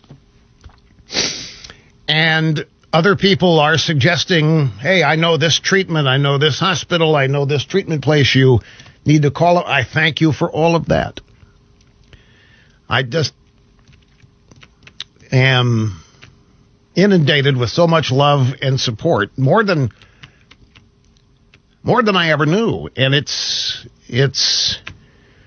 really true when I sit here and think about how lucky I am that all this has happened to me. Now, I know many of you want to know the story of the State of the Union address on Tuesday night and how that all happened. And someday, I hope to be able to tell you the entire story. I can't tell you the entire story now without divulging medical details that I frankly don't want to give people an opportunity to start investigating and writing about and pronouncing opinions and this kind of thing. People know enough about what I have. It's late stage, it's advanced lung cancer, but there's good news associated with the diagnosis and the treatment. So we are where I am to have the first procedure that will set up the beginning of treatment. This is Tuesday. And it is scheduled for 5 o'clock in the afternoon. We took no clothes. Catherine and I, we went Grub City with shorts, T-shirts. I mean, the whole week is going to be in a hospital. There's no reason to take a coat and tie. There's no reason to pack a whole bunch of stuff that you're never going to use. Light was the byword. The procedure was going to be 5 o'clock in the afternoon. Have to show up for it at 12 noon to do the prep, talk to the doctors, and so forth. 9 a.m. Phone rings. I've got the number in my address book, so it's the White House. So I answered the phone, and they said, can you hold for President Trump? I said, yes. Rush, how you doing, buddy? Great to hear from you. Hey, look, what are you doing later today? And I said, well, I have a serious medical procedure that's going to start all this at 5 o'clock. Well, look, what's the doctor's name? I want to call him and have him delay it for a couple days because I need you down here tonight. I said, Mr. President, I'm stunned. He said, look, your health comes first. There's no question, but can't they just do half of what they're going to do and then send you down here? I mean, but believe me, you don't want to miss this. It's going to be great. It's going to be great. You don't want to miss this. Well, I don't know what's up. I mean, he told me that he wanted me to be his guest at the State of the Union, was going to mention my name, recognize me. Hung up the phone, and for the next hour and a half, I agonized. I literally agonized over what to do. Catherine and I are both sitting in a hotel room. As time is marching on, we're faced with the possibility of having to ask an entire medical team to broom their schedule and reschedule to accommodate this. But we haven't told them yet. We're discussing the logistics. Now, there's something else. Earlier that day, I had sent EIB-1 to take my nieces from New York to Cape Girardeau, and it wasn't going to be available to me until 4:30 in the afternoon. So I'm putting that in the equation. I mean, there's no way to even get there, even if I want to. Unless we charter, we could do that, but no clothes, no shirt, no tie, no socks. I mean, no dress shoes. Zip, zero, nada. Catherine saying, you've got to do that. You can't not do this. I said, how are we going to do it? She said, leave it to me. Hour and a half later, called the president back, tried to tell him no. Remember, I don't know what's going to happen. I have no idea. He has told me, by the way, he has told me that he's going to present me with the Presidential Medal of Freedom, but a couple weeks from now in the Oval Office. I had no idea at this point on Tuesday morning this was going to happen, State of the Union. And he didn't tell me during all these phone calls. So I called him back around 10:30, intending to be as persuasive as I could to thank him and just say that there was too much here to overcome to get down there, including the medical schedule, the doctors and everything that had been. And this story, if I could, and someday I'm going to be able to give you every detail here, but for people that do not know Donald Trump, this story will explain him, his essence, his attitude toward life. There simply is nothing you can't do. There's nothing that can't be done, and there's not a single obstacle that can't be dealt with. And it's not even hard. It's not even, he didn't have to stop and think for a moment about this. Now, granted, he's got presidential power. If he wants to clear us into Reagan National, if he wants to send a car for us and get us from the airport to the White, he can do all of that. But he did, and he was willing. But the fact was that this is what he wanted, but not for him, you see. It was for me. And he wasn't going to let me talk myself out of it. Part of me is not wanting to create any problems for him. I mean, he's got so many more important things to do than deal with logistics. And I told him, I said, you think I'm going to do it? I got people here. What do you mean? I'm going to call a guy here in an hour. All this will be done. All you got to do is just find a way to get the clothes. So Catherine, this was amazing too. Catherine got in gear, and again, without divulging too much, we went and met the doctor.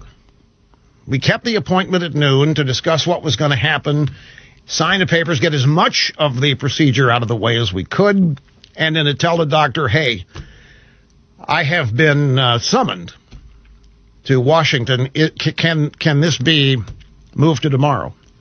Sure.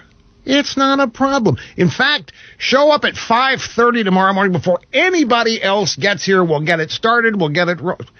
Everybody was just as cooperative, helpful as they could be.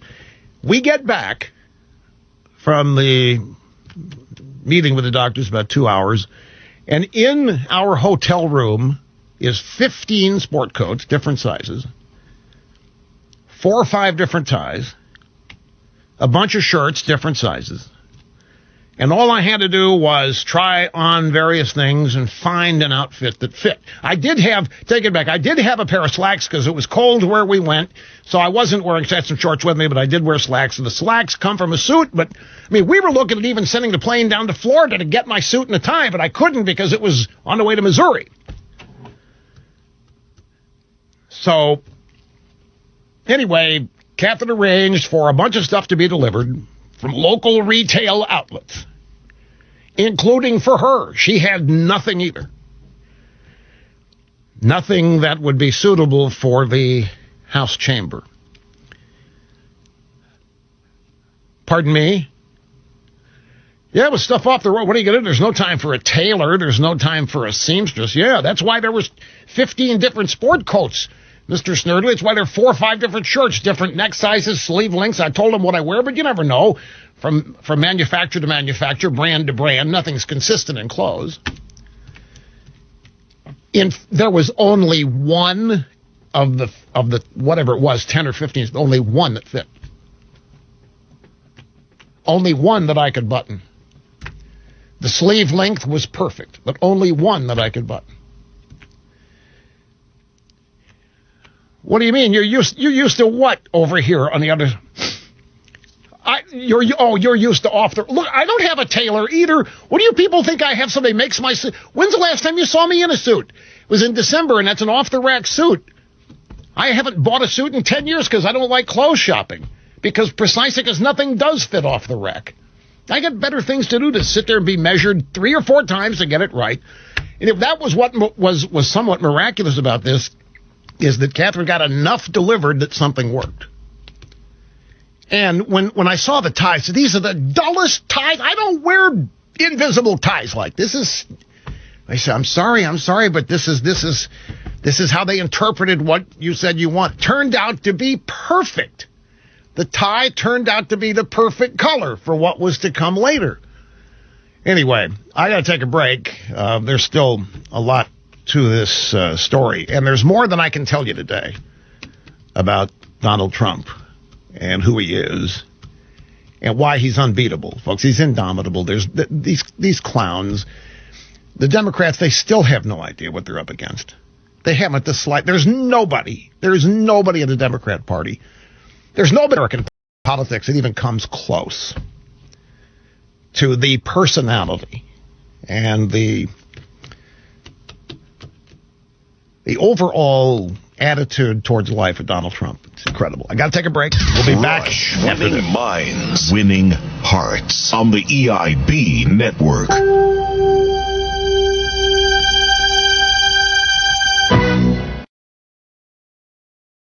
I still have a ways to go in explaining what all happened here on Tuesday. But there's not enough time in this segment. I kind of went overboard in the first one, so bear with me here. I just want to reiterate something. You look at what happened in Iowa. And I told the president there was a meeting. I'm jumping ahead, but there was a meeting in the Yellow Oval. Teddy Roosevelt loved the Oval Office so much he had an exact replica built in the residence. And it's yellow. It's the same dimensions as the Oval Office in the West Wing. The entire Trump family is there. And the subject of the Democrats' meltdown in Iowa, the Hawkeye came up. And I said, Mr. President, don't you find it a little ironic? These people running around the last 4 years claiming you cheated with Russia, you're going to cheat in 2020, and look what happened. These people, Silicon Valley running their operation, they can't even count votes. When are they going to blame Russia for this? When are they going to blame you for this? And he got a big laugh out of it. What a bunch of incompetent, arrogant... More on this in a minute. Hang on.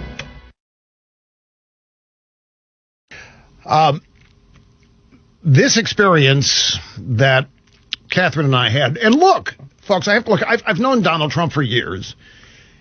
And I've been really fortunate the past year, played golf with him a number of times when he's down here, down in Florida.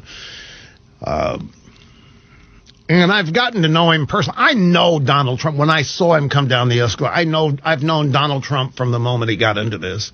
And I knew he was going to win 2 weeks after he got into this. And I never had any doubts about it. And I fully, totally understand the Democrats' discombobulation with it. They have no idea what they're up against. They still don't. The deep state, all these people that have tried to run Donald Trump out of town, they have no idea, folks. They literally, I don't think, know anybody like him, which is a shame. They don't know people like Donald Trump. They may even have disdain for people like Donald Trump. If you look at Donald Trump's life, he's lived a full and complete life, and not everything has been what we would characterize as exemplary, but that's the point. He's lived. He has gotten everything life has to offer, and he's not finished. And he attacks it each and every day, and he has no, what's the word? He's got no self-doubt. He doesn't let what other people might think of what he wants to do stop him from doing it or from saying what he wants to say. He's just a unique personality. And the fact that the political establishment, in fact, in some of both parties, don't understand it is not hard to understand, because there is a way of doing things. The standard operating procedure in electoral politics. And you can see the contrast. Go watch any Democrat during the Hawkeye Caucus, the lead up, and then that night when the vote mess happened, and listen to any of them talk. And every speech, even the hand gestures, are rehearsed, focus grouped, the words that they say, focus grouped, practiced. None of it is real. And all of it is pandering. Every bit of it is Mitt Romney epitomizes the pandering. Romney is pandering to other losers. For some reason, Romney thinks this is his route to victory. He hasn't slightest idea what his future is. But it doesn't include victory. Not even close. And he's going to find out sooner than later. But in this day, this past Tuesday, there was simply no way it wasn't going to happen. And he never made a demand. I want to try to be clear about this so that as many of you as possible understand the personalities. There was no demanding. There was nothing offensive. There was nothing belittling. There was nothing. It's a unique person that is able to persuade people to do what they want and make them happy they're doing it, even when they don't think they can. In Donald Trump's world, there simply is no can't. Especially when it comes to trying. So we tell him late in the afternoon on Tuesday that we're going to accept the invitation. He's thrilled. He was ecstatically happy. But as I was to learn later, not for himself, he, pardon the sniffles here, folks. I told you I've got a little bit of a bronchial congestion, chest cold coming on. At any rate, he's on the phone and saying, look, of course your health comes first. There's no question. You got to put your health first. Can't the doctor take some of it out now and then go get the rest of it tomorrow? What's his name? But there was never a demand. There just wasn't any way we were going to be able to decline it. That just wasn't going to happen. We figured that out, and then all the logistics fell into place. And we arrived in Washington and were picked up and taken to the White House. We were met by Hogan Gidley in the communications shop. I went to the library in the White House, which is, it's off the diplomatic entrance area. It's near the elevator to the residence, where the First Lady was posing for photos with all of the people who were being recognized in the gallery that night.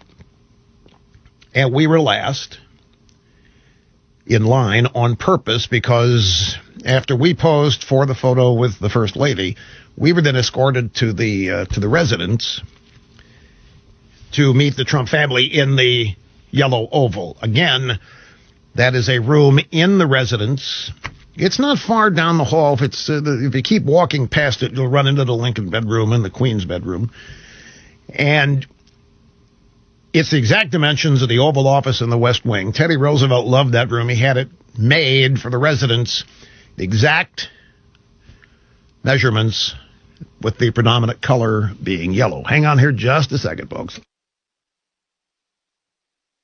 So we were escorted into the room by Mrs. Trump, and we chat with her for 2 or 3 minutes, and then the Trump family began to come in, Ivanka, Donald Jr., Eric, their wives, spouses, and then the president came in and sat down and started talking about the award and the medal and what it means and how special it is and how thrilled he was that we were able to make it. And, folks, I don't know if I should. I'm going to go ahead and tell you this. I realize that it's going to open the floodgates of a bunch of people in the media, but at this stage, I don't care. And I never have cared, and I'm not going to start caring now what they say. One of the reasons I was reluctant was I just wasn't sure I deserved this. You look at, it's the highest civilian honor that the country awards. It's the exact same award that Congress give, the Congressional Medal of Honor, the Presidential Medal of Freedom. It's the exact same thing. There are different requirements. Military people who qualify are awarded the Congressional Medal of Honor with sometimes a ceremony at the White House, but this is the Presidential Medal of Freedom. And there was a part of me, I'm a radio talk show host, and I sit here behind this microphone and I talk. And this is, by the way, nothing new. Remember when I was at the National Review 50th anniversary dinner in Washington? Some of you will remember this story. I'm sitting at Mr. Buckley's table, and a man walks up to me who has been severely wounded in battle. And he asks if I can come over to his table to meet others at his table who also have been wounded. So I did. And I got over there, and I was listening to these guys who have nearly died defending the country, telling me how much they enjoy listening to my program and all that. And I said to these guys, I said, you know, I don't know, guys. You've faced bullets, you've almost died. I sit behind this. You can't do that. It means everything in the world to them that I came over and they wanted to tell me this. And so you can't phony up the humility and act that. So I gutted it up, and I told them how much I appreciated it, how stunned I was, how much it meant to me to know that they were out there. And it was a great evening. So the same thing. Decided, okay, drop this business that the president wants to give it to you. That's all that matters. You've got to do it. But I'm jumping back in time because that was one of the items of when we're deciding whether to do this or not. And I didn't tell Catherine. Catherine's hearing this for the first time, I think. I may have said, do you think I really deserve? I don't know, but I don't think I did. So we get there, president's talking, and we have the joke about the Democrats in Iowa. And he's sitting on an ottoman, a footstool. We're on sofas facing each other. Mrs. Trump, other family members, he's on an ottoman by himself, no ties, where he's got his jacket on, crisp white shirt, unbuttoned. And I said, you know, I couldn't do this. Whenever I used to do anything like this, like a big speech or rush, I had to be alone with no distractions. I couldn't have a bunch of people around me. I said, now, one of the reasons none of it was scripted, and I had lived everything, so I needed to make sure my brain was working and not distracted. And he said, no, we love this. We love this. This is historic. We've got such a great story to tell. You know, Donald Trump is not ashamed to trumpet his accomplishments and achievements. They're real. He does have his own version of humility. You have to know how to spot it. It happens at every rally. Donald Trump will tell everybody in the world how much he appreciates their support, one way or the other. Could be 30 seconds, could take him 2 minutes, but everybody at a Trump rally knows that he appreciates them and doesn't take any of their support, their presence, for granted. So then, after this and the joking about the Democrats and my suggesting that maybe the Russians were behind this disaster in Iowa, it was time to leave. And this was something I never knew. I never knew how all of this happened. All those guests sitting up there with the First Lady in the gallery, I never knew how it all happened, but now I do. And I will tell you when we get back. This is the big one. Rush on the EIB network.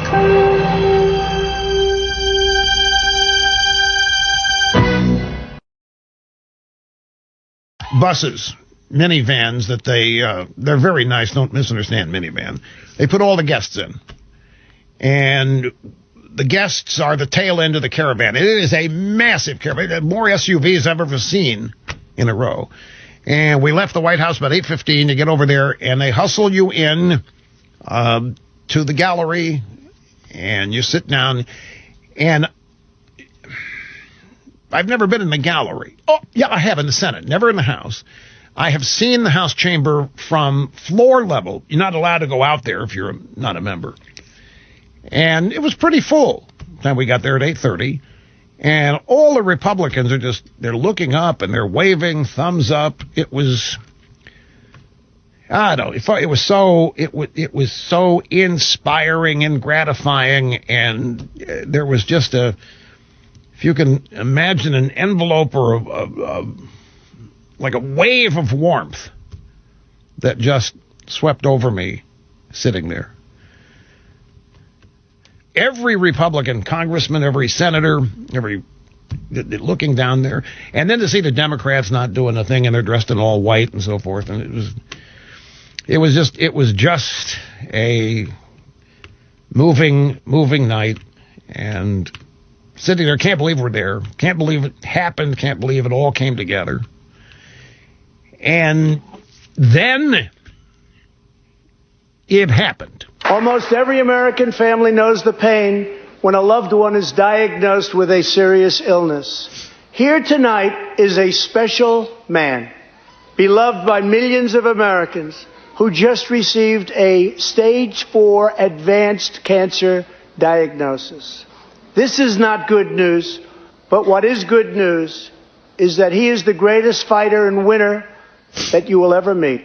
Rush Limbaugh, thank you for your decades of tireless devotion to our country.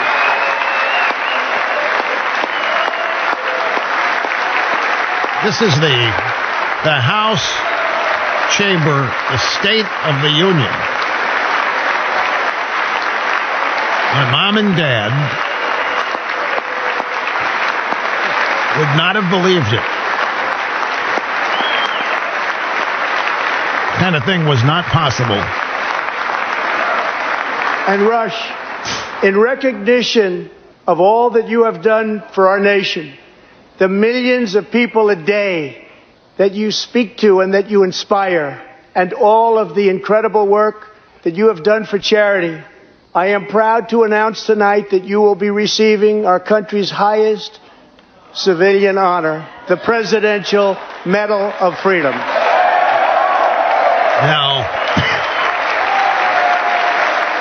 I thought this was coming in a couple weeks in the Oval Office. Somebody jabbed me, turn to your right, turn to your right, turn away from the First Lady. Okay.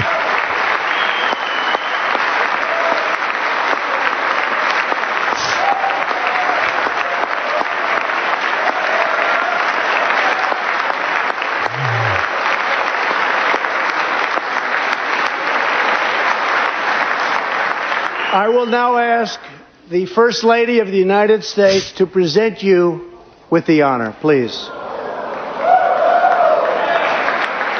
And Pelosi's going nuts. That's when she starts ripping up the speech. Pelosi's so ticked off she can't see straight.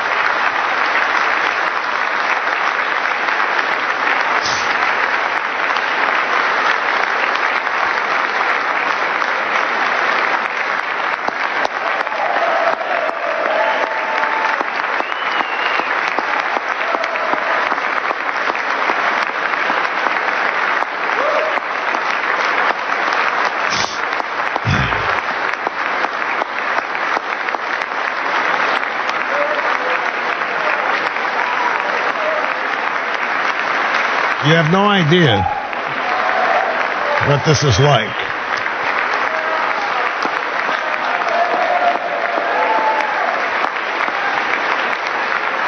Of all the things you think might happen to you in life, this... Catherine, congratulations. Thank you, Catherine. This is not one of them. I've got to take a break. There's one other thing about this I have to impart, though, so stick with us. America's Anchorman, Rush, on the EIB Network.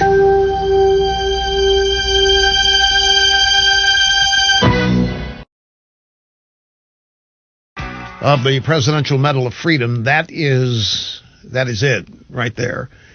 And it is, I couldn't stop looking down at it the whole time. that I'm wearing it with clasps in the back. It's just beautiful.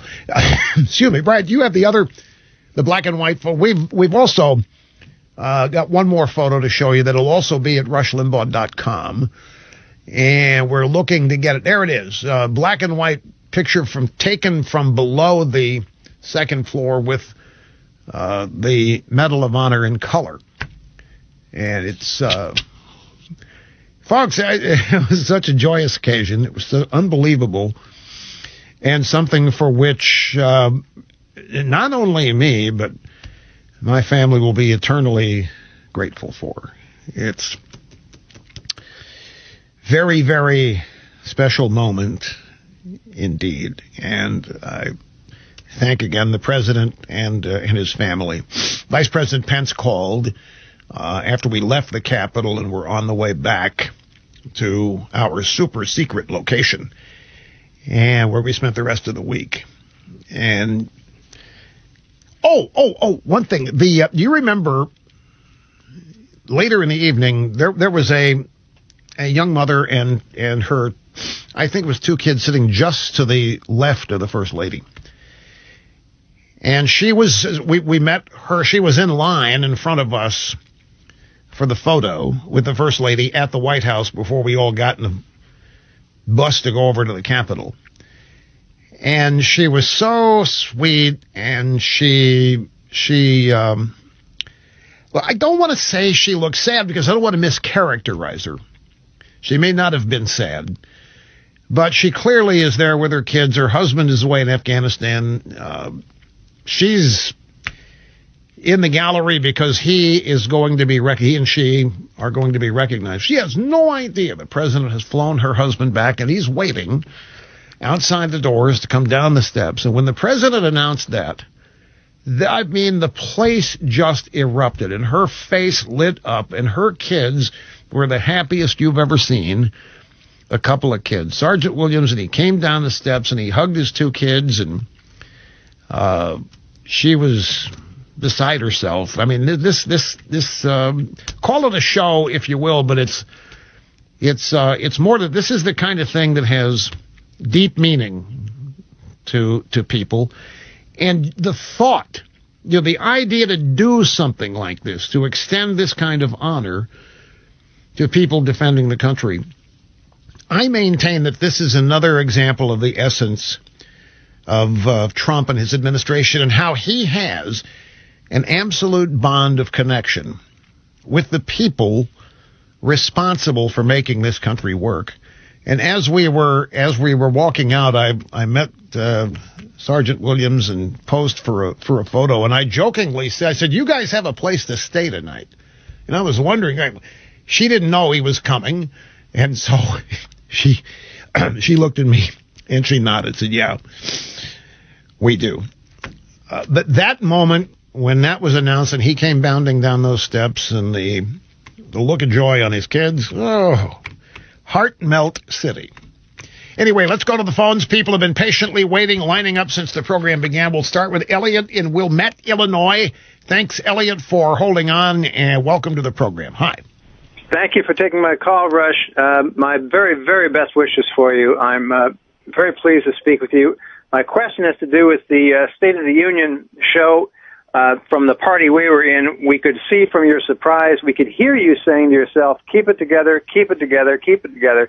My question is about Nancy Pelosi, and did you notice from where you were her pre-tearing of the speech before she did so at the end? Yeah, but I didn't know what it was. I saw her pre-tearing it, and I had no idea that it was because. Was that before he started, or along during it?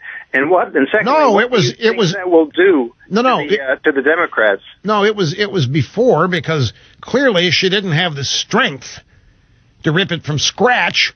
So she had to get each page started in advance so that when she went to rip it up. But that was before he started? Well, I think it was after he started. Although I have to say that I only know that based on what I've seen since. I didn't actually see her doing that, the initial rip, during the State of the Union speech. Now, what it all means for the Democrats, I don't think this is complicated, and I wish I had some unique, brand new, you've never heard it before answer. But you want to know what the impact of this is going to be on the Democrats. It is going to be devastating. I'm watching the media today. I've watched the media the past couple of days. They're trying to glaze over this debacle in Iowa. They're trying to make it like even media that you think is friendly to us. They're doing everything they can to salvage this because they need viable opponents for ratings. They need to be able to report that the Democrats have a chance, that the Democrats are gaining ground on Trump. But, folks, the mistake that they have made from the beginning, they continue to make it. They are incapable of fixing this. For whatever unreasonable, make no sense reasons, they hate Donald Trump, and they think everybody else does too. There's no other reason to do this. But look, everything they have tried has failed. Everything has blown up on them. They are the epitome of Wile E. Coyote. They are a laughingstock. They are a joke out there across the fruited plain. They're not a laughingstock or joke in the media because the media is invested in them, wants them to look good, wants them to win. But I'm telling you, ripping up State of the Union speech that's chronicling and reporting on the greatness of the State of the Union, the improvements and the changes for the good for everybody that has happened. There's no sizable constituency out there that hates Trump so much that they're going to applaud that. The Democrat Party makes the mistake of assuming that Twitter is national public opinion. They make the mistake of assuming that Twitter represents a majority of their support. Twitter represents maybe 20% of the thinking of this country. And they'll never figure this out because the media lies to them and the media pumps them up. And they literally sit there. Pelosi literally thinks that this country hates Trump more and more every day. And that why else do this? Why pull a stunt like this? If she thinks that it's going to harm the Democrats, there's no reason to do it. She obviously, hang on, obviously thinks this is going to help them. And it's, I think, a great illustration of how totally out of touch they are and have been for 4 years. And I'll tell you, I don't think they have ever been close. Past 3-4 years, however you want to tabulate, they've not been close to meeting their objectives on Donald Trump. They have not been close to getting rid of him. They've not been close to succeeding in impeachment. They've not been close in this Russia business. They have been embarrassingly off-bent, out of touch. They have looked mean-spirited and ridiculous to a vast majority of normal Americans to whom their behavior doesn't make any sense. And the Democrats have no way of knowing that and seeing that. This was a big debacle. This Iowa mess is right along the line with it. I'm watching, as I said, watching the media. Well, the Democrats have given the candidates additional time here to work out the... Come on, this is an embarrassment. What was the result of impeachment? It killed Joe Biden. Impeachment killed Joe Biden. That's what impeachment did. Impeachment took out Joe Biden. Joe Biden finishes fourth. Biden is finished. Biden was never going to win this thing. I'm telling you, how many times did I tell you in June, May 2019, ABC does that story reporting on Biden and his kid Hunter? And I told you they're trying to take him out. Biden's not going to be the nominee. And they don't want it to be Crazy Bernie. How about the Des Moines Register poll the night before the Hawkeye? They don't release it, claiming some kind of snafu. The snafu was they didn't like the result. These people, I think, are the ones that manipulate vote counts. Not Trump. These are the people that partnered with Russia. Well, Hillary Clinton did. with all of that. And no matter what they try, it blows up in their face. But go back the last week, the last 2 weeks, the last month. What have you heard in the drive-by media? Joe Biden leading by a landslide. Slam dunk. Joe Biden leading in Iowa. Joe Biden wins in Iowa. Going to clear the decks in New Hampshire. Joe Biden comes in 4th place in Iowa. Meanwhile, Trump's got his headline, acquitted. Trump acquitted. How stupid are they? Knew this was going to be the result. They knew Trump was going to be acquitted, and yet they went ahead with this anyway. Why? Because they think everybody hates Trump. The big mistake they make, they think they represent a majority of thinking in this country. They think that wacko liberalism / socialism / communism is the majority thinking in this country. It's not even close. But they think they've got to hold their base together. So I think that's what Pelosi ripping up the speech, plus total frustration. Trump was acquitted, made her look like a political novice when she supposedly is the dean of Washington politicians.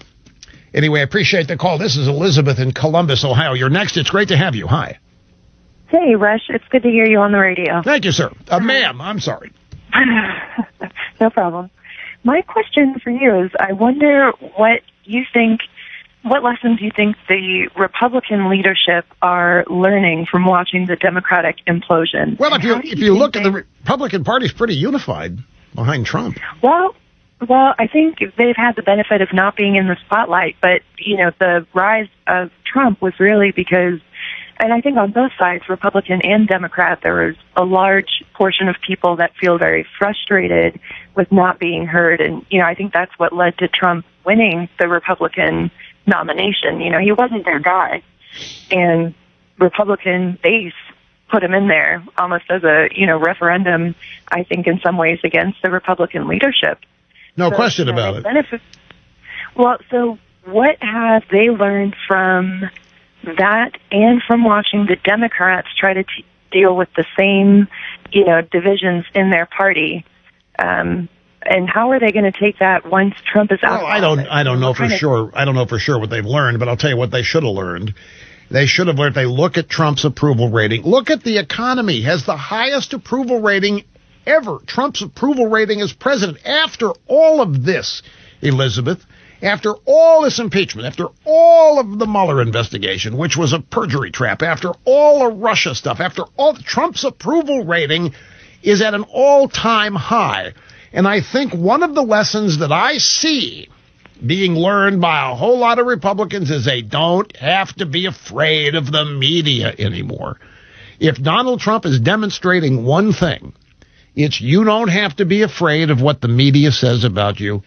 You can win if you simply connect with a majority of the American people. And Trump did, and he connected with a majority of the American people because, particularly in Republicans, they're fed up. They've been lied to campaign after campaign after campaign. Candidates have promised to do X, Y, and Z year after year after year. Get elected, it doesn't happen. Take the issue, it doesn't matter, trade or health care, you name it. Trump comes along, and he is not one of the people. He is by definition an outsider who is already well known and has established an identity with people in his other businesses, and he has the unique ability to speak publicly and be believed. People take him seriously. They believe he means what he says, that he's going to do what he's going to do, and he does it. And they've learned it. And it just, to me, illustrates how many people in this country for so long have been frustrated with the, deep state, or just the way Washington works.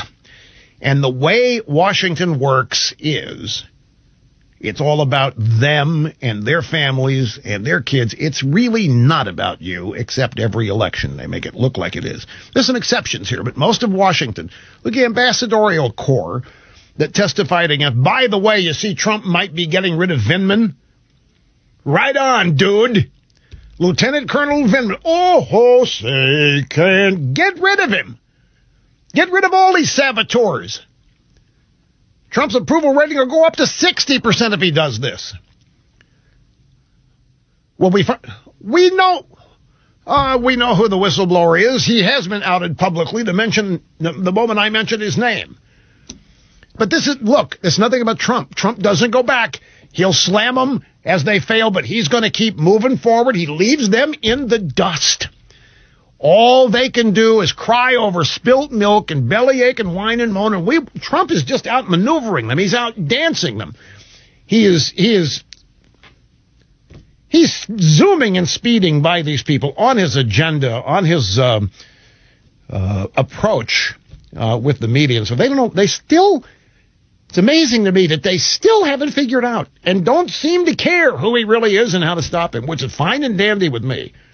They continue to just do dumb, ignorant things as they attempt to stay true or whatever to their ideology. Look, I got to go. Quick timeout. We will continue in a moment. They used to get away with it, but not anymore. Thanks to Rush and the EIB network.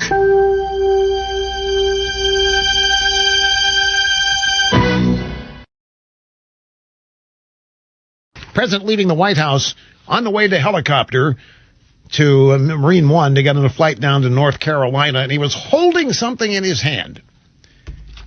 And he walked up to the media. This is what he said.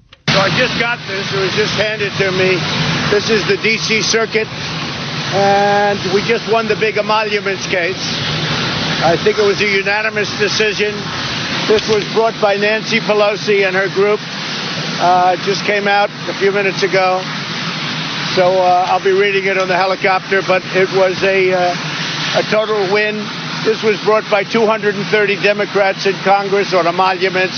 It was another phony case, and we won it 3-0. We won it unanimously.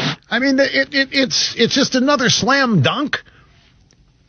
A federal appeals court, 3-0, dismissed a lawsuit by congressional Democrats alleging that Trump violated the emoluments clause of the Constitution by refusing to allow lawmakers to review and approve his financial interests.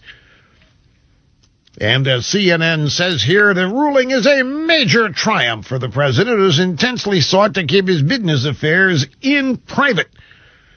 The case's dismissal effectively kneecaps one of several attempts Democrats have made to dig up more information about Trump's... Trump has kneecapped them on everything. The Democrats have been kneecapped. The media has been kneecapped on virtually everything. Folks, unemployment news here. U.S. creates 225,000 new jobs in January, way above the experts' prediction of 164,000. Unemployment rate, 3.6%. Wages climb, 3.1% yearly rate in January. The approval numbers that Trump has after every attempt the Democrats have made, if I were them, I would seriously be looking at what they've done.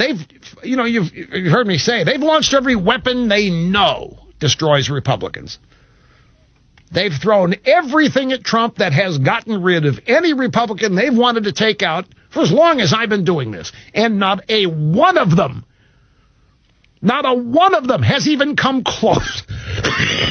I'm sorry, folks. I've got a cold starting in the bronchi. I didn't have time to hit the cough, but I'm really sorry about that. They haven't been able to, they haven't even gotten close is the point, despite what the media has been running Trump's funeral for 3 years. He is triumphing over these people like nobody ever has. Like no conservative ever has. Like no Republican ever has. We'll be back here in just a second. Thank God Rush Limbaugh's on. We go back to the phone. Sean in Memphis. I'm glad you waited, sir, and hello. Mega dittos, Maharashi. Thank you, sir. What, it's such an honor to talk to you on probably the most important week in politics of my adult life. I've been listening since '88, and you were talking about, the unique abilities of Donald Trump. And one of the greatest ones I find is that he has the ability to tweak the left so acutely that, just giving you the Medal of Honor, not that you don't deserve it. I 100% believe that. But I know that it tweaked the left so strongly, it probably had everything to do with the tearing of the paper. I mean, it was just amazing. Oh, I'm sure it did. Pelosi's even said that she thought Trump was going to mention John Lewis when he mentioned my name. And then she starts ripping. In fact, let's listen to Pelosi. And I've had people ask me, does it bother you what they're... No, folks, that's the point. That's the whole point of Donald Trump. It shouldn't bother anybody what they say. It's predictable. It's baseless. It's all the things they claim that they're not.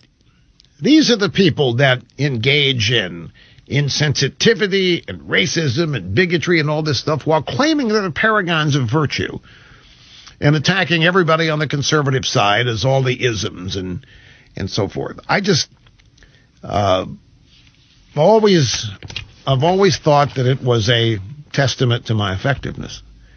It was always a sign of how get under their skin. If it didn't, they wouldn't even mention it. Here is Pelosi. This is yesterday morning. She held her weekly press conference. We will not allow any president to use that Capitol, that chamber of the House of Representatives, of the People's House, as a backdrop for him. Now, all presidents have guests, constant guests. That was not a State of the Union.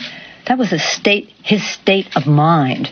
Let me say how I can give a Medal of Honor. Do it in your own office. We don't come in your office and do congressional business. Why are you doing that here? Quite frankly, when he started talking about someone with stage 4 cancer, all of that, I thought he was, I don't know which stage John Lewis's cancer is at, but when he started talking about someone with cancer, we thought he was going to talk about John Lewis, a hero in our country. Come on. You see, Trump had no business doing that in her house. We're not going to allow any president to use that Capitol, that chamber, People's House as a backdrop for him. And that's why she rips up the State of the Union speech. I'm telling you, she has literally no empathy. She has no idea how that was seen. And if she does, then it was one of the biggest political errors, unforced errors that anybody has ever made. You don't like it? Be quiet about it. Move on. Don't call additional attention to it. But there she is, because they think they've got it. Folks, another bit of evidence here. For how long have we been told? It's a number of years, right? The Democrat base. The Democrat Party. They hate Donald Trump. They can't wait for Election Day. They can't wait to get rid of Donald Trump. It's the only thing that matters. So here comes the Hawkeye Caucus. The turnout was It was embarrassingly light. Nobody even knows what the count was. They've got Silicon Valley brains behind their operation. They can't even tabulate the vote. My theory is they can, and it was so bad they didn't want anybody to know. They don't want anybody to know who really won that, because whoever probably won it has no prayer of beating Trump, and I'll bet you the turnout was tiny. Trump's turnout, Trump's not even opposed. And there were far more Republicans that Trump beat the Obama turnout. You know, Obama was unopposed in 2012. So you get to the Hawkeye Caucus, and a lot of people showed up for Obama to make a statement. We love the guy, he's our guy. More people showed up for Trump than showed up for Obama. Meanwhile, the Democrats, barely over half the turnout that showed up for Trump. So where is all this supposed energy? You have no idea. You have no idea how often, how frequently, and how largely you have been lied to or misrepresented by mainstream media. And the Democrats don't either. They're falling for all this hook, line, and sinker, as I said, believing everybody thinks about Trump the way they do. And it all boils down. Okay, let's run through the list. Pete Buttigieg, Mayor Pete. Have you seen Mayor Pete? He's a programmed, focus grouped candidate that has rehearsed his hand positions for emphasis. He has focus grouped the words. He's focus grouped the timing, meaning there isn't anything real. Crazy Bernie has got them all scared to death because they think that Crazy Bernie, if he wins, is going to destroy the Democrat Party. I got news for you. The Democrat Party's on the way to total implosion anyway because there isn't any difference in Crazy Bernie and Elizabeth Warren or Hillary Clinton or any of the other frontmen. They all want government in charge of everything. They all want to destroy the economy that has been created in the free market. They want to replace it with massive tax increases. The Democrats are lying to them, fooling themselves if they believe there's a smidgen bit of difference in whoever they nominate. Well, Mayor Pete is a centrist, and there aren't any centrists anymore. You know something, folks? I got to tell you something else. And those of you who've been listening to me for many, many moons know this. This idea that you have 40% left and 40% right and 20% undecided, and the 20% undecided are the brilliant ones. They are the smart ones. They're the ones that haven't made up their minds. They're the ones who aren't partisan. They're the ones who study it issue by issue by issue. And they're the ones who care most about the future of the country. And so every election is a battle for all of that 20%. That's so bogus. There isn't any centrism out there in America anymore. We're so partisan and divided. There isn't any middle ground. Not to speak of. I mean, some people might think they're centrist, but they're not. Most of the people who have been moderates or centrists are simply liberal Democrats who didn't want to say so. And they are dwarfed by the number of conservatives in this country. Not in California and New York, but throughout the whole country, they are outnumbered by people who self-identify as conservative versus those who self-identify as liberal. But the liberals all live in coagulated areas. Parts of New York, parts of California, they don't get out. They don't know anybody else of any other way of thinking, and there's nothing centrist about any of them. I think this is another one of the biggest scams that professional politicians, and if you want to throw media in too, have been running on the American people. This idea that there's this great unwashed in the middle. And they're the ones we got to pay attention to. They're the ones we got to watch because they're the ones that are not partisan. They make up their minds issue by issue. They're not racist. They're not sexist. They're not bigoted. They're any of this other stuff. And I have never for the longest, it may have been the case some years ago, but I don't think it's been the case for a long time. And I think most of those people that used to be classified as centrist, the great unwashed, have moved to our side. Most of them support Trump and don't admit it. But when the time comes for them to demonstrate it and show it, there they are, and there they will be. They show up at rallies. They show up at the ballot box. Does anybody really think the Democrats have anything that can compare to the Trump rally, to the energy that is at one of those things, to the commitment, to the personal bond that people have with the candidate? Do you think anybody really has on the left a personal bond with Mayor Pete? I mean, a sizable number. Anybody a personal bond with Joe Biden? Crazy Bernie might be the closest that has any kind of a personal mind. But the Democrats are trying to sabotage him again because they think he's going to destroy the party, which what they don't know is that it's already in dire straits, no matter they nominate Crazy Bernie or not. We'll take a brief break and come back. More phone calls right after this. Doing the work that the mainstream American media just won't do. Rush on the EIB network.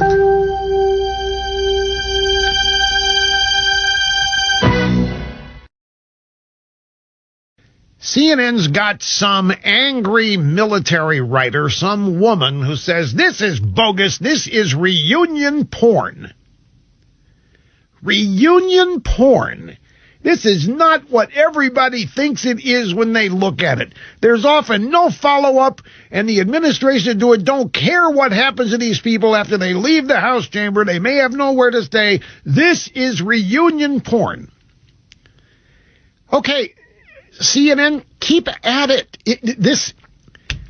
When are these people going to, I hope they never do, when are they going to figure out they've been burned?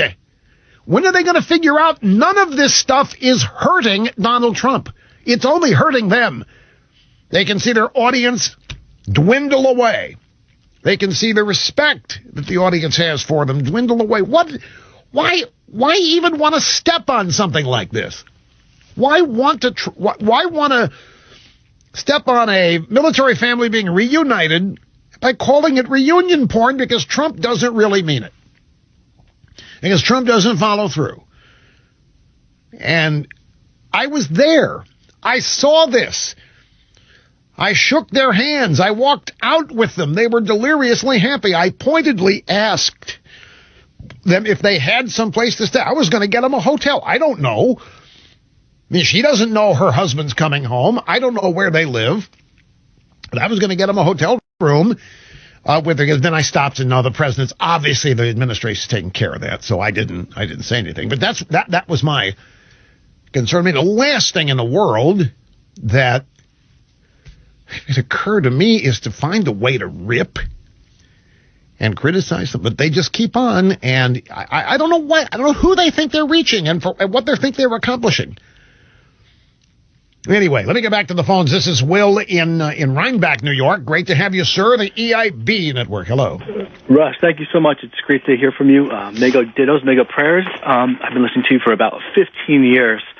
I just want to thank you because during the Obama years, you were the beacon of hope for all of us. So. Thank you, sir. For me, too. And my daughter and I are huge fans of the Rush Revere books. We're actually reading through the First Patriots right now. And it was just such an honor to see you receive the Medal of Honor. It just couldn't have gone to a better person. Well, it was a once-in-a-lifetime thing. It's so special. And the president was not going to let me miss it. He was not going to let me talk him or myself out of appearing at the House chamber that night. Now, remember, folks, I knew I was going to get the medal. The president had told me that it was going to happen in a couple of weeks in the Oval Office. And for those of you just tuning in, let me remind you of something else. There are details here that I can't tell you that I so desperately want to because they describe and illustrate even further the kind of person Donald Trump is. But if to do that, I would have to go into details about my condition and my treatment, and I'm just not going to do that. I'm not the only one that's ever gone through this. A lot of you have, a lot of you are. And I vowed when this whole thing started, I'm not going to bleed on anybody with this. But someday, somehow, I'm going to be able to tell the entire story because there are elements of it that you'll just laugh yourself silly. And they're all about Donald Trump refusing to hear no. No matter how polite, no matter how sincere, no matter heartfelt, no way, not possible. And this is, as I say, it's an aspect of his personality that these people, his political opponents, haven't the slightest idea. They have no way of understanding it. He will not be denied. And for all these times when you think people on his staff are getting away with sabotaging him, like the whistleblower, Lieutenant Colonel Vindman, no. It may look like it in the moment, but they are going to, I don't want to say pay a price. They're going to be outed for what they're not going to get away with it, is the point. He's just indomitable and will not let anybody deny what he wants. And I don't mean that as he's oppressive and insensitive and doesn't listen. It's, in fact, the exact opposite. Brief break. Back with more after this. Unfiltered and unstoppable. Rush on the EIB Network.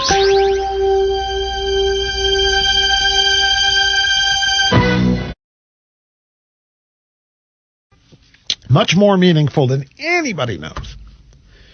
I think this debacle is a harbinger of disasters to come. And you know what it's all rooted in, ladies and gentlemen?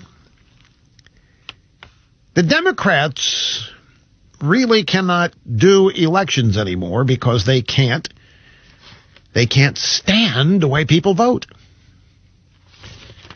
You know, I have said that the day is going to come where some of these Democrats, and look at Schiff's already done it, already made reference to it, we got to cancel a vote.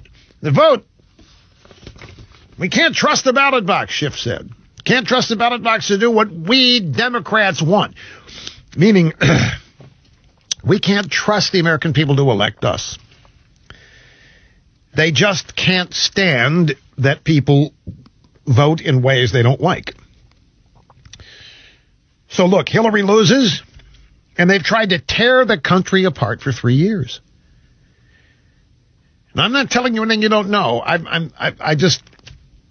don't think this is a one-off and an isolated thing. I think it is symbolic of a trend. And I have never thought these people represent the majority of thinking in this country. I've never thought it. The media creates the impression that they do. But I've never thought so. In fact, there was a story I had this. I didn't get into much detail with it at the time, but it was 2 or 3 weeks ago. And it was a story about how all of these liberal elites in places like Silicon Valley, California, and Hollywood, all these liberal elites, white liberal elites, live their lives the same way you do. They raise their kids the same way you do. They just don't want anybody to know it. They are not exposing their kids to crime. They're not exposing their kids to sanctuary cities, and they're not exposing their kids to drugs on purpose. They're trying to shield them. They're trying to raise their kids the same way you are, but they don't dare let Democrat voters know it, because it would be, if they found out, the epitome of hypocrisy. Well, it is the epitome of hypocrisy. Look at the scandal. All of these white liberal Hollywood people gaming the system to get their kids into elite universities. Why does that matter? That's something rich Republicans do. Well, of course it matters, because that's how you grease the skids for your kids' future. They don't want anybody to know it. That's when it is learned that this is what some of these people are doing. Look at the hell that descends on them. And I maintain to you that there are a lot of people, the media is the same way.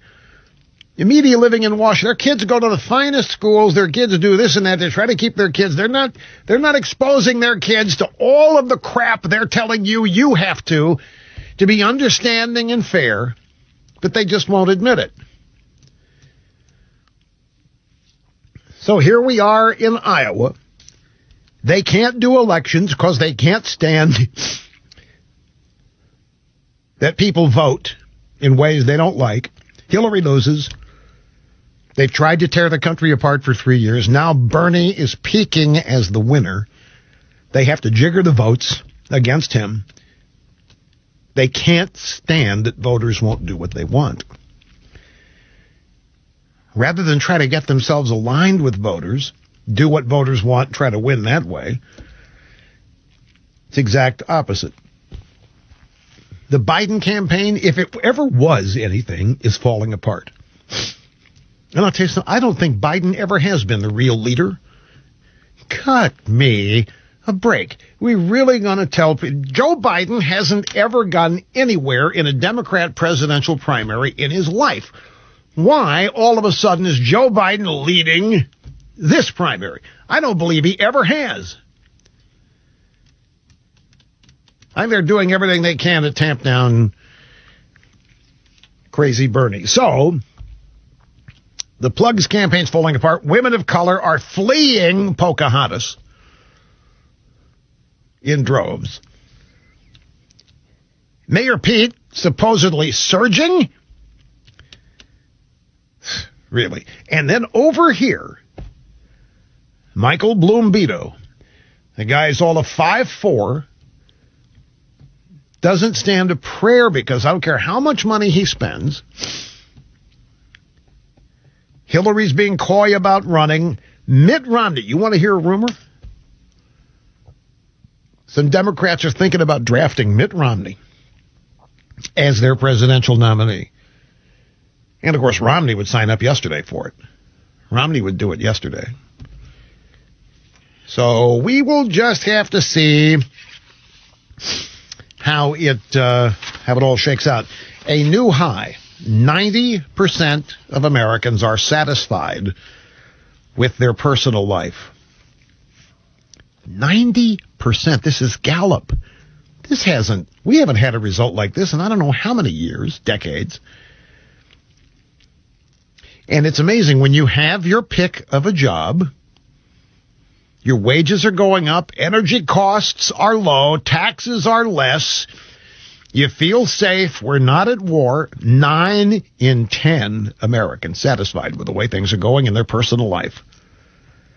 That is a new high in 40 years, 4 decades. That figure beats the previous high of 88% recorded in 2003. Now, if you're a Democrat and you're looking at Gallup, you can't just wave Gallup away. It's Gallup, it's biased, you can't. How'd they explain this? They don't. They ignore it. But, man, the things are trending away from them so rapidly. Now, so I've always said things can change in politics overnight. But you take a look at this last 3.5, 4 years, the targeted destruction of Donald Trump not only beat it back to be triumphing over all of it the way he is. I like that it's driving them insane. I really do. Let me go back to the phones. Douglas in Ewing, New Jersey. It is great to have you, Douglas. Hello, sir. Hello, how you doing? I'm good, sir. Hey, what this is about is Doug Sittel, Sittel on Google. In the YouTube uploads, you scroll all the way down to the 20-second video, time 2044, and the last minute, Judge says, if you talk, you go to jail. I was in chambers with Judge Guzman. You can hear us on YouTube, and the caption, Guzman, he erased all the court audio. And in the Chicago backdrop, he says there's enough on those tapes, he's going to... Yeah, I have no idea. I can't hear this guy. My hearing can't keep up with this guy, and neither can the transcription. Who's next? This is Dwayne in Boston. Great to have you, sir, the EIB Network. Hello. Bless you, Rush. How you doing? Good, sir. Thank you.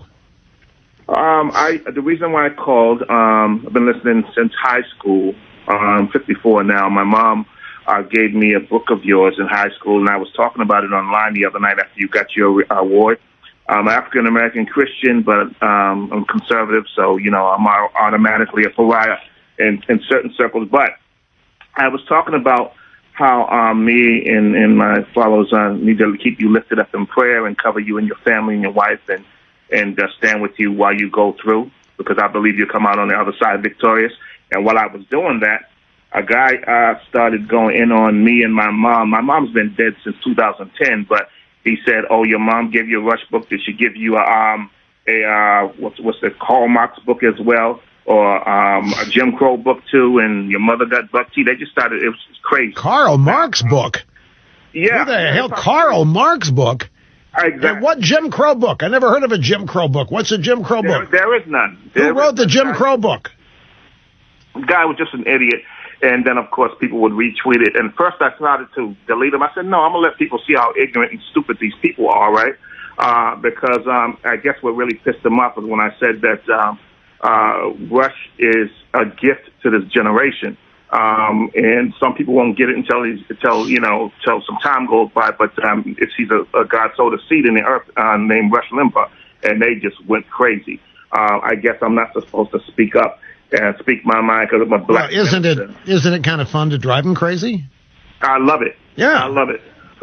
And their head explodes. So I've been having fun doing that for 30 years. Believe me, it is a lot. I know. Fun. That's around the time I started listening, too, because my mother asked me what I wanted for Christmas, and I was too old to really, get those kind of requests. I said, give me a Rush Limbaugh book, and she gave me a book, and I've been listening ever since. Well, that's awfully sweet, sir. Very nice. And I Thank you very much. It's great to know that people like you are out there, and it means more than you will ever know. Glad you got through today. Speaking of all these good vibes, you know, Valentine's Day is a week away. Sneaking up on everybody, it's a week from today.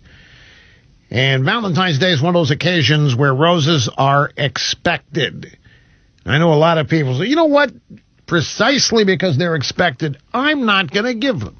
I'm going to find something else. I'm going to make a real impression on mom, spouse, whatever.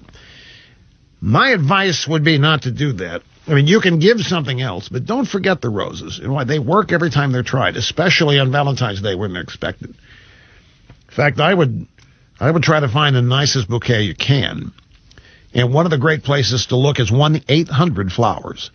They can provide you with beautiful, fresh, long-stemmed red roses.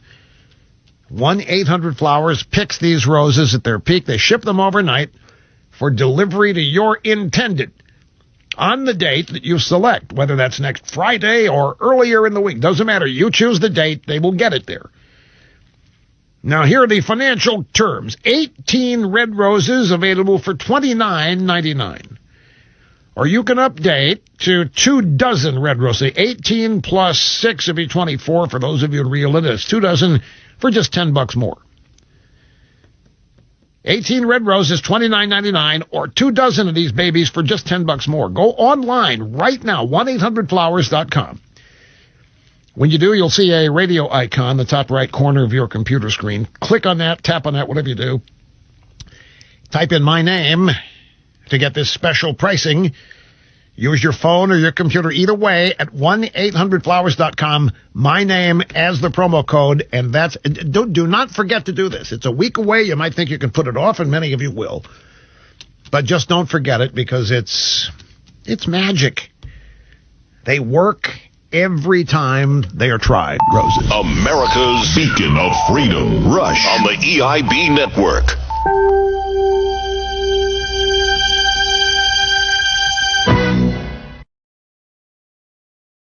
Question is a focus group, guys. In your travels, have you found people to be any more accepting than a couple of years ago, or are we just entrenching even more and nobody's ever going to change their mind about it? This guy is asking whether or not people are going to see the State of the Union and move to Trump. I don't even know. This question is actually kind of odd. In your travels, have you found people to be any more accepting than a couple of years ago? Of what?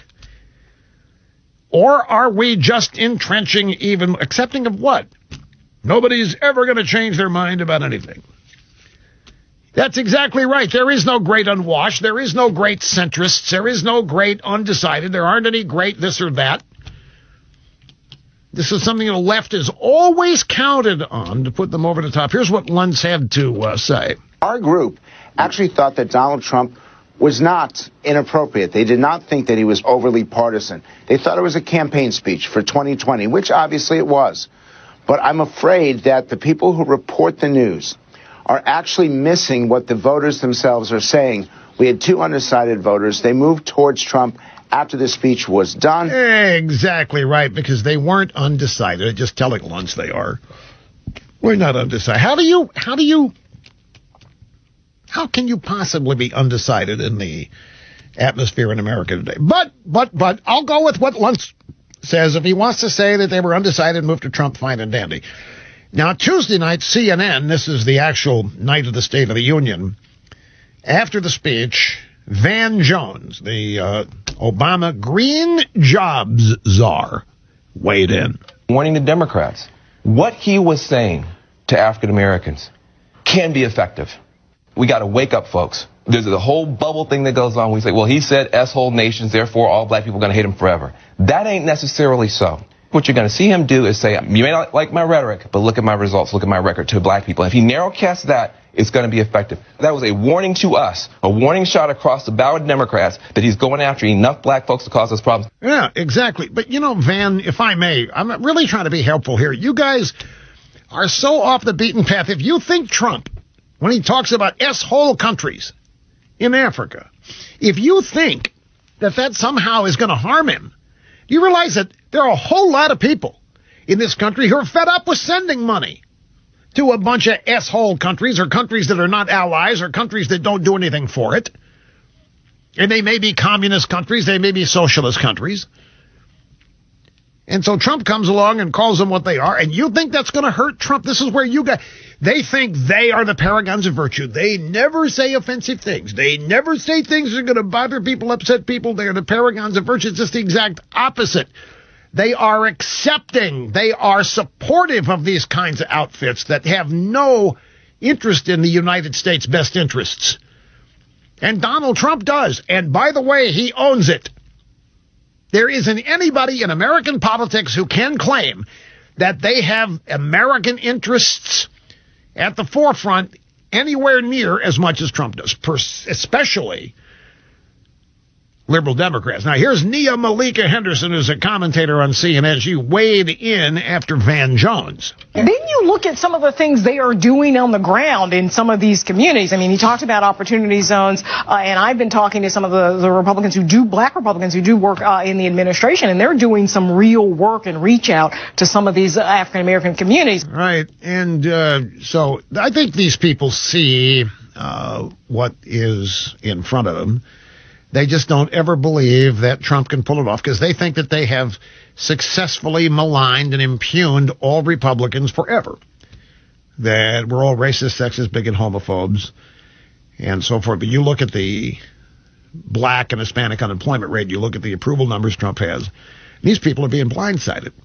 They're being blindsided because they refuse to see the absolute truth. Who's next? Anita in Yorba Linda, California. Welcome to the EIB Network. Hello.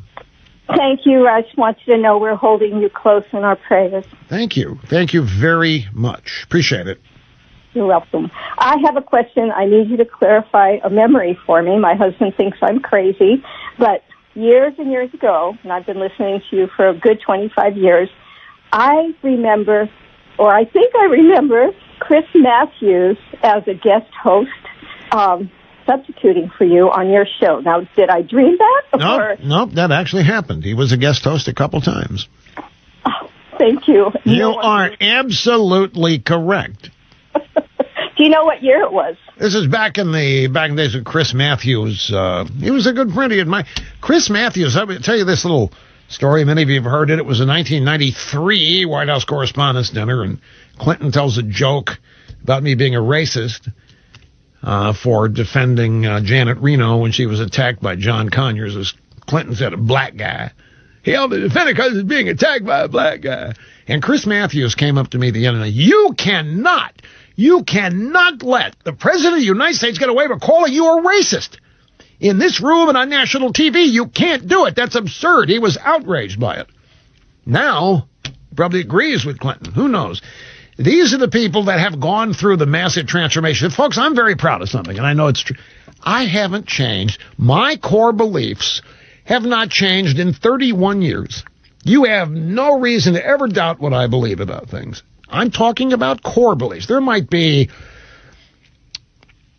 subtle disagreements with little tax policy here and there, but the core of conservatism, not changed, not sold it out, not betrayed anybody. I have not left anybody hanging. I've not kept people here for 25, 30 years or whatever under false pretense.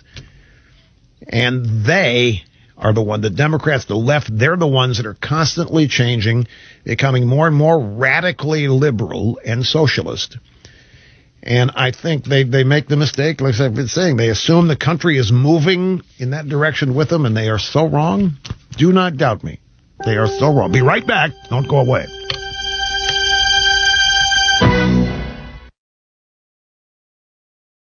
Welcome. Great to have you here. Hi. Hi, Rush. How are you? Good, sir. Thank you. Good. Well, I just wanted to let you know just how much you've meant to me over the last 31 years, actually, of my life. I've been listening to you religiously for 15 years, but my memories go back to 1989, getting off the school bus in 5th grade and hearing your voice on the radio when I'd go into the garage.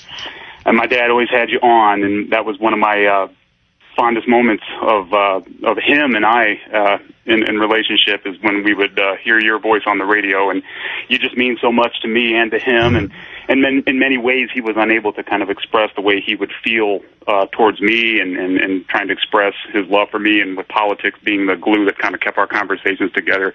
You were always that voice, and you were always just so meaningful to us. I just wanted to thank you for that. So just wanted to thank you for that, Rush. You mean so much to us. Me and my dad, we've been talking about you in recent days, and it's been an emotional week this week, but we're just praying for you, and we're just really just excited to see you win that medal. It was really a thank you. Very. I have to tell you, 31 years is a long time, and it is. Well, I don't know, mind-blowing, fascinating, whatever. So many people call us. They've been here for the whole time. 31 years. That means people start out with whatever age they're. 31 years later, they're still here. Now, I'm still here too, but it's my job, and it's what I love. It's what I am most satisfied doing. But 31 years is a long time, and there are incredible numbers of people who have been here 31. We have extensive audience research, folks. We know exactly who all of you are, where you live, how much you listen, what time you start, what time you stop. We got data on you that you wouldn't even believe, but we do not use it to hunt you down, target you with advertising in the way Silicon Valley does. We do have, I'm just kidding, we don't know who all of you are, but we do know quite a bit. Excuse me, with the audience research. 31 years is a long time. Somebody starts out at age 25, and they 56 years old, and they're still listening. For you young hosts out there, you realize how good you have to be in order to keep people tuned in for 31 years. I'm just having fun with you. I'm blown away by it. I'm in awe of it, and I am the one who is grateful and thankful. And I appreciate that, Lauren. This is Jared in Ocala, Florida. You're next, sir. Great to have you with us. Hi, Rush. How are you today? I'm good, sir. Thank you. I wanted to tell you, first off, I thought it was fantastic that President Trump gave you that award. You deserve it. You earned it. And you've kept all of us on the right path, listening carefully to what they're trying to do here. I see it daily because I'm out in the field working as a core process server, and I see people and their attitudes. But I can tell you, it's almost like the Democrats have become like the mafia, and now it isn't going their way because they got a top cop that says no way, no more. You know, that's a good point. That's a good way to characterize it. Well, that's how they behave, and they want it their way, and they're totally, look at it that it's only their way, and God forbid anybody stands up and thinks for themselves. They don't want this country thinking for themselves. That's the whole problem, and I think it's all based on money with them. It's all based on their pockets. But you seem to care so much and show, and you've given your heart and soul, and it gives a lot to all of us, and I wanted to thank you. And we're here, and we think about you every day. I do, and I'm so grateful for all the efforts you've done, and I hope you do well and stay tough. My dad suffered what you're going through. Yeah, it's a lot of people have, and it's tough, but I've got a good medical team. I've got some great doctors, and they've already discovered some interesting things that should facilitate treatment. So, and by the way, I've so many people who want to share with me friends of theirs who have had excellent results here or there, and please call them. Please say what. I can't tell how much it is moving that so many people want to help. I cherish it, and I appreciate your comments very much out there, Jared. Folks, speaking of something he said, grab soundbite number 21. I'm also looking for Vice President Pence. I've got probably 55 sound bites here, and I'm trying to find which one Pence is. Okay, wait a minute, is this it? 5 and 6. Right, 5 and 6, the one page that I don't have. But I need it. Okay, first, but before that, go to soundbite number 21. This is Howie Carr, who was on Tucker Carlson's show on the Fox News Channel on Wednesday night. And Howie Carr said, why not just say, Why don't they just say, I disagree with Rush Limbaugh? Why does every disagreement have to be kind of perverted into a race conversation? Okay, they disagree with Rush. Fine. Well, why do they have to call everyone they dislike a racist? Every time. That's Tucker Carlson asking Howie Carr. That's the way it is with liberals. If they disagree with you, ergo, you are a racist. And it doesn't matter that Rush has raised millions of dollars for charities, leukemia foundations, with the Betsy Ross T-shirt more recently. He's done all that. He's a historical figure in American politics, I would say, and in the radio industry. I'll tell you one thing, he never rode around on Jeffrey Epstein's jet. Unlike a certain former president of the United States, he never tried to cow Ronan Farrow into stopping his exposés of Harvey Weinstein like Hillary Clinton's people did. It's ridiculous. It's really loathsome. All of that is a good point. It's clearly a two-way street. And then the vice president. This is what I was looking for. This is Vice President. As I mentioned, he called me after the State of the Union on Tuesday as we were headed back to the airport. And let's see, this is Wednesday morning on the Fox. Wait a minute. Yeah, Fox News Channel, Fox and Friends. And Ducey said, your longtime friend Rush Limbaugh, President awarded him the Medal of Freedom. Rush didn't see it coming. It always happens in the White House, not Congress. So Rush didn't see it coming. I reached him shortly after he and Catherine left the Capitol, and he was very moved and told me that he was going to spend the rest of his life trying to earn it. And I said, Rush, you've already earned it. Everything you've done to uphold values and ideals that have made this country great. Rush told me last night that his wife said that God is working in all of this. And I believe that moment, which the president, we all found out about Rush, and then the president just had this thought to say, I want to have you come to the State of the Union. But then he said, I know you've got some medical procedures this week, but I'd like to have you there. But he didn't tell him he was going to give him the highest civilian honor. Yeah, and so there were people when it happened, it's okay, you've got to turn to the right. You've got to turn away from the First Lady. It's okay. And it was a special night. And I'm broken record. Hillsdale College, folks, they continue learning. Their number one priority with students. So many colleges and universities have redirected their priorities to accommodate political correctness. Title IX sports teams. I mean, you name it. But not Hillsdale. Hillsdale takes great pride in the way they make learning the top priority on campus and beyond. Hillsdale provides a classic liberal arts education to the undergraduates, including courses on the nation's history and values found in the Constitution. Now, beyond the campus, they're now providing K through 12 curriculum to younger students in charter schools nationwide. They're really engaged in a deep and profound outreach. Now, for you and me, who may have never the chance to visit their campus, there are 36 online video courses you can watch on demand, all free. These courses feature the same professors that teach these courses on campus, and they're adapted so that you can learn or refamiliarize yourself on subjects as far-ranging as classic books to the success of the free market economy. Hillsdale accomplishes all of this without taking a dime of government money. And that self-sufficiency, it's been that way for 175 years. You can see what they have to offer. Go to rushforhillsdale.com. Back in just a second, folks. Hang on. The center of the radio universe. Rush on the EIB network.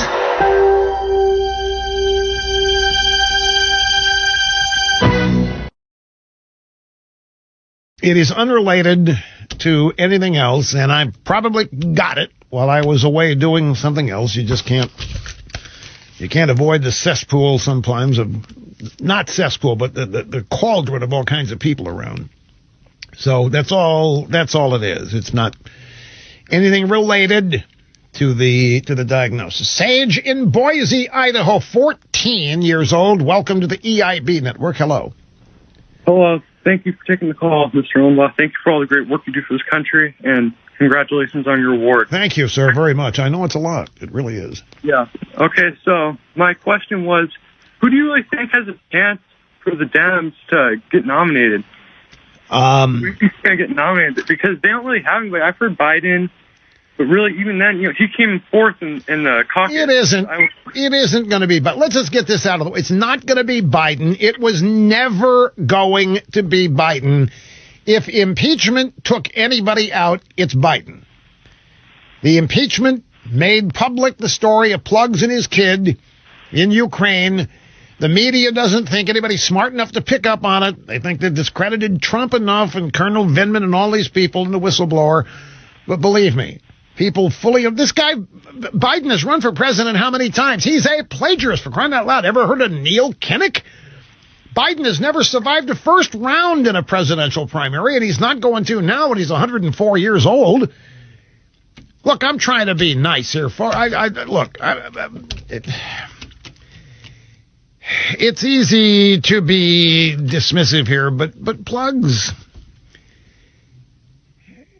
Next one, does Pocahontas have a chance? I don't know. It's like asking if Mayor Pete has a chance. I know I made Mayor Pete. I'm the reason Mayor Pete's out there. I had Brett Baier in town. This is what, 2020, so it would have been, I guess, 2 years ago. Brett Baier's in town for member guest golf tournament. He won. There's a CNN town hall on Saturday night. He says, we got to watch it. I said, the last thing I wanted to watch these clowns? I got to watch it, Rush. I'm chief anchor at Fox News. I got to watch it. I said, okay. So we had Mayor Pete for 1 hour, and then somebody else followed for the next, Tulsi Gabbard. And I thought, this Mayor Pete guy, he comes across as a little bit more real than some of these other people did. So I came here the following Monday, and I made the observation that Mayor Pete may be somebody got to keep your eye on. And Snerdley's been upset with me ever since it happened, because Snerdley thinks I'm the reason Mayor Pete's even on the radar. And it's probably true. It's probably true. But I don't think... What? No, I didn't see that. Tulsi Gabbard, I did not see that. I shouldn't admit that.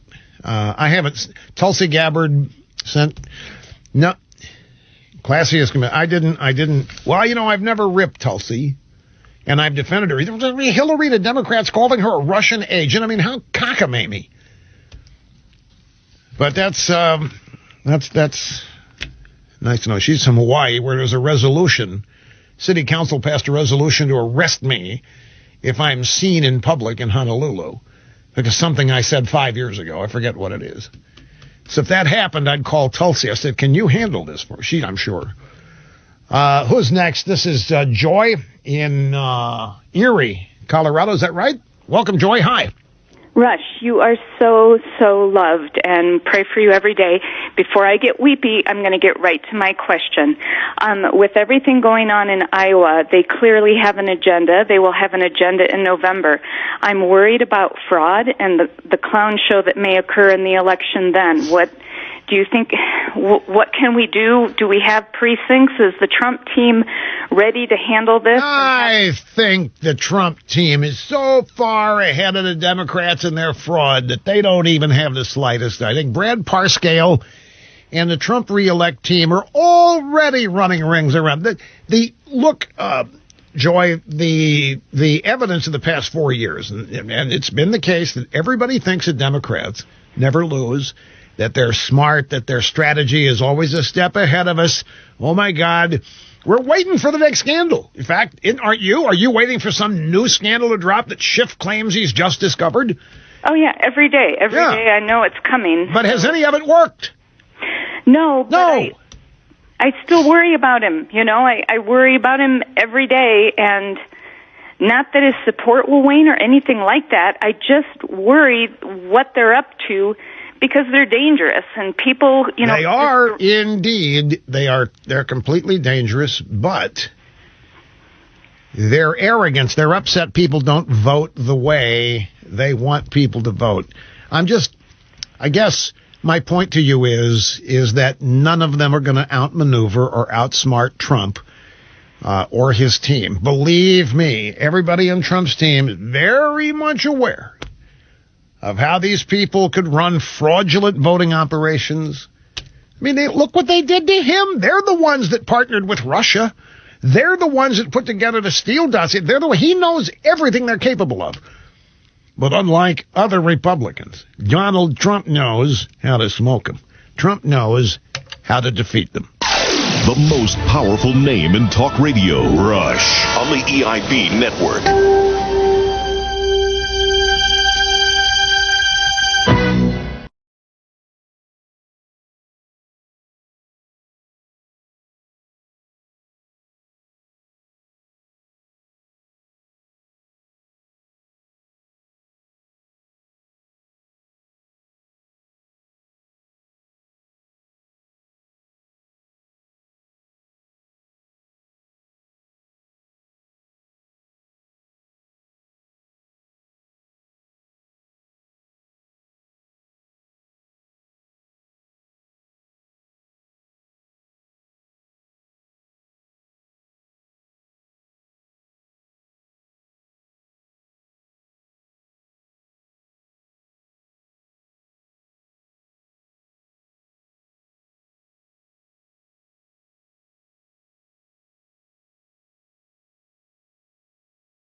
Ai thả vào dung dịch muối 10% chừng thối sẽ nổi. Tính chất: lòng trắng trứng có nhiều albumin, tỷ lệ axit amin metformin khá cao. Chất này giúp cho gan không tích mỡ. Lòng đỏ trứng có khoảng 30% phospholipid, nhiều lecithin và cholesterol. Hai chất này làm nhũ hòa chất béo và giúp chúng thấm qua ruột vào cơ thể. Lecithin là nguyên liệu hình thành choline và acetylcholine. Cholesterol giữ nhiệm vụ quan trọng trong nhiều phản ứng sinh hóa. Lòng đỏ trứng có nhiều WBM 324 Talk Radio. Okay, so there's a shortfall of truth in the media, and there's a ton of information out there that the mainstream media will not get near. 9/11, banker occupation, the Clintons, safe and natural health information. The list just goes on and on. Enter the World Broadcasting Network. We aim to challenge censorship the tech overlords deal out daily. Shows like Sunday Long Live Radio, Americanuck Radio, and the Robert Scott Bell Show, we are fighting back for you. Why? Because this is going to take all the truth tellers to push back. And WBN 324 aims to be right in the middle of the action. So just type in your browser WBN 324 and join the fight for truth. WBN 324 Talk Radio. I'm here with Alexander Mercouris, editor-in-chief of the Duran. Alexander, let's talk about the fact that Twitter has suspended, from what I understand, permanently Zero Hedge from the platform. And I think this is an interesting story because it kind of sits at the crossroads of three very interesting topics that we've discussed in many Duran videos, and everyone on the net discusses these news stories. And outside of the fact that I don't agree with anyone being banned on these social platforms, these social networks, I don't agree with that. I think what Twitter has done is absolutely wrong. And I think that Zero Hedge has provided an excellent rebuttal to the Twitter censorship. I'll put a link for that article in the description box down below. I think this is interesting from the standpoint that, number one, this deals with censorship.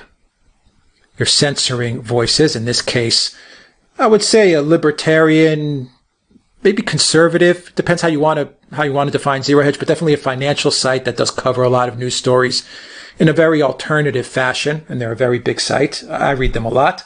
So you touch upon the censorship side of things. It also touches upon the coronavirus news story, because Zero Hedge got censored from Twitter due to a coronavirus post that they had up on the site, where they go into a possible theory of the virus not being, started by this animal market and this bat soup kind of narrative, but by the Wuhan laboratory, this biological bioweapons laboratory that's 20 miles outside of Wuhan. And there was a person there who was in charge of researching the coronavirus, a public figure. All his contact details, everything is on the website for this Wuhan laboratory, and Zero Hedge reprinted that information on their website. So they got banned for doxing. And that comes to the third aspect of what I think makes this story interesting, and that has to do with BuzzFeed. And I say that because it was a BuzzFeed journalist, who's not really a journalist in my opinion, more of an activist, a social justice warrior activist, who tattletaled on Zero Hedge to Twitter, which I find absolutely despicable. So he sat there and he contacted Twitter and said, look, Twitter's doxing this research lab, scientist, director in Wuhan, and Zero Hedge is posting his information, his address, and where he is, and his name, which once again, and as Zero Hedge has pointed it out, is public record, and Zero Hedge is just kind of putting it back. It's just kind of posting it on their site, and they're presenting an alternative theory to a big story, the coronavirus. But I say BuzzFeed because BuzzFeed is the company, is the news organization that makes a living off of fake news outside of the cat listicles and all the other nonsense that they post. This is the company behind the fake news steal dossier. They're the ones that publish a dossier that everyone in the media, even the left, Hillary Clinton, Obama, establishment media, didn't want to touch because they all knew it was fake. But BuzzFeed went ahead and published that dossier. So Alexander, censorship, coronavirus, and BuzzFeed. That's what makes this, to me, that's what makes this a very interesting story.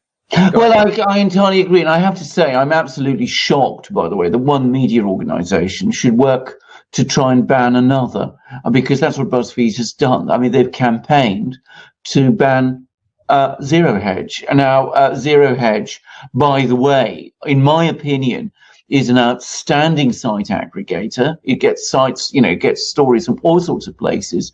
Lots of people read it. As you correctly say, its primary focus has always been on financial news. And I think it's fair to say that everybody who is interested in financial and economic news goes there. And, the way they've covered the coronavirus story, which is a difficult story to cover because, we're all not, most of us are not scientists. So, we have to make speculations from time to time. They've covered it from many different angles. They've published different stories that have said entirely different things. And I don't think it's proper or legitimate to ban an entire organization from Twitter simply because they published one piece which propounded one theory, when they published other pieces that have propounded different theories, and when that particular theory has in fact been articulated by some pretty important people, including in the United States. I happen to think that theory is wrong, by the way, but that's my view. There's a lot of theories, though. There are a lot of theories out there. A lot of theories out there, exactly. And as you rightly said, the information about this particular individual is out there in the public domain anyway. So, I mean, and the whole thing seems to me very far-fetched and very inappropriate and completely wrong. And I think BuzzFeed has acted terribly. But here again, you see, one of the other great problems with the world that we see, the media world, is that we see certain sites, and BuzzFeed is undoubtedly one, which have set themselves up as gatekeepers. They are there basically to silence dissident voices. Zero Hedge has been a dissident voice. It's because it's published, say, lots of articles that have contradicted the Russiagate, hoax theory, that giant conspiracy theory. And I think you're entirely proper to point out that BuzzFeed is one of the most active and zealous publishers of this theory. And of course, what they published was the foundation text of that whole Russiagate theory, which was the Steele dossier. They did it in the most astonishing way.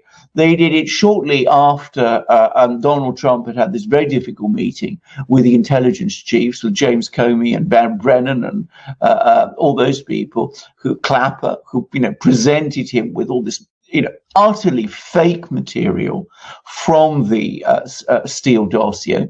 Donald Trump thought that he was being blackmailed. I, by the way, at the time thought the same. You can find an article that I wrote in the Duran about that. And the late and very great Robert Parry of Consortium News also thought the same. So the publication of that dossier by BuzzFeed, looked to many people at the time as if it was promoting some, very underhand activities by the intelligence services. So for BuzzFeed to come around now and to start, trying to ban Zero Hedge, I find that outrageous. I mean, I find that unbelievable. In the media world that I grew up in, I mean, I remember, the way the media used to work. It never did that kind of thing. I mean, it would have been unheard of for one publication to try and ban another. Once upon a time, if we're talking about Britain, it was unheard of for newspapers to criticize each other. They might give radically different perspectives on the same story, but they all understood that they were part of a community of media, and then, that it was not their job to censor each other. And here we see BuzzFeed censoring Zero Hedge. I mean, I find it stunning and outrageous. And I ask, why has BuzzFeed been given this kind of power? Yeah, I say this. If I was at Twitter and I had this complaint, I would tell BuzzFeed to buzz off. If I was the CEO of BuzzFeed or the managing editor of BuzzFeed and I had someone working for me in my company who's sitting there actually, tattletaling on other companies, I would be scared to death, because it's only a matter of time before these types of people turn inwards and start, destroying the very company that they're working for. Yeah. No doubt about it. Absolutely. And even more so, Alexander, you would have to have if you're a journalist, you would have to have the IQ of a pigeon to have believed the Steele dossier. Why did BuzzFeed publish it? Well, I mean, it's obvious, in my opinion, that they're working under higher orders. Well, can I just say a lot of, apparently Glenn Simpson and all those people, Christopher Steele and various people in the Hillary Clinton campaign in 2016 were, knocking on all the doors of the media and trying to get it published. And in fact, so were various Democrat members of Congress, and nobody would publish it because it looked so completely unverified and frankly crazy, until BuzzFeed came along and they didn't check it. I mean, they made no attempt to check the validity of this bizarre document which they published and which made those incendiary claims about Donald Trump. And we're talking about people, laboratory people in Wuhan. There are American citizens named in that dossier who are not famous people. Who, before they'd read that dossier, how many people in the United States knew Carter Page, for example? And Carter Page is named in that dossier as, somebody who's playing a role in the massive conspiracy between the Trump campaign and the Kremlin, and is being bribed by the Kremlin with billions of dollars worth of shares of Rosneft, Russia's biggest oil company. I mean, crazy stuff. But, why is he so much less, why are we less worried about him than about somebody in Wuhan? Some scientist in Wuhan. Surely that's far more outrageous. And bear in mind that on the strength of that dossier, Carter Page was placed under surveillance. He was repeatedly investigated by the FBI. His business fell apart, and he was always at risk of criminal indictment, which in his case, thankfully, never happened. But of course, lots of other people, it did happen to. So, if you're looking at, the really terrible story, and the really terrible publication, what BuzzFeed did in January 2017 was far, far worse than what Zero Hedge did. And to be perfectly honest, I'm not really sure. I can't really see what the huge problems of the Zero Hedge story are, given that Zero Hedge was publishing lots of other things that were saying completely different things, and that everything that they published had been either said by other people, including some very prominent people, or was already in the public domain. Excellent point, Alexander. Twitter was just waiting for an excuse to ban Zero Hedge. Yeah. And it's an excellent point that you bring up with BuzzFeed and the dossier, because a lot of people always forget that it was BuzzFeed that kicked the whole thing off by publishing that dossier. Not many people talk about it, but BuzzFeed was they were the news site that did it. Absolutely. No one else could do it. Nobody else would do it. And as I said, people like Carter Page, they had their reputations trashed. And, Carter Page, he's not a criminal. He's nothing. He was somebody. He was a businessman, an American businessman, a patriotic American businessman who was providing information to the CIA and was considered by the CIA a valuable source. All right, Alexander Mercouris, editor-in-chief of the Duran, thank you very much. WBM 324 Talk Radio. China is buying influence in the Middle East and persecuting Muslims at home. How long can they keep it up?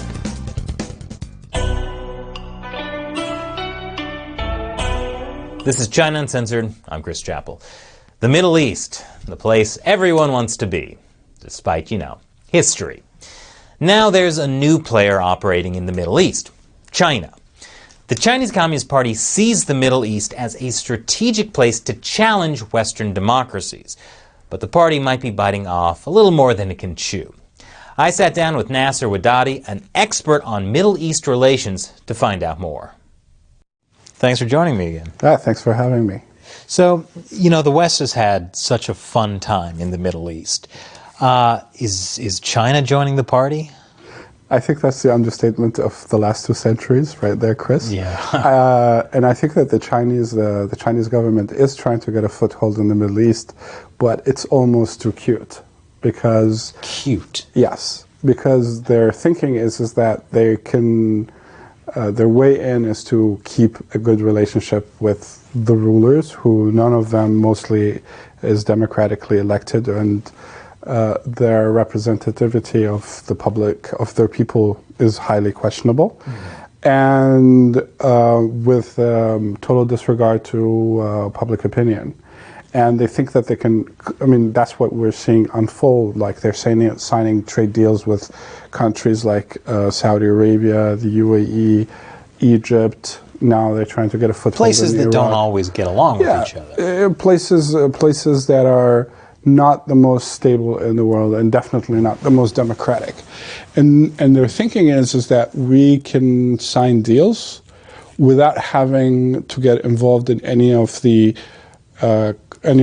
confrontations. And unfortunately, confrontations in the Middle East have a habit of being armed, not peaceful confrontations. And in theories, it sounds to me like a nice sort of textbook and classroom strategy, but that's exactly what every world power started with, thinking that we're going to do thing here and thing there, without getting too sucked up in the Middle East. Starting with the United States was first, arguably first involvement in the Middle East was notable one was during the Suez Crisis, where President Eisenhower was like, no, America is not going to caution whatever you Brits and French are cooking up, and like sort of invading the Suez Canal.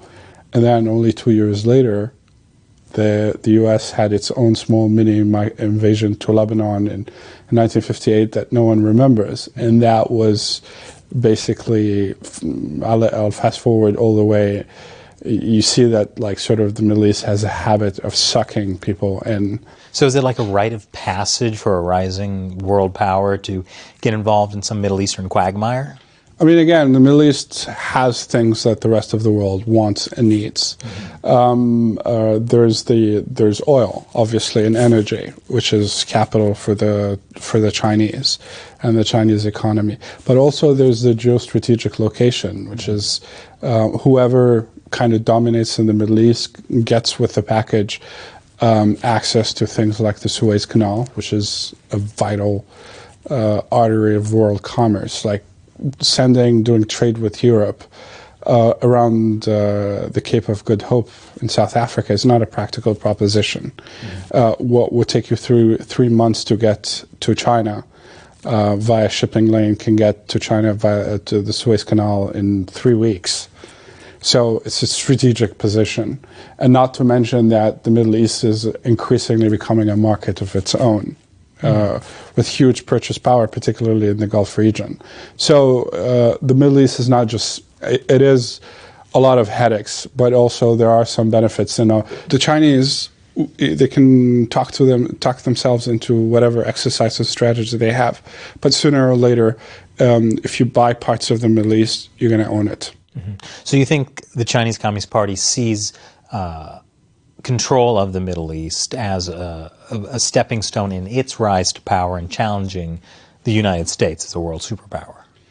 Yes, but the variation here is that the Chinese Communist Party seems to be talking itself into the rather interesting idea of that we can own the energy of the Middle East or be the major stakeholders, but let the others, meaning the United States, the Europeans, the Russians, deal with the mess. And that's one of the gambles they see. That's the gamble they seem to be making. I would say it's a little bit, it's too cute. Well, is it working out for them now, or? I think that for the time being, it's kind of working for them because they are securing increasing shares of oil from Saudi Arabia, from the UAE major producers. They have also been securing natural gas deals with Qatar, and obviously their more traditional client and ally, which is Iran, which is under huge, like sort of big American sanctions and an embargo, and that embargo complicated life for the Chinese because they depend heavily on oil, and they need that stream of oil to keep flowing. Again, this is one of the aspects of the Middle East. It's a rather wishful thinking that you can have secure stakes and be a player without owning some of the inherent problems of the region. And the Chinese found themselves stuck in that situation because the confrontation with Iran is not only a U.S. problem, it's also the Europeans, even though that the Europeans seem at times to be far less aggressive about it, but they fundamentally agree on the same principle, which is Iran should not be allowed to be a nuclear power. And until that conflict is resolved, the Chinese will have to secure sources of energy beyond Iran. Why are relationships with China desirable for Middle Eastern countries? I think that's the biggest sales point the Chinese have, which is you get deals with us that involve no accountability whatsoever. You're not going to have human rights groups breathing down your neck, and you're certainly not going to be hearing any complaints about your internal politics from us, meaning Beijing. And we don't care really what you do with your political opposition or how you treat your population or your public. We couldn't care less. What you get with us is great money, great deals with no accountability. And you know what? Sometimes we might even throw our veto power in the Security Council for you, which they did with several times in Syria, for example.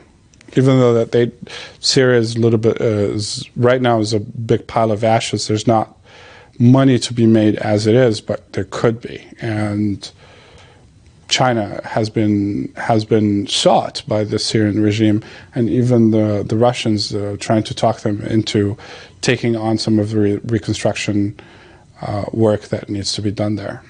Well, so what happens when the Chinese Communist Party persecutes Muslims inside China? Like, they've been accused of ethnic cleansing of the mostly Muslim Uyghur ethnic minority. How do these Middle Eastern countries respond to that? Now, that is probably one of the biggest glaring hypocrisies of today's world. Because on the one hand, you have Muslim majority countries' governments who time after time either choose to abstain or not vote at all, or shoot down any international resolutions that are targeting China for their mistreatment of the Uyghurs and the Muslim minority in what they call Xinjiang, East Turkestan. And the public opinion, initially public opinions across the Muslim world weren't quite aware of the scale of what's going on, but now they are beginning, awareness is starting to pick up about this. And outrage is building up, anger is building up. In public opinion. Mm-hmm. Sooner or later, it's going to become a problem for for Muslim majority governments, Muslim majority country governments, because the stuff is indefensible and it's quite glaring. As a matter of fact, there are two cases that come to mind about sort of the conundrum that comes from this. The first one is Pakistan. Mm-hmm. Pakistan is obviously I believe the second most populous Muslim nation on earth, and Pakistan has been a strategic ally of China's for the past 50 years, because they see China as a balancing power in their everlasting confrontation with India, and China has been investing billions in Pakistan. Providing weaponry, and so like the relationship between Pakistan and China is very deep, and recently there was a resolution in the UN over the Uyghur persecution. Pakistan voted against it, and this is particularly sort of baffling to the rest of us in the Muslim world, because in Pakistan people went out in the streets protesting the famous or infamous Danish cartoons, the Muhammad cartoons.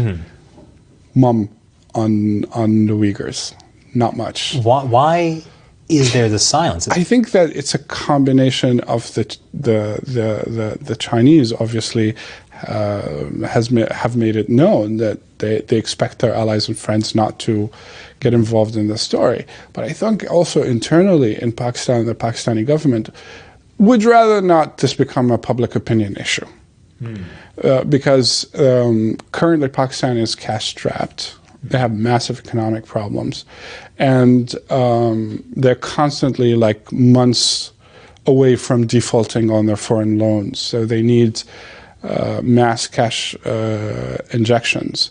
And I think that the Chinese made it clear that, and the Pakistani government itself internalized the fact of life that if they talk about this issue, that they will harm their relationships with China, which is right now their only source of cash. And sort of this is schizophrenic, and the hypocrisy is just sickening. Because Pakistan was founded originally. What was the idea behind Pakistan? This is going to be the country that provides a home for Muslims away from persecution, or so it was built initially. That's the raison d'être of Pakistan. So is it possible that these relationships with China could potentially become a destabilizing factor in all these countries if public opinion starts to sway against China, and then their governments are sort of caught in the middle?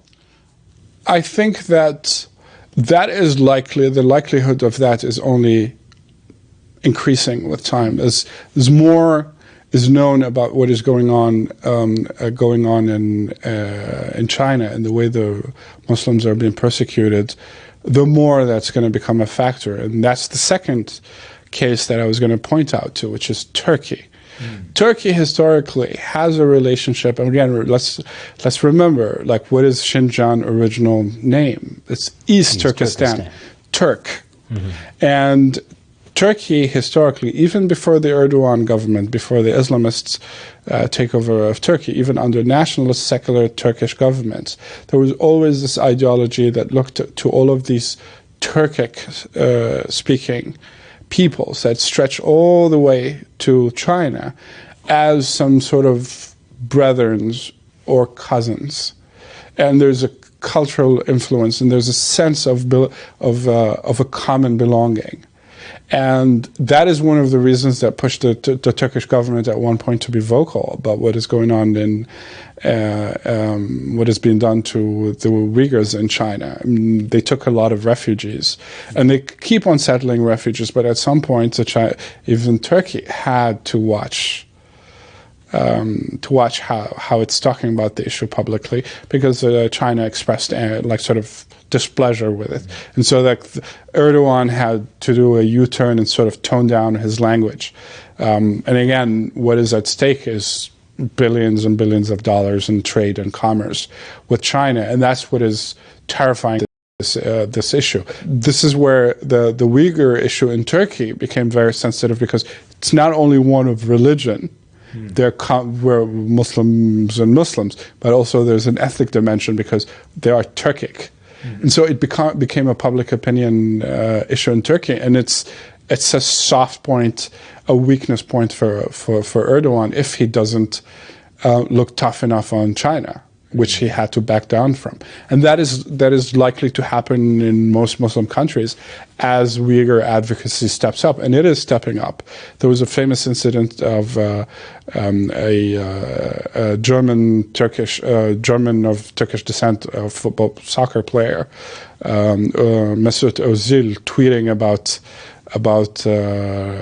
the crisis, like sort of the mistreatment and the persecution of Uyghurs, that generated a massive backlash against China, and the Chinese government actually responded to Özil's tweet, which, by the way, was inconvenient both for the Turkish government and for many Muslim majority governments. It was really embarrassing for them because it shone a light on the topic they didn't want to talk about, and they wanted to skirt.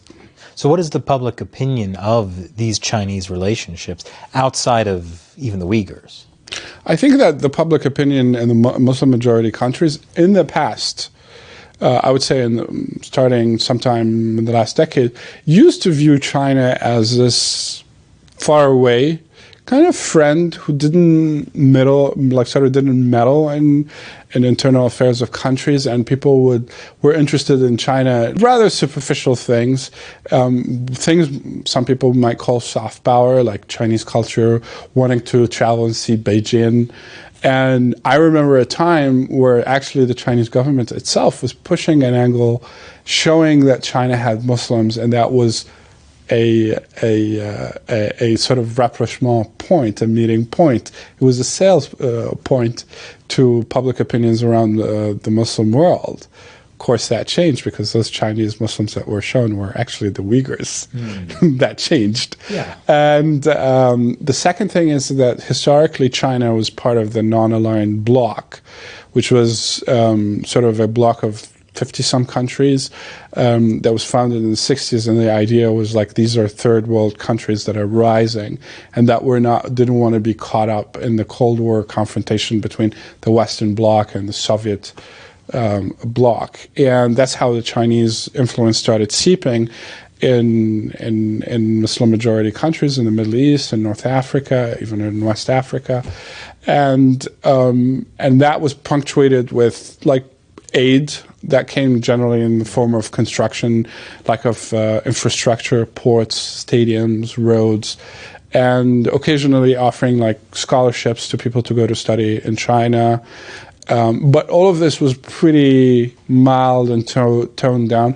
And there were some occasions also that involved arms sales, like fighter jets to Egypt, Algeria, missile systems. But that started happening only in the 80s. And then the big change is China itself changed, became this like mercantilized imperialist power. The Chinese started aggressively pushing in for a foothold for markets, for market shares for sales, and that happened in North Africa. Algeria comes to mind, particularly started happening in places looking for natural resources like Mauritania with the fisheries deal that we spoke about in the podcast, and obviously in places like Pakistan, which are neighboring, like really within reach of China's, and there the relationships is very deep. It's state to state, military to military, and it's one of strategic alliance. Are there military investments going on? I know you mentioned some issues in Pakistan. I mean, there's obviously the military base that the Chinese leased in Djibouti, Muslim majority country, strategic location on Indian Ocean and the Red Sea. And obviously they're stepping up military to military cooperation beyond Pakistan in places like Egypt, where they're selling them fighter jets, missile systems. Mauritania, so they sold it also military equipment. They've had deals like that also in West Africa. And so the Chinese are like they're trying to widen the menu of things, of goodies you can get by becoming friends with the Chinese government. So how does the West view this?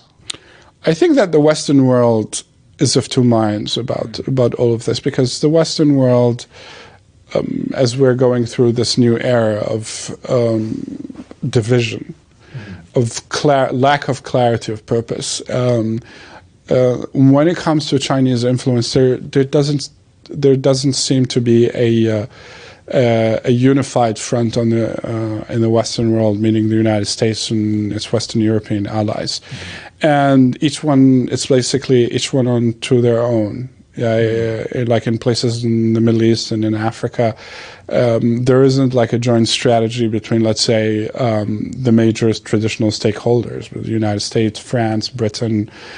They're not necessarily coordinating efforts, let's say, in places like Africa or the Middle East to roll back Chinese influence, because the Chinese have been very smart in approaching these relationships and exploiting the weaknesses of the Western world and using them. And one of the major weaknesses, this might be shocking to some viewers.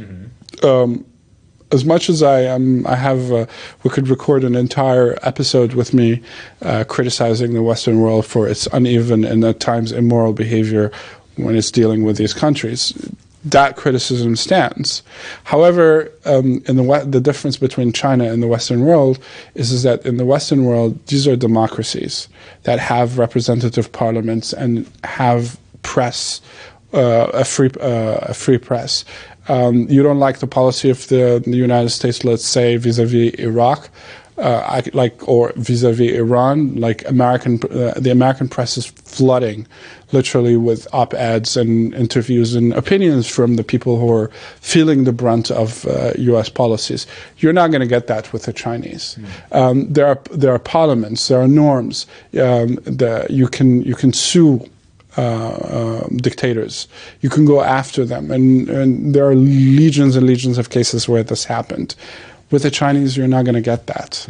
So ultimately, to summarize here, is that the major weakness the Western world has, which ironically also what is the greatness of the Western world, is that there's a measure of accountability that you can push through Western institutions against dictatorships and rulers, whereas the Chinese are immune from that, because the Chinese become friends with those strongmen, rulers and dictators, and they're not going to hold them accountable for anything. So and this is a question that I get asked time and again. It's like, America is an imperialist power. Britain is an imperialist power. So what changed when another imperialist power comes along the play? It was like, be careful for what you wish for. There are major differences here that are worthy of noting. Well, so what would you say to people in these Muslim countries who do make that argument that, what is the difference between the United States and China? I would simply point out to things like the Magnitsky Act, a landmark American legislation that allows people to be sanctioned for human rights abuses. There's no such thing with the Chinese. And I want to say to people is that in America, you have friends and allies in civil society, in the press, and even amongst elected officials. There's no such thing with China.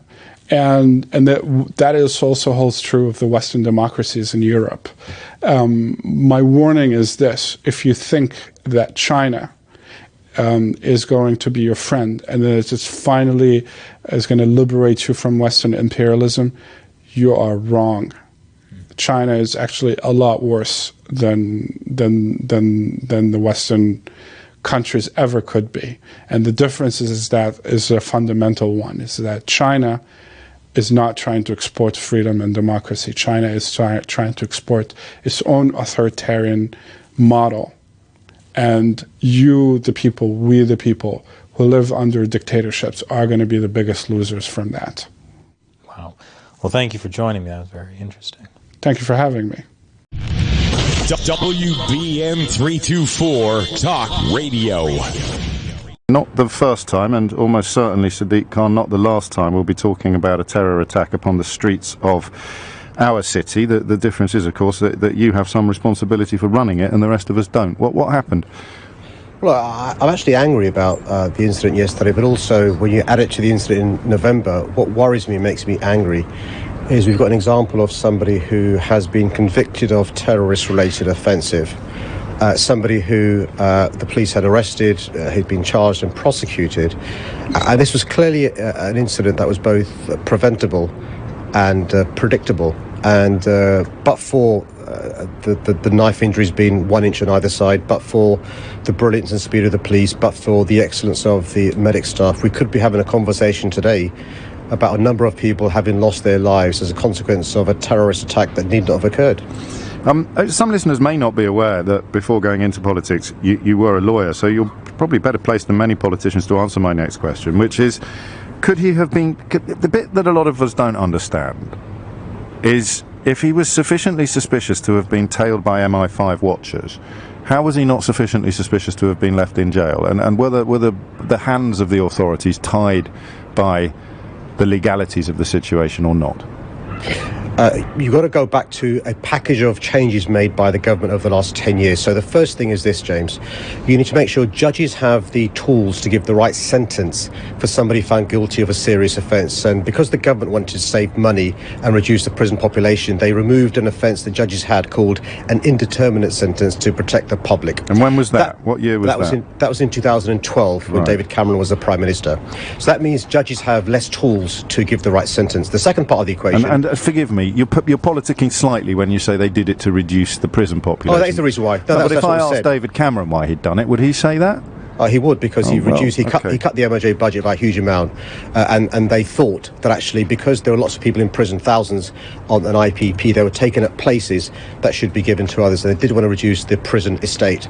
The second part of the story is, once people are in prison, the two important things that must happen is punishment and reform. But because of the massive cuts on our prisons, fewer prison officers, when people are in prison, not only are they not being punished or reformed, but they're being further radicalised. There was a report done by the Her Majesty's Inspectorate, but also a report in 2016, which said that actually prisons were, I'm paraphrasing, universities of crime. So somebody's convicted of a terrorist offence, they're sent to prison, they are further radicalised rather than being punished or reformed. And here's the third part of the equation, which is the probation service, which is supposed to supervise bad people, I'm paraphrasing, has been privatised and lost some of the expertise. And so a combination of those three things, plus there is very little discretion to keep somebody in who is still a danger because of changes made. So it's a toxic mix, which is why I'm so angry, because in November, Boris Johnson and the Home Secretary promised they would learn the right lessons and bring about changes. And we've got now a second case in 3 months. Do you know what day he was released on?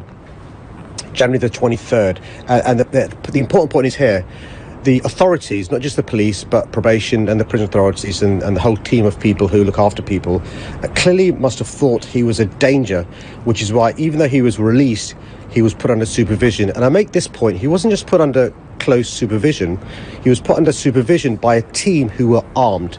And so that in itself tells all of us, you don't have to be an ex-lawyer to know this, there was clearly a concern about him. And the point I'm making is, it's all well and good, the Prime Minister and the Home Secretary talking about tough measures and longer sentences, but the whole package of measures we've seen over the last 10 years have led to a situation where you've got a convicted terrorist within a week of being released, being followed by armed officers, but still causing the damage he caused yesterday. And I mean, you know, that this is a government which has somehow, for good or for ill, managed to disassociate itself from the last 10 years of Conservative government.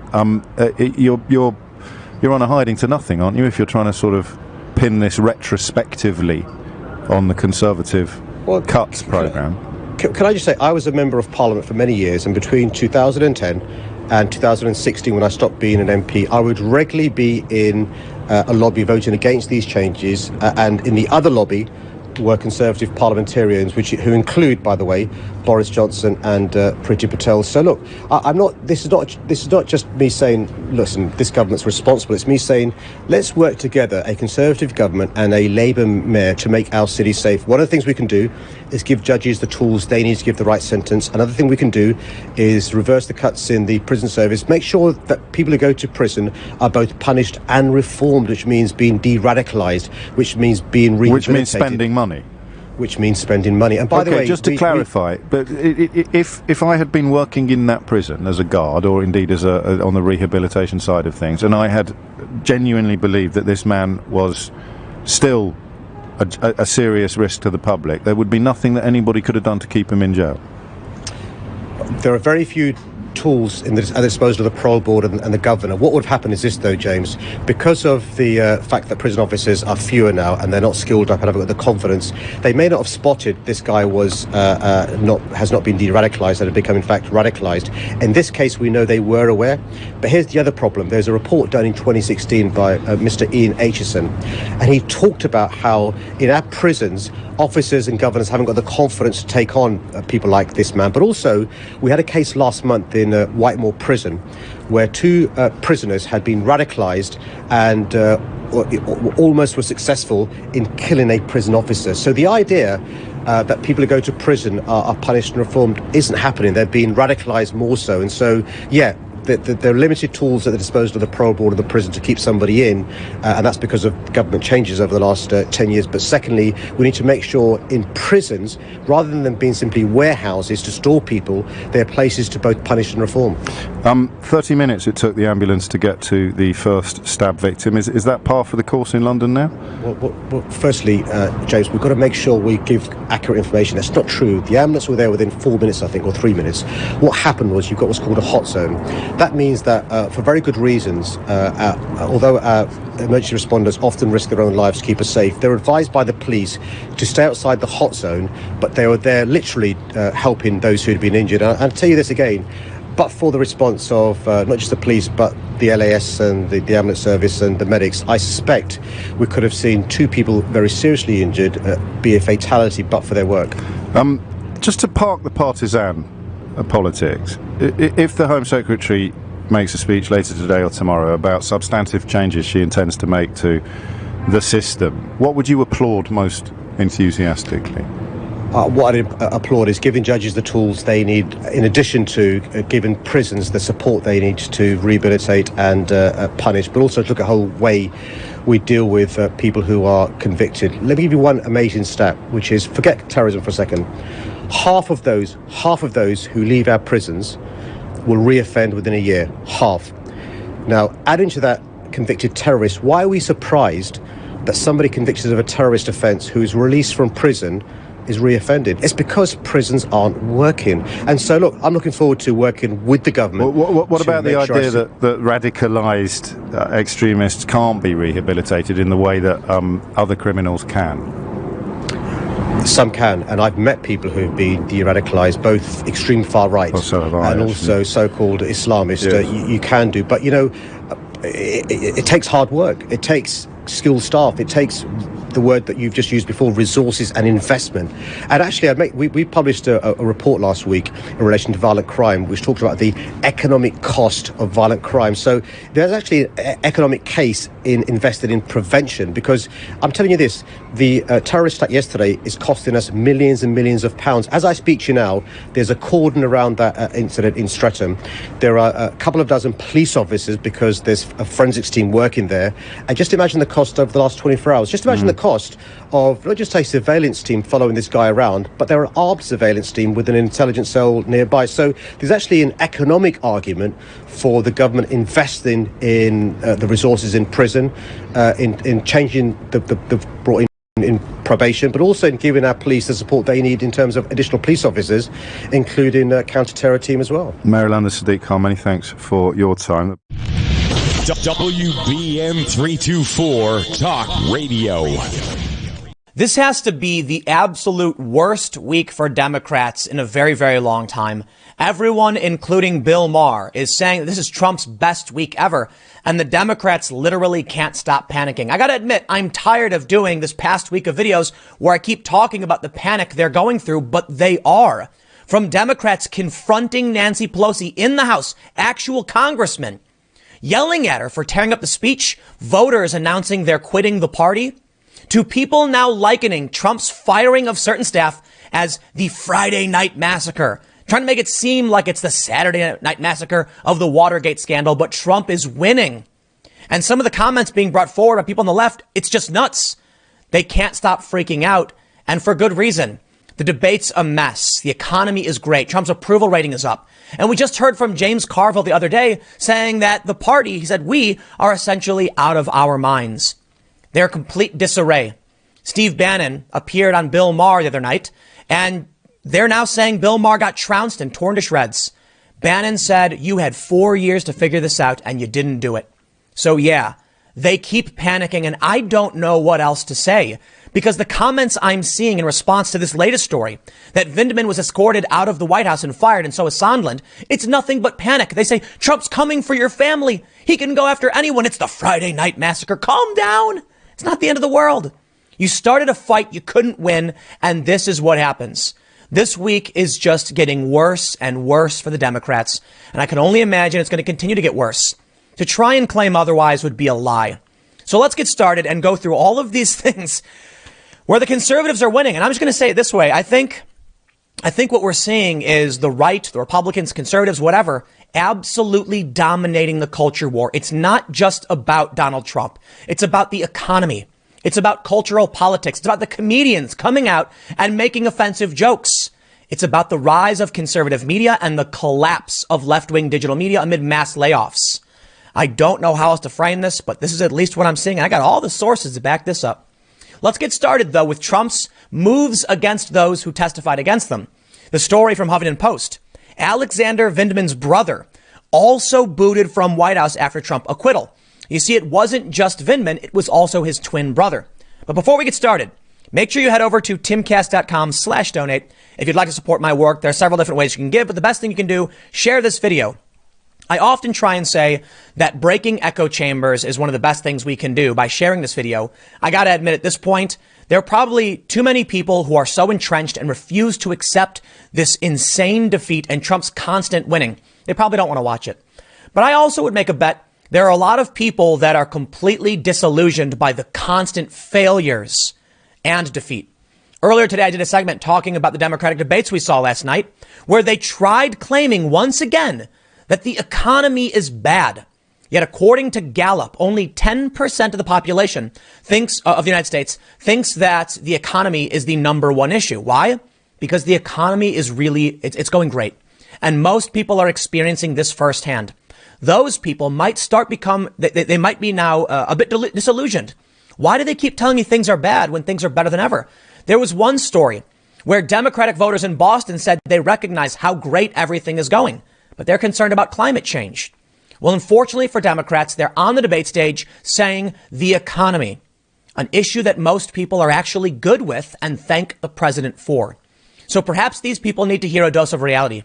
Everything the Democrats have tried, their battle in the culture war, it's all failing. Impeachment failed, emoluments failed, 25th Amendment, you name it. Everything they've thrown at this man, he has defeated them. And now he is launching a counteroffensive. Republicans have been investigating Hunter Biden. They are escalating these investigations. The Treasury Department is submitting documents. The Durham investigation is underway. Republicans, conservatives, the right are absolutely crushing it. And every day I look at the media, what do I see? Democrats freaking out, and it's getting worse. Here's the story. Huffington Post. Lieutenant Colonel Alexander Vindman, the Army officer who was fired from the National Security Council after testifying in President Donald Trump's impeachment trial, wasn't the only one escorted from the White House on Friday. His twin brother, Army Lieutenant Colonel Yevgeny Vindman, was also escorted off White House grounds at the same time and apparently dismissed from his post at the National Security Council. They say Alexander Vindman was the Ukraine expert for the NSC, while Yevgeny Vindman was a senior lawyer and ethics official for the council. Both are decorated Army officers. David Pressman, an attorney for Vindman, Alexander, said in a statement to Huffington Post that Yevgeny Vindman was escorted from the White House suddenly and with no explanation, despite over 2 decades of loyal service to this country. He is deeply disappointed that he will not be able to continue his service at the White House, Pressman added. Alexander Vindman testified about his knowledge of the president's July 2019 phone call with the Ukrainian president that triggered a whistleblower complaint and led to Trump's impeachment inquiry and proceedings. Well, we know from the actual impeachment inquiry testimony in the House Intelligence Committee that in all likelihood, at least according to Schiff's actions, Vindman was the one who spoke with the whistleblower who made the complaint in the first place. Now, I think it's a bit hyperbolic, or it's an extreme exaggeration, in my opinion, to call Vindman a traitor or a spy or anything like that. He was simply a disgruntled employee. He was upset that Donald Trump wasn't taking his advice, but he wasn't the president nor the president's advisors as much as he actually tried claiming he was. He got upset that they wouldn't listen to his opinion. He complained, and someone filed a complaint which sparked the impeachment. Naturally, Donald Trump viewed him as insubordinate, and he's letting him go. But what do we? So that's actually not the only story. I want to cover this for very quickly before I get to the freak out. Trump just fired Gordon Sondland as the EU ambassador. This is part of Trump's post-acquittal purge. Gordon Sondland should also be removed for one reason, not because he's a traitor or a spy or any of these extreme opinions, but because he flip-flopped and gave conflicting testimony, and what he was saying didn't actually have a basis in fact, but his own personal opinion. Why? Don't know.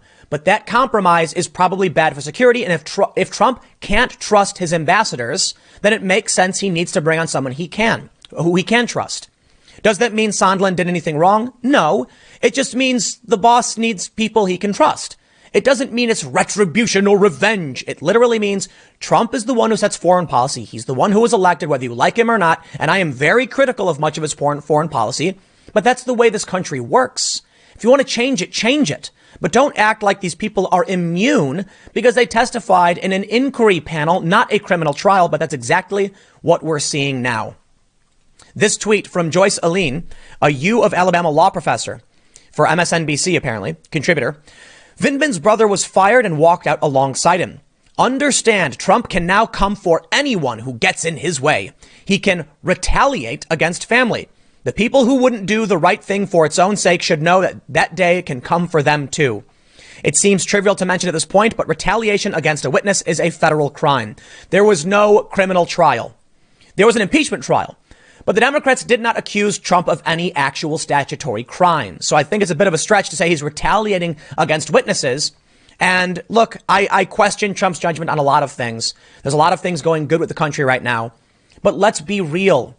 His brother, should he have been fired? That's a tough question. But I think there's a serious issue of insubordination and disgruntled employees or people serving at the pleasure of the president, whatever you want to call them. If Trump can't trust you in his administration, don't be surprised if he asks you to leave. Now, they weren't technically fired. Some people are saying they were. They're being reassigned. That's my understanding. But all of these people freaking out, it's getting a bit crazy. Friday night massacre. Experts say Trump firing of 3 officials, including Sondland and Vindman, is a criminal offense. Trump is the president.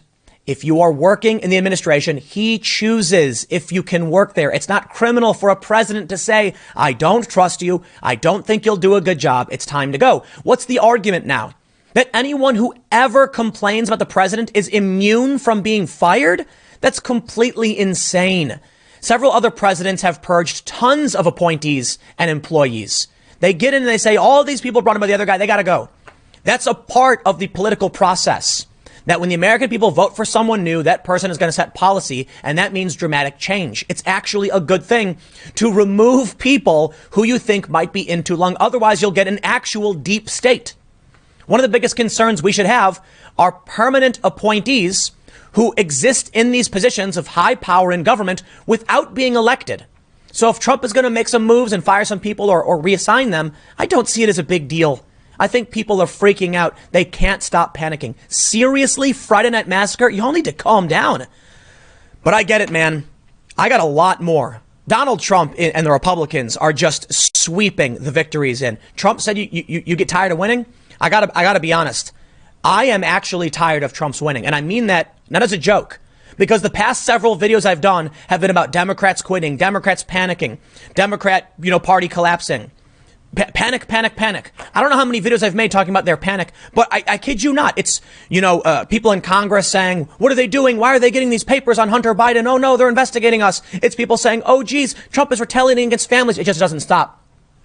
So I was sitting here trying to figure out, is there a different story I can do? But if I want to talk about what's happening in 2020 in mainstream politics, this is what's happening. This is the big news. Vindman was trending #1 last night. And the response from Democrats was sheer panic over the fact that Trump fired a guy. Look at this. President Donald Trump late Friday afternoon and evening ended the week by firing 3 administration and White House officials he blames for his impeachment in a campaign of retribution that some experts are calling illegal. If the president can't fire people, then what's the point of an election? Do we just have permanent appointees? You put a guy in the office, he says these 10 guys are now working here and you can never get rid of them. Well, what's the point of the election? That's the point. Trump needs to get rid of people he doesn't like. They go on to mention what we already know, that Vindman, his brother, and Sondland. Here's where it gets funny. The hashtag Friday Night Massacre is trending on Twitter right now. I'm sorry, man. I'm looking at my YouTube and I'm seeing all these videos about Democrats panicking. But if you want to argue that I'm wrong to say so, by all means, I'm willing to hear it, but I couldn't figure it out. What else is it when they're trying to claim this is a Friday night massacre? That's you lost. Trump got acquitted. It's not the end of the world. Calm down. No, they're freaking out. Elie Honig, CNN analyst and former federal prosecutor Elie Honig, said Trump's actions are criminal. Oh, we've heard this before. Every single time they accuse Trump of a crime. Okay, why didn't you actually accuse him of a crime in the impeachment trial? They didn't. Abuse of power, obstruction of Congress, political charges. I'm sounding this bell now. It is disgraceful and criminal to demote, fire witnesses, as we are seeing with Vindman, his brother Sondland. So what? They testify another immune forever and Trump can never get rid of them? That makes no sense. I'm sorry. But this could get even worse, including bogus criminal charges against perceived Trump enemies in FBI and elsewhere. Watch for this. They are in such a free fall panic. It is insane. Check this out. David Rothkopf, he's a CEO of the Rothkopf Group, says Friday Night Massacre. Don't lose sight of the fact that this wave of retribution is a crime. Oh, geez. I'm already smelling second impeachment, like the meme. Well, we've had first impeachment. What about second impeachment? Maybe y'all should just stop. It's not working. You're crazed. You know what it is? I think I figured it out. Every single time I talk about them panicking because of some fringe insanity, it shows they're not thinking rationally. They're not planning ahead. They don't know their enemy, and they're entering a battle they've already lost before it started. To slightly reference Sun Tzu, they need to stop. They need to stop pretending the economy is bad. But all they have, because what Americans are looking for is being taken care of, is screeching about Trump's crimes. Okay, you know what? The election is coming up. And they know they can't win because we heard it. I think it was Al Green who said, if we don't impeach him, he might get reelected. Oh no. Oh no, people are going to reelect the guy? Why can't you form a cohesive party? Why are the Democrats fractured down the middle with according to the Daily Beast, Steve Bannon trouncing Bill Maher when Bannon said you had 4 years to learn? Here's another one. MSNBC political analyst. Friday Night Massacre? It's a reference to Nixon, but this was Nixon's downward spiral before his resignation, not his victory lap. So did Resistance organizer, Indivisible co-founder and co-executive director Ezra Levin. He says, thanks for the Friday Night Massacre. The Friday Night Massacre. CNN, the Friday Night Massacre continues. Oh, man. Well, I'll tell you what.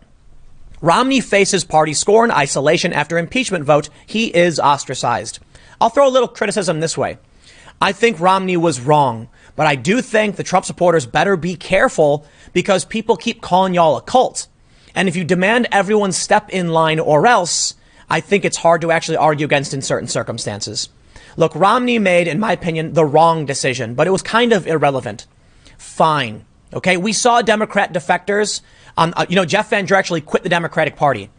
My advice would be don't be like them. Don't treat Romney like a pariah or ostracize him. Criticize him and move on. I know it's not perfect. A lot of people are angry, but I'll tell you what. One of the worst things Democrats did was tell Jeff Van Drew, you're either with us or against us. And then he said, bye-bye. And Donald Trump scooped him right up with a handshake and an endorsement. And he rallied in his district. That was power for the Trump supporters. Be careful where you tread, because if you sling mud back in the other direction, people might actually doubt your integrity. Again, I think Romney was wrong on this one. I think the impeachment was hyper-partisan nonsense. Romney did it. Don't know why, but he's a senator for a while. So my bet would be he knows that by the time he's actually up for re-election, people will have moved beyond this. So we'll see what happens. But again, I'll stress, you look at what happened with Jeff Van Drew. Don't make the same mistake. But now Trump is moving for expungement. I know I've talked about this quite a bit, but it bears repeating because we're talking about the never-ending victories of Donald Trump. Political hoax. Trump called for his impeachment to be expunged. He's going to win. What you threw failed. He's going to get reelected. And when he does, and when the Republicans win the House because you're incessant nagging about the Orange Man, it's driving people, it's making them angry. They're going to expunge this. And Donald Trump is going to, he's going to have that victory under his belt. He just keeps winning. Now I want to do this. I want to go through several different stories I have that are more about the victories of the right. And in the culture war, it's beyond just the Democratic Party. Now, they keep freaking out. They keep panicking. But there's a lot more going on here. This is a story we saw from the other day. Or I'm sorry, it's actually from, I think, today. Steve Bannon outduels and embarrasses Bill Maher on Real Time. Even the Daily Beast, the left-wing media outlet, is giving Steve Bannon the victory. That, to me, was nuts. Bill Maher is not afraid to bring on controversial figures and have great conversations. I have tremendous respect for him for doing this. And he looked defeated. And he said when they were arguing, it's Trump's best week ever. And boy, did he look upset. But Bannon kept trying to get to him saying, listen, he likes Bernie. Bannon said he liked Bernie. He thinks Bernie's identified the real problem but has the wrong solutions. And he said, look at what the establishment is doing to Bernie. They don't want to listen. They don't. They ignore what Bannon says. They ignore his warnings. And I'll tell you this. I don't know a whole lot about Bannon. Never been a big fan because I don't really pay attention to him or what he does.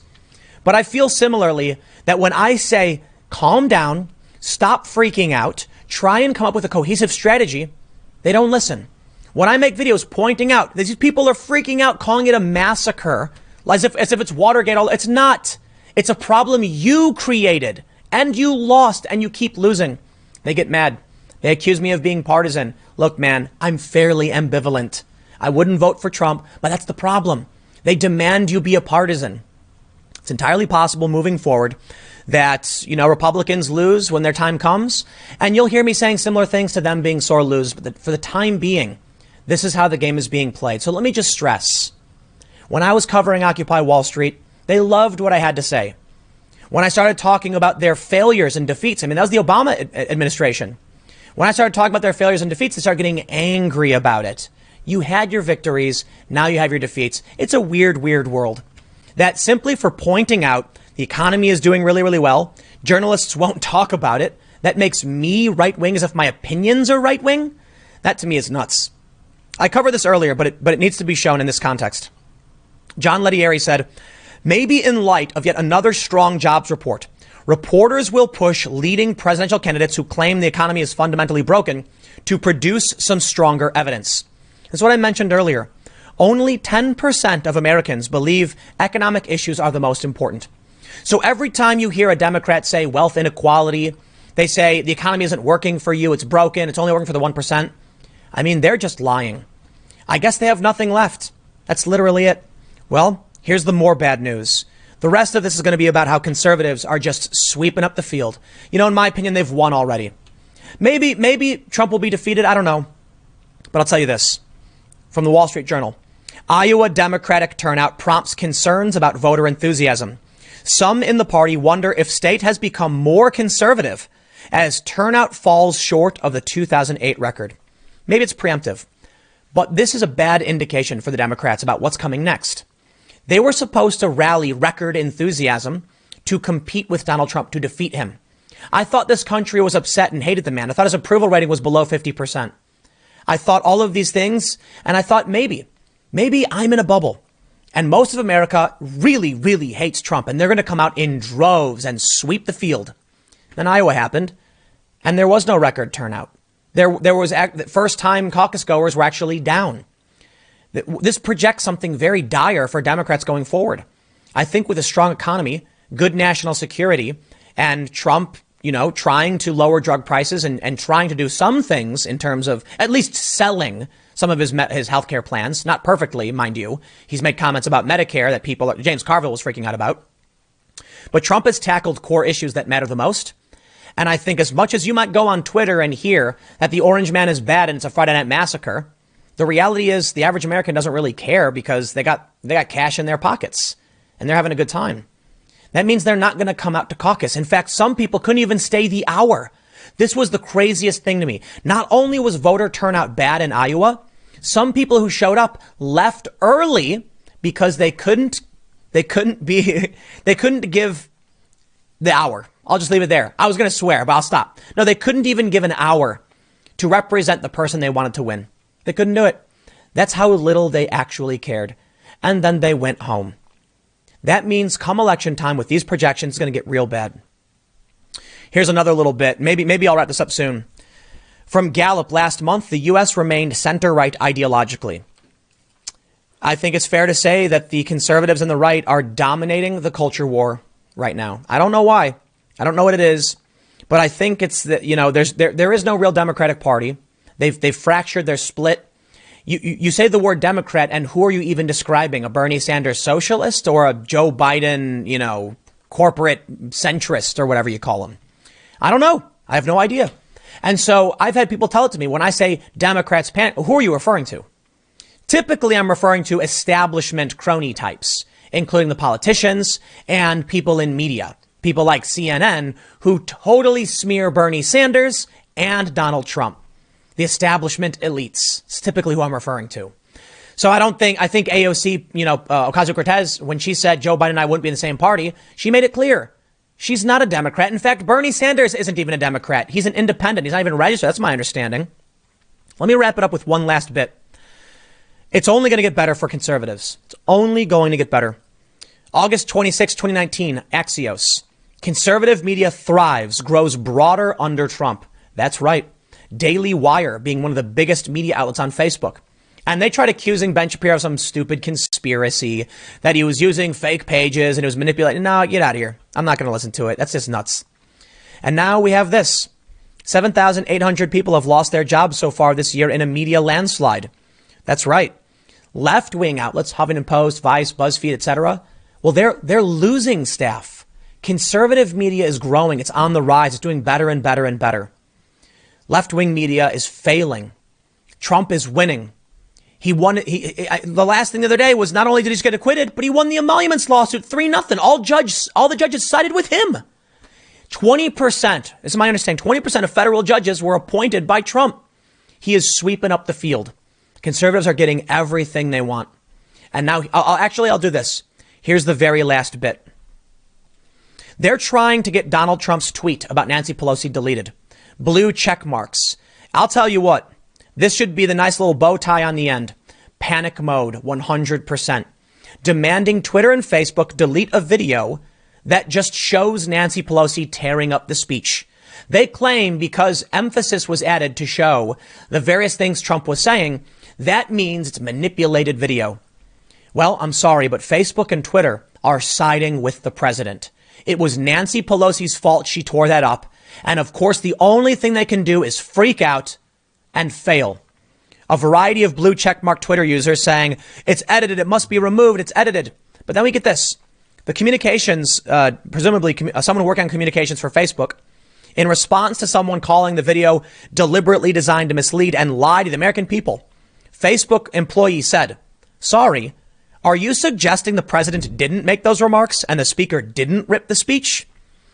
Well, yeah. He then linked to the manipulated, enforcing against manipulated media, which specifically which he highlights saying the video is real. All Trump did was show what he was saying. Here's the airmen, here's the servicemen, and it showed Pelosi ripping the speech up. In the end, we now have Mark Zuckerberg claiming to side with free expression. Does that mean the big Trump supporters are going to get their channels back and be reinstated? No. But it certainly means Zuckerberg is taking the side of free speech in the culture war. So it's not just Trump's victory. It's not just Democratic panic. It's the economic victories. It's the shift slightly towards conservatism across the country, according to Gallup. It's the Democrats' constant panic and demands that are falling on deaf ears. I'll leave it there. WBM 324 Talk Radio. Project Veritas Exposed 2020 launched a new video today, this time going after Elizabeth Warren's staff. And I gotta say, this might be the first expose that makes those getting exposed actually look good. Now, I think it is bad for Warren's campaign because she's been embracing wokeness to such an absurd degree. Bill Maher's ragged on her several times and her polls keep tanking. But what we're learning now from Project Veritas is that several people in her staff are complaining about how she's going after the ultra woke vote instead of talking about what Americans really care about. Today is the first caucus. It's primary season, and Elizabeth Warren is actually trailing. Her polls have been slowly dwindling. One thing I find particularly interesting is a story back from October when Elizabeth Warren made some comments about transgender prisoners. And this was around the same time her polls started to steadily tank.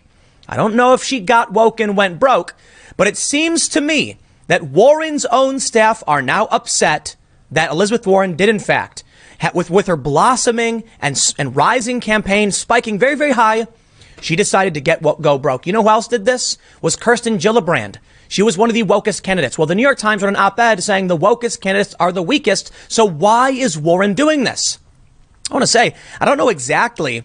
I don't want to say everything about Warren's staff are good, but I am happy that at least they're talking sanity. Unfortunately, it doesn't seem to be trickling up to the higher ups in the campaign. And Warren continues to make absurd comments. The latest, that she wanted her Secretary of Education to be vetted by a transgender child. To which Bill Maher said, forget the trans thing. Why would you give veto power to a high schooler? What is wrong with these candidates? But we'll find out. Let's check out what Project Veritas has uncovered in the latest expose. Before we get started, head over to timcast.com/donate. If you'd like to support my work, there's a PayPal option, a crypto option, a physical address. But of course, the best thing you can do, share this video. A lot of people probably won't watch Veritas. They assume they're lying. Well, I'll tell you what. Let me be that happy medium. I'm not going to be Veritas. I'm going to show you some sources. But I got to say, whether you want to believe what they're uncovering or not, these people are saying these things. And it's not just Warren's staff. It's Bill Maher. It's the New York Times. And it's been happening for months. So let's dive in, see what's going on. Expose 2020 Part 5. Elizabeth Warren, Iowa campaign field organizer, says the Democrats lose elections because they prioritize pronouns over making sure people have a decent standard of living. When you come from where I come from, no one gives an F about a GD pronoun. People want to know how to create a job. That's awesome. I wish that person were running. I actually agree. So bravo Veritas. You actually made them look good. Unfortunately, as we saw with the Bernie Sanders expose, I'm willing to bet many of them are going to lock down their social media accounts, and Elizabeth Warren will not take any of this criticism seriously. And as we saw with the other candidates, they're going to get woke and go broke. Most of America does not know or care about wokeness, and for some reason, these candidates are chasing after Twitter to win a general election. Okay, hold on. They're trying to win a primary election. I get it. They want the activist vote, but I'm still willing to bet it's going to backfire on them.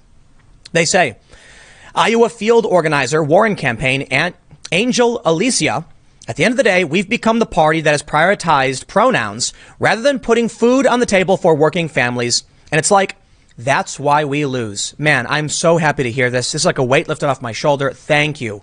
Angel, I don't know a whole lot about you, but I'll say that statement alone, those are good vibes your way. Okay, I respect this. This is right. Angel says, I got called out for not having those pronouns on my Twitter bio, so I threw them in there just to satisfy the folks. It's identity politics, and again, I get called on it for calling it that. Angel Alicia reveals discomfort with another Warren staff member more prone to identity politics. Paige was like, you're the only straight person here. I'm like, who effing cares? I'm not saying you're the only effing trans here or something. This is what the effing Trump people utilize against us because you say dumb S like that. Because I like women, you're going to ostracize me?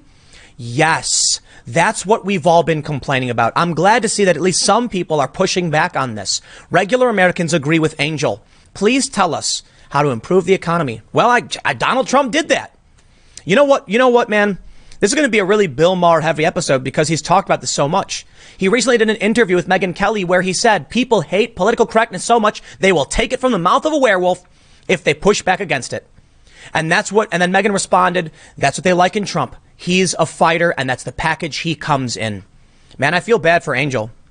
He said, I had to do a diversity inclusion training and I'm like, what are you going to tell me, you white liberals, that I don't already know? Isn't it funny that it's always the white progressives who seem to be the wokest? Alicia said, the chair of the Stonewall Caucus, which is like the LGBTQ caucus in the state, which has very little credibility. Their membership is like 20 or 30 people. They endorse Booker because Booker's team was like, come here with open arms because they need anything at this point. The main point is they endorsed Booker because we weren't going to effing lay out a red carpet for them. They're a liability, not an asset in the long term. This is the problem I've had with Bernie Sanders. Bernie Sanders in 2016 went on the debate stage and he said, white people don't know what it's like to be poor. PolitiFact covers this. This is legit. He said this. I don't know why he said it, but boy, was that a complete 180 from everything he appeared to be fighting for in the past. That made me distrust him. He got woke. At an event, Black Lives Matter activists took the mic from him and he backed off. He has continually gotten woke and even gotten woke on immigration. He's changed his policies. And as the saying goes, get woke, go broke. Maybe it's because he needs to court the activist base they're all doing, but trying to go after woke Twitter is the biggest mistake you can make. They are a tiny, tiny fraction. And let me warn all of you, not only do progressive activists make up less than 8% of the U.S. population, according to More in Commons data. It's YouGov data. This is polling, okay? I don't know how to explain it to you other than that. Twitter. 2.2% of Americans are active Twitter users. Of that, around half are woke. I think it's fair to say less than that. Of the active Twitter users, even less are woke. So we're dealing with a fraction of a fraction of a fraction that is dictating the narrative. You know why? Here's the sad reality. Media companies need reach. They want reach. They go after people with large followings who have a better chance of sharing a story. News companies in the digital age don't care about facts. They care about clicks and shares to make money. Who's going to get clicks and shares? Someone with a large following on social media. They get prioritized over real journalists who don't want the attention and don't want to be in the media. Twitter then becomes dominated with well-funded activists who work in media with large followings, and they overrepresent wokeness. The politicians then chasing the news stories from these woke activists start pandering to things no one cares about. I'm sorry, Angel. I'm sorry I have to deal with this. My only advice to you right now is to quit the Warren campaign and go somewhere else and speak your truth exactly as you're saying it, because you are right. I feel bad, man. I kind of feel bad that this person's getting all of this exposure and pressure. Often you see bad people exposed by Veritas. Now, I'm not criticizing Veritas for this. I think they did a good job. I just think Angel should embrace the talking point, recognize that he does represent what Americans are truly interested in, making their lives better for everybody, the LGBTQ community or otherwise. But the problem is that you're hyper-focused on a tiny community of woke activists on Twitter instead of the general population. I wish the best for Angel. Look, I got to say another caveat.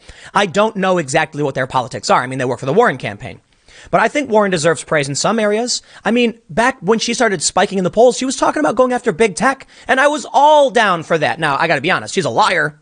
You know, she's lied about so many things. I would never vote for her. You know what I mean? I probably fall in that Yang or bust bracket. I'm a big fan of Yang. I definitely disagree with UBI, but I think Yang is the best we have so far, and I think he's an all-around good dude who's made good points. There's some things I'd criticize him for 100%. I don't think he's going to win. But he's the only one I believe who has earned my trust and respect. Save Tulsi Gabbard. I know. But I think at this point, I don't think Yang or Tulsi are going anywhere. So I'm just like that. And of course, the DNC is cheating. You know, you get it. I'd love to see Angel succeed from this, to be actually given a chance to come out and say, you know what? Yes, I said it.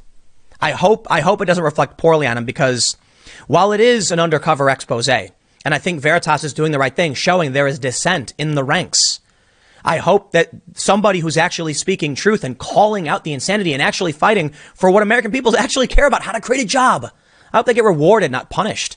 You know, when we see people talking about gulags and stuff, yeah, those people should be heavily criticized. And just criticized. I don't like a lot of the brigading that goes on the internet. There is harassment and stalking. It's not always, you know, a lot of these people try to claim that criticism is harassment. It's not true. But at least, as far as I can tell from so far, I feel bad for this person. But I think it's important that Veritas does what they does. Otherwise, you just don't know. And it's really important we learn that within the ranks of one of the progressive far-left Democrats who's actually leading the pack, there are staffers saying no to the insanity. It's not just like a steamroller of far left, you know, storming through.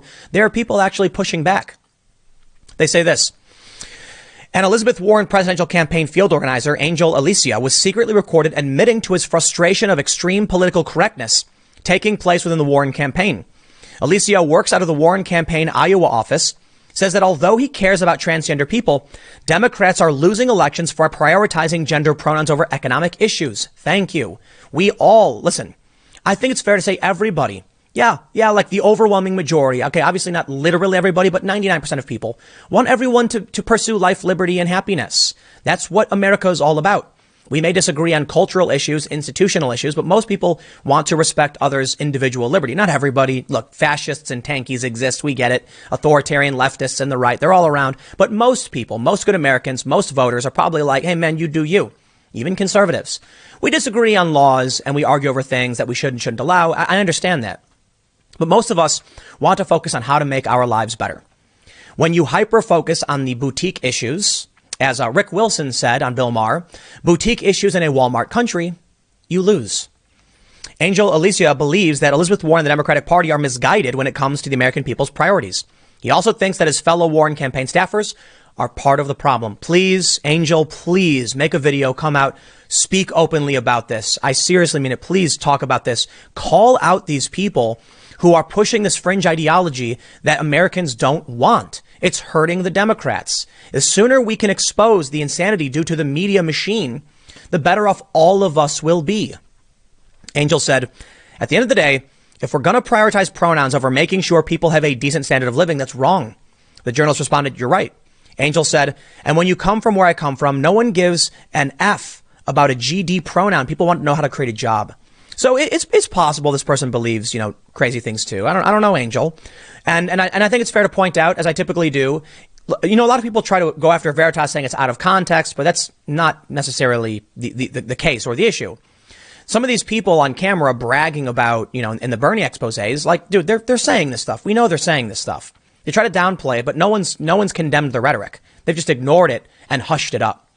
So I think it's fair to say these small snippets don't provide us with a perfect picture of who these individuals are, but it does show us a little bit about what they're thinking at the time, and based in certain contexts, I think it is relevant. So he says, the thing is, and I'm here for the pronoun things, but I just feel like I shouldn't have to say he, him, his. Like, shouldn't it just be implied? If I tell you otherwise, like I've been called out for saying something like that, but this is why we lose elections, because we're zeroing on S like that. Don't call her she in front of her. She'll be very upset. He said, use they, them pronouns, but it's like I'm still trying to get up to speed on that. But at the end of the day, we've become the party that has prioritized that rather than putting food on the table for working families. And it's like, that's why we lose. We're zeroing in on something. And I'm not saying it doesn't matter. We should make people feel comfortable and accepted. He says, When you put that, he says, when you put that over making sure people have decent jobs and healthcare, like it's an effing no-brainer why we're going to GD lose an election. Yep. So he ended up saying he threw him into his Twitter bio. So here's what I want to do. I want to show you this. Bill Maher, recently on his show, just this past Friday, said we got to stay away from the crazy stuff. And I want to make sure it's very, very clear. I don't think that what Bill is saying or what Angel is saying, what's being exposed here is anything disparaging about the trans community. In fact, it's just the opposite. It's actually, well, not the most, the most perfect advocacy for. I think they're bringing up important issues of, look, we want to be there for trans people, protect them, make sure they have full legal rights and are recognized and all of that stuff. But the Democrats are focusing on issues that don't affect 99.9% of Americans. It affects a small portion of the population and those and their friends and family. So maybe 99.9 is a bit too much. But it's not so much about anything having to do with the trans community.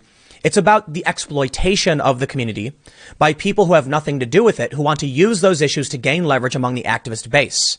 They don't actually care. It just comes off like exploitation. Bill Maher said, he said, now Obama said people just don't want the crazy stuff. Is this not crazy stuff? Is she running for president of Berkeley? And that was the point. I'm not going to read through everything of Bill Maher's speech, but he was heavily critical of Warren. And there is a fear. These politicians are scared that if they say the wrong thing, it's going to come back and bite them. Now, here's what I want to show you that I find particularly interesting. This is the Real Clear Politics aggregate polling from throughout the going back to what's the first date? We have August 4th. Elizabeth Warren very briefly, it appears, hit number 1 by 0.2%. She beat Joe Biden. Amazing. And that was October 8th. Something happened and her polls started falling. They started falling a lot. They fell down fast underneath Bernie. And now she's in 3rd place in aggregate polling. In October, we saw this story. Not just it was from Bill Maher once again, surprisingly. Now, I do have to make sure I point out Bill Maher kind of went nuts, said he was going to try not to cry. Like, dude, it's not perfect. But I can appreciate someone on the left actually calling this stuff out and trying to bring sanity back. Barbara Kay. Dems need to go beyond Twitter if they don't want 4 more years of crazy. 97% of tweets mentioning national politics came from only 10% of its users, according to a new U.S. study. And that's important because only around, I think, 22% of the country actually uses Twitter. And 10% of that, 2.2%, are active Twitter users. And around half of that are ideologically left. And a smaller portion are the woke left. And it's what's dominating the conversation. But the story starts with Bill Maher. Bill Maher was at the top of his game the other night, delivering a trenchant riff premised on advice to candidates for the Democratic nomination. This should be easy, he said. Just be less crazy than Donald Trump. The waves of laughter. Maher mocked the prominence of marginal issues in candidate platforms, such as giving prisoners the right to vote Bernie Sanders, and not to be outdone, the offer of free gender confirmation operations to the minuscule number of transgender individuals in the prison system, Elizabeth Warren. He also warned manic maximalist Beto O'Rourke that a vow to withdraw tax-exempt status from churches resistant to recognize gay marriage isn't a winning strategy in attracting the black vote. Whether or not you agree or disagree, this conversation came from famous comedian Bill Maher. These are things being said on HBO. I'm convinced YouTube might get mad at me for even talking about it, so I don't know what to tell you, but it needs to be talked about. Because Warren has been tanking right around the time this story came out. Right around the time she started talking about these issues, her polls slowly started to drop. It may be that in her panic and desperation as her polls dropped, she turned to wokeness. It made things worse. I don't know. It didn't help. It could also be that she embraced wokeness to try and boost herself beyond Biden, and it backfired. I believe the latter. I think it's probably the case that Warren was rising in the ranks. She was talking about going after Facebook. Hey, people were into that. And then what ended up happening was she went woke. She got broke. And her own staff think so. And that's why I feel that way. Look, I got to say, man, as critical as I've been, when Warren came out about the Facebook stuff and the Google stuff, I was actually praising her. Now, don't get me wrong. I criticize her heavily for her lies, but I think going after big tech monopolies was a pretty popular position. So what happened to make people start souring on her? At least in part, I'd be willing to bet it's that she got woke and then she went broke. That's why we're hearing it from her own staff. And that's why we saw from the New York Times. Now, I get it. The New York Times often likes to go after the left, and they're the centrist types. But the New York Times even hired some woke individuals. They've pushed the woke narrative. But in this op-ed from Jamel Bouie, why the wokest candidates are the weakest.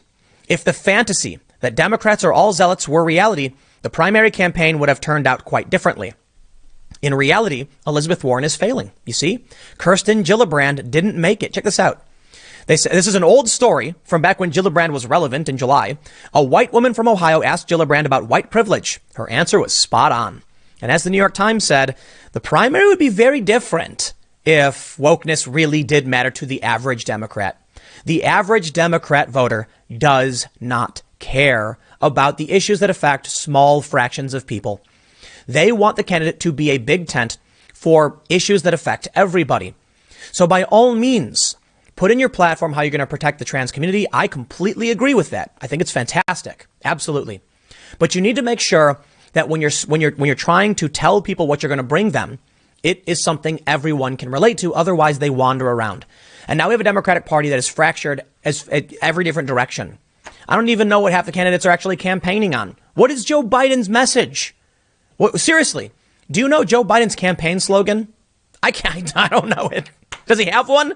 Is it Joe Biden, let's just stay the same? Let's go back to the way it used to be before Trump made the country great again? Like, I don't know what his slogan is. What about Bernie Sanders? Bernie Sanders is us, not me, right? Is that Bernie? So look, I absolutely know what Bernie is campaigning on, 100%. And for the most part, it isn't wokeness, but he's certainly entertaining the overly woke. For him, I think the important thing is that Bernie hasn't really been playing that game like Warren has, which is why he surpassed her. Let's go back to the aggregate polling. I'll say this. While Bernie does surround himself with Ocasio-Cortez, who is very woke, we can see that Bernie has started to go up and up and up while Warren's gone down. And Bernie's kept it to populist left-wing issues like Medicare for all and the environment. And while, again, I know Bernie is woke, it's not something you hear often of him going out and saying these things that Warren says about having a child determine who a cabinet member would be. Forget, like Bill Maher said, the trans issue is not relevant. Warren said she wanted a child to vet her cabinet members. It just literally does not make any sense. So I'll throw it back to that staffer, Elizabeth Warren. Man, I hope you issue a statement. I hope you don't just shut things down or quit. I think what you said was popular and populist, and people need to hear it. They really, really do. They need to know that you as an individual are still standing up for what the average American is looking for. Back in April, almost a full year ago, Bill Maher warned Democrats against making immigration issue a woke contest in 2020. Well, I know the immigration issue is mostly, Trump won on that front. But beyond that, Bill Maher at least has made that point. Yep.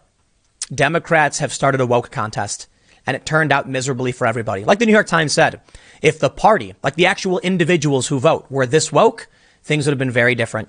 So why won't Elizabeth Warren get the message? I don't understand. You've seen Kirsten Gillibrand, who was the wokest of them all, kind of fizzle out. You'd think they would have learned their lesson that issues like healthcare and immigration, these are things people care about. But the smaller issues, the fringe issues, the woke Twitter issues, people aren't concerned about. You'd think they'd do better. They're not. I think Biden is only polling as well as he is because it's Obama. It's like, okay, we'll go back to how Obama was, I guess. There's trust that at least it'll be, not bad, I guess. But he's not really campaigning on anything. I don't even know what Joe Biden's asking for, or all I know is he insults people all the time and literally has told people not to vote for him. I gotta be honest. I said it before. I don't think Joe Biden's actually running. I really don't. He's not raising money. His staff is all over the place. He insults people. He tells, hey, you should go vote for Bernie. You should go vote for Trump. Okay, dude, then why are you here? Because he has a default vote from people who are like, I don't know, Biden, I guess. Well, there's actually a joke about that. A bumper sticker says Bernie 2020. Okay, I guess maybe Biden. Like that's the joke or something. I don't know what I saw. Or I think it was they did the same thing with Hillary. Like, okay, maybe, I guess. Anyway, you get the point. I think one of the biggest things that hurts the Democratic candidates, like this angel exposed by Veritas is saying, it's spot on. I think that's why Warren took a hit. I think it's why Gillibrand fizzled out. And I think the Democrats who want to win need to avoid talking about the stuff because you do not want Bill Maher coming after you. Look, Bill Maher doesn't represent all the left. He's not perfect. He says a bunch of really dumb things. But I really respect that at least the left has him. Unfortunately, the progressives really don't like him. They call him all the worst names in the book. And unfortunately, I think at this point, Bill Maher is more of a classical liberal in line with the intellectual dark web than anything else. And the only thing keeping him where he is, maintaining his audience is that he's got Trump derangement syndrome. But look, somehow Bill Maher became a big piece of this segment, I guess, because he's repeatedly ragged on Warren and the wokeness in the Democratic Party. And the reality is, whether you like the guy or not, he's right. He is. So I'll wrap it up here.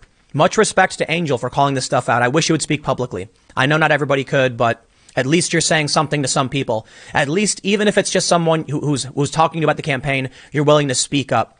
It could be that he doesn't have the platform required to actually stand up to this stuff, but you can see that Angel was absolutely willing to call it out. Much respect. I'll leave it there. WBM 324 Talk Radio. We're joined now by Donald Trump Jr. Thanks so much for coming on.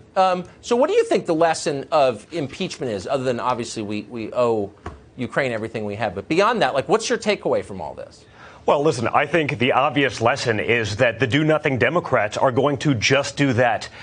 Impeachment didn't even meet Nancy Pelosi's own criteria when she set this out a few months ago. And the real problem is the Democrats and Nancy are so blinded by hate. He's signing a historic trade deal with China. He still goes on, but their hatred is making them make very bad decisions. The American people see it. They saw it up front and center last night at the State of the Union, where he highlighted some incredible American stories, whether it be soldiers, whether it be just great Americana. And you see them sitting there not clapping, miserable. Well, that's for sure. But may I just back up for a second and ask you the obvious political question? Because this was a political process with political goals. They're not stupid.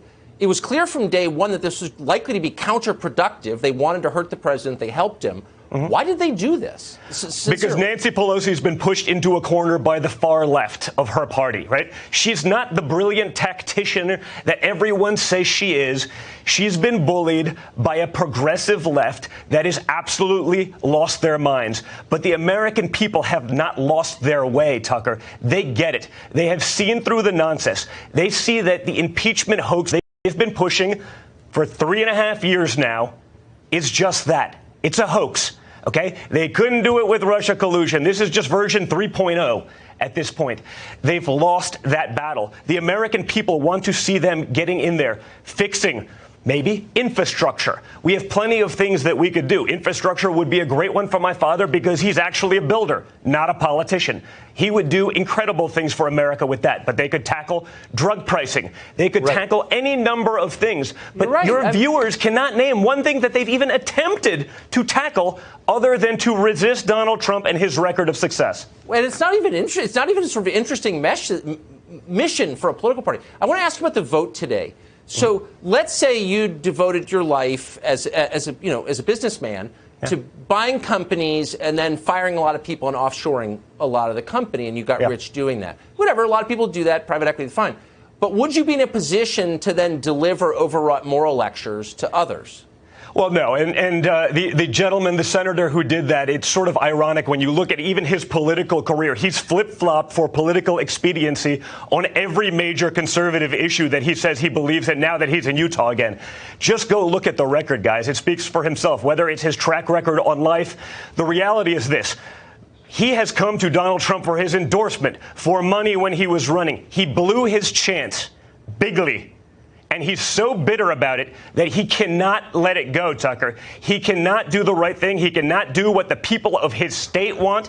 He is purely, like Nancy Pelosi, just blinded by hatred, because when he had his shot, he couldn't do it. And he's more concerned about attempting to be loved by those who hate his guts, by the media, by the left, who destroyed his political career, who destroyed his presidential run, than he is about doing what his constituency actually wants. And it's become now so transparent that you can't even hide from it. He's not brave. He's a coward. I just think it's funny that people who are so angry feel the need, rather than just be angry, I don't like you, I'm doing this, feel the need to give you a lecture about how good they are as people. Wonderful guy. Just look at the record. Speaks for itself. Don, thanks so much for joining us. Great to be with you. WBM 324 Talk Radio. Okay, so there's a shortfall of truth in the media, and there's a ton of information out there that the mainstream media will not get near.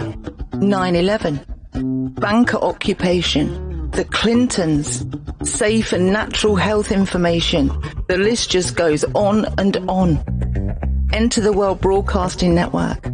We aim to challenge censorship the tech overlords deal out daily with shows like Sunday Long Live Radio, Americanuck Radio, and the Robert Scott Bell Show. We are fighting back for you.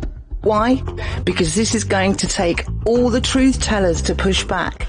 And WBN 324 aims to be right in the middle of the action.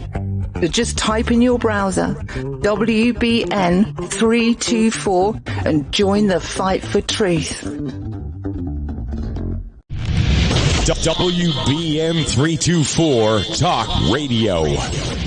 Dr. Kevin Wacasey, thank you so much for taking the time today. What brings us together, other than rank friendship, is the news, of course, that Rush Limbaugh has released that he has been diagnosed with, I guess it's a bit of a vague term, advanced lung cancer. And, you know, whenever something medical comes up, you're on my speed dial. So when you heard about it, which I think was through me, what were your first thoughts and where did you rush to get additional info? Well, I checked out his statement. You know, I watched his admission on air. He had a video recording on his website of him discussing his diagnosis, and he's not giving a lot of details.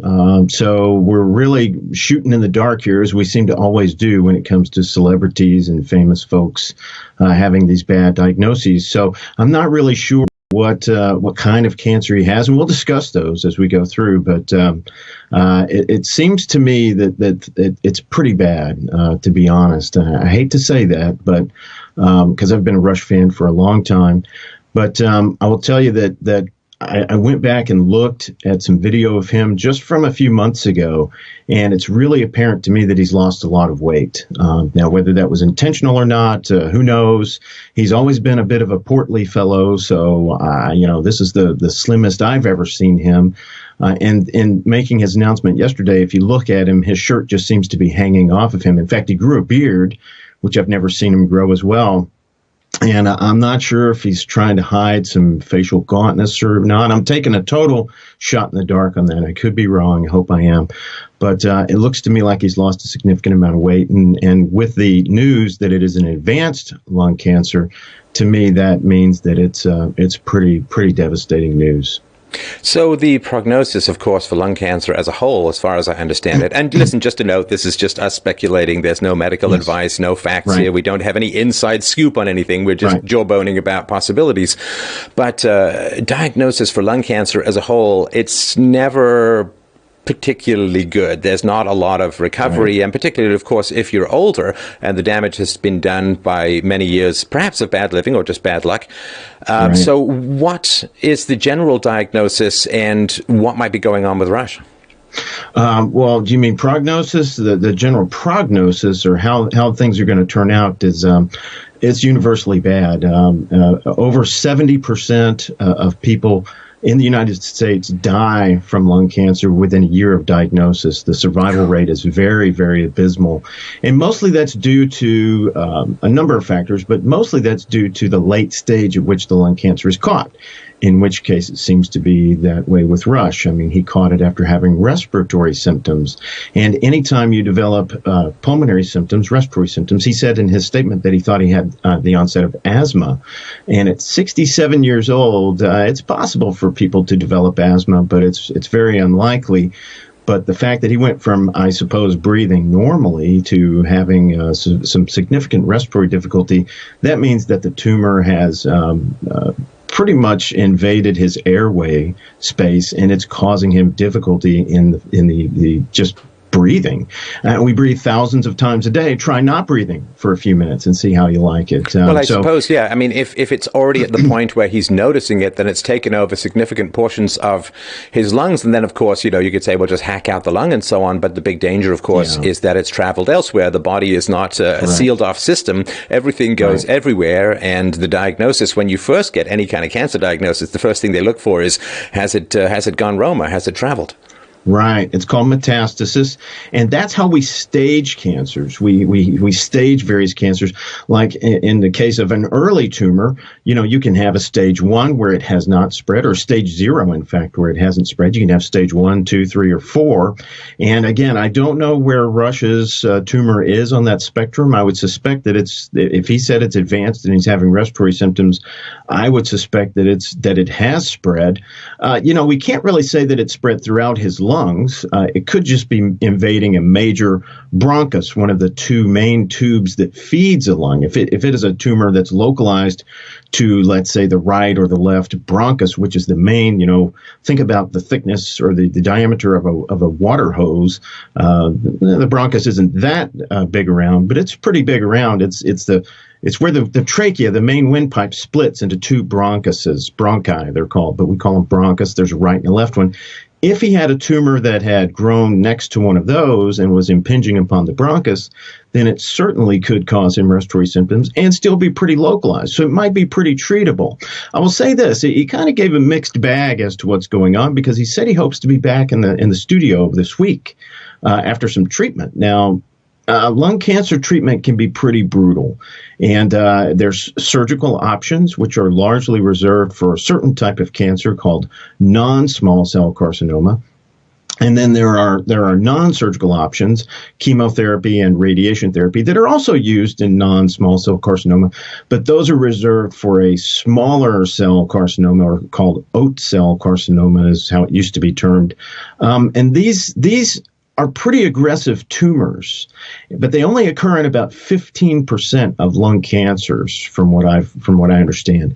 So these small cell carcinomas, the small or oat cell carcinomas, that may be what he's facing. I mean, if it's an aggressive tumor and it has taken off, I just don't know how long he's had this. He said that he had symptoms last month, just a few weeks ago.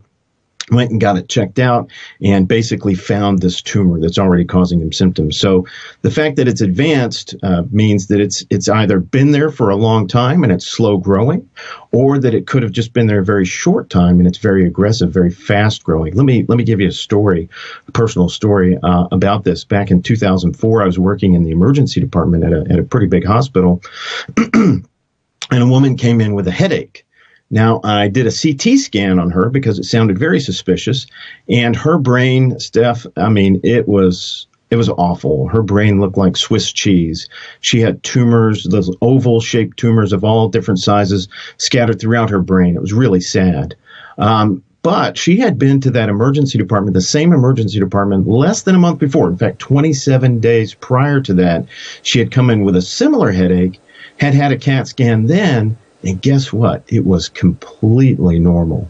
So within a 4-week period, this woman went from, what was probably early cancer causing her symptoms, but no signs on a CT scan, to completely pockmarked and just Swiss cheese looking brain. She died less than a week later after that. She was in the hospital. We hospitalized her after seeing her that second time.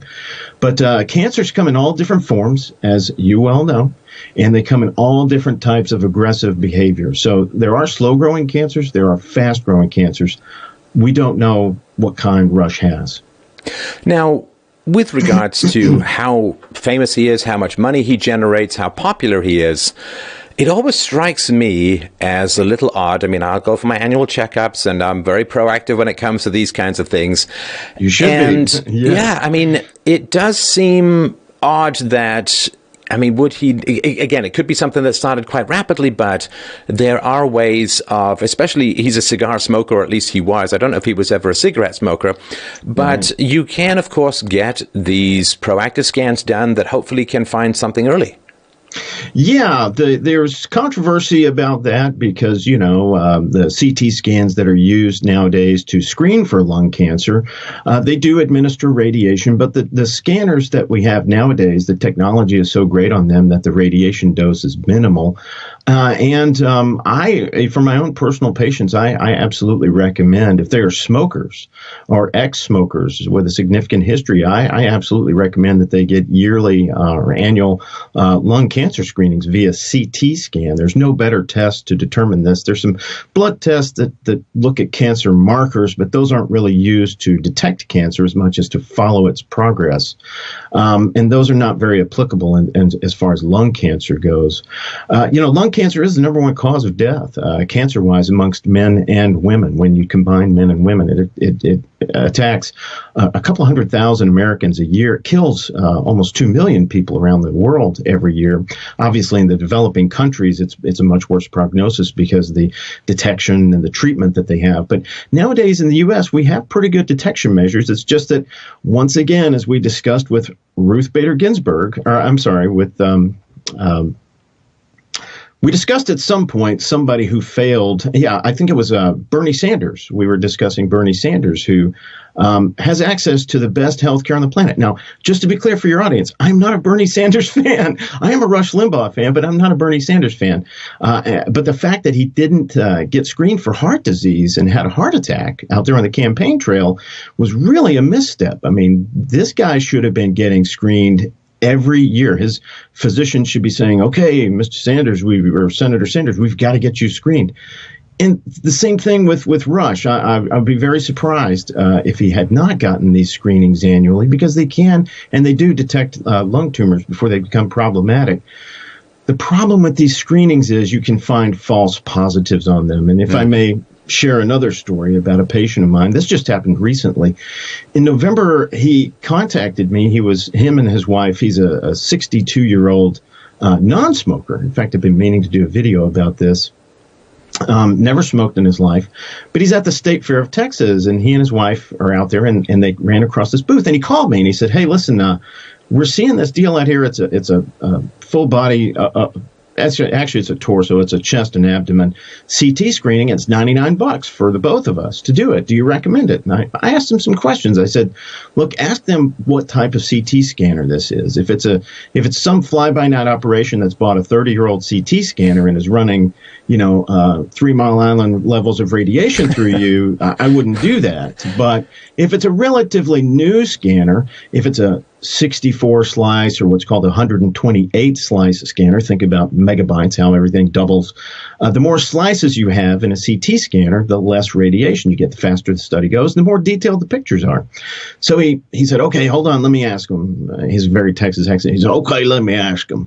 And he hops off the phone for a second, comes back, and he says, it's 128 slice. I said, well, hey, listen, for $99, that sounds like a great deal. I would recommend you do it, if you're interested. Okay, so they went and got the scan. Guess what? This guy, never smoker, showed up with a 3-centimeter lesion. That's pretty big. That's about that big. It's about 2 inches wide, a 3-centimeter lesion in his left lung. He wasn't having any symptoms. He wasn't having any weight loss, any shortness of breath. Okay, but lesion, I just think of it like a blister or a wound. But what do you mean by that? A mass. Okay, like something that should not be there was there. Now, here's the problem that we run into when it comes to this kind of screening process. You can get false positives, and I hopefully didn't just give away what's the end of the story here. But the bottom line is it freaked him out. Needless to say, this is before Thanksgiving. Freaked me out a little bit, too. I said, well, look, you got to go see a lung specialist. We got to get you worked up. As we say in the medical field, we have to do some more testing and find out what in the heck's going on. So just as they probably did with Rush Limbaugh, they took my patient. He saw a pulmonologist after this initial scanning and found this mass. And the pulmonologist did what's called a bronchoscopy on him, where they actually put him out under anesthesia and they slide a rigid tube down his bronchus, down his airway, and took a piece. They biopsied a piece of this mass. It was in a place in his lung, in my patient's lung, where they could get to it. I'm not sure where this mass was in Rush Limbaugh's lung, if they could get to it via bronchoscopy or not. Sometimes they'll have to go externally through the chest and do what's called a CT-guided biopsy. In any case, in order to diagnose, once you find a mass, with a CT screening. You've got to find out what it is. Is it benign? Is it malignant? Is it infectious? Is it something that's been there for a long time? The only way you can do that is with a biopsy.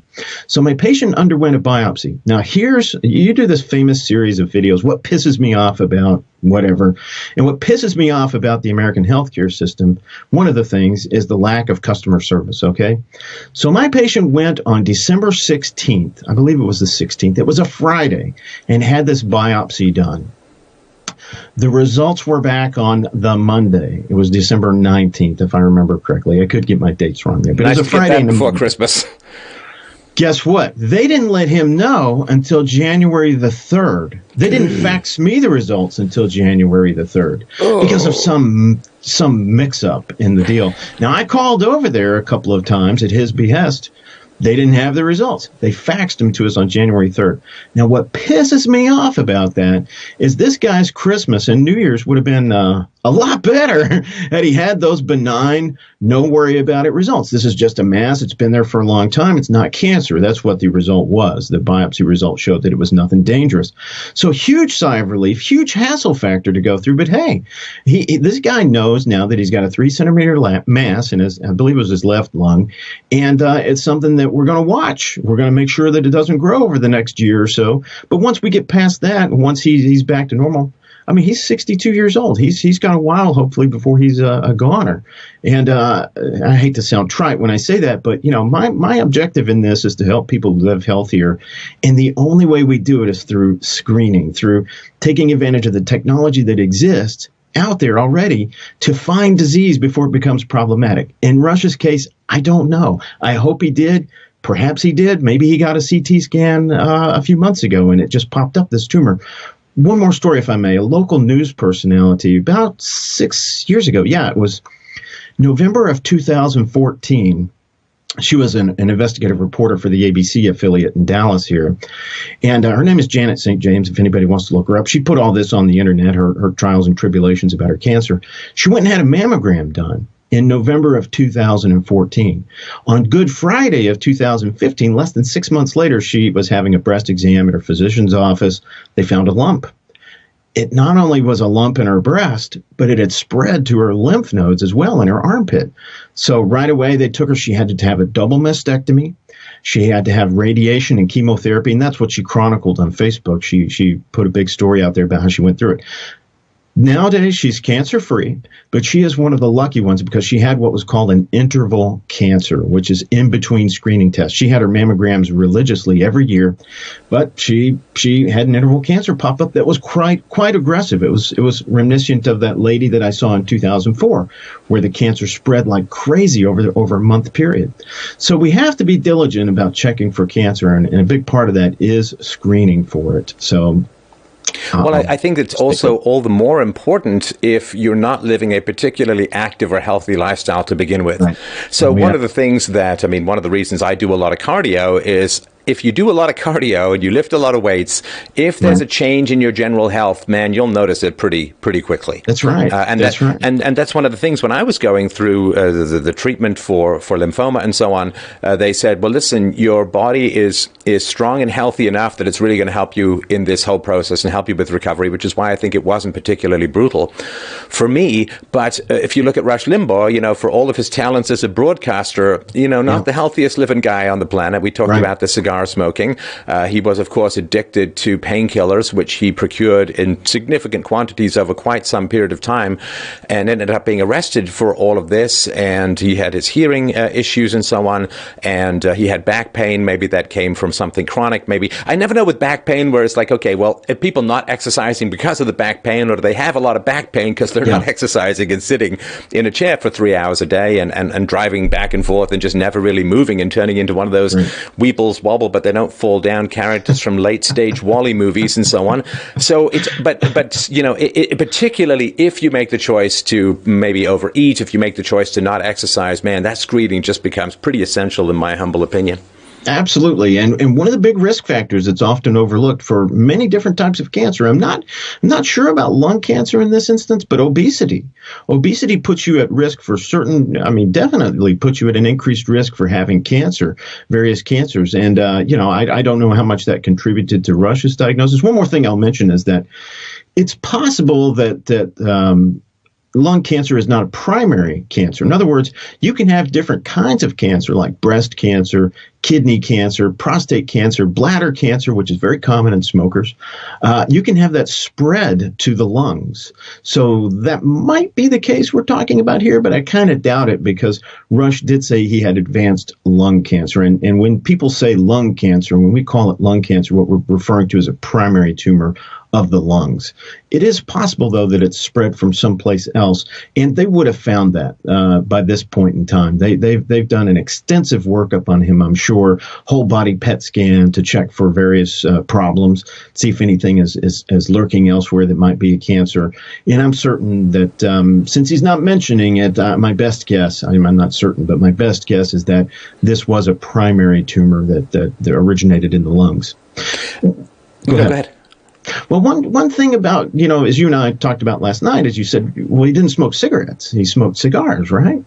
Well, I didn't find any pictures of him smoking cigarettes. I'm unaware of a cigarette smoking history, but cigars can give you lung cancer. Absolutely. I mean, one of the big risk factors for lung cancer is the major risk factor. The major risk factor for lung cancer is tobacco smoke in any form.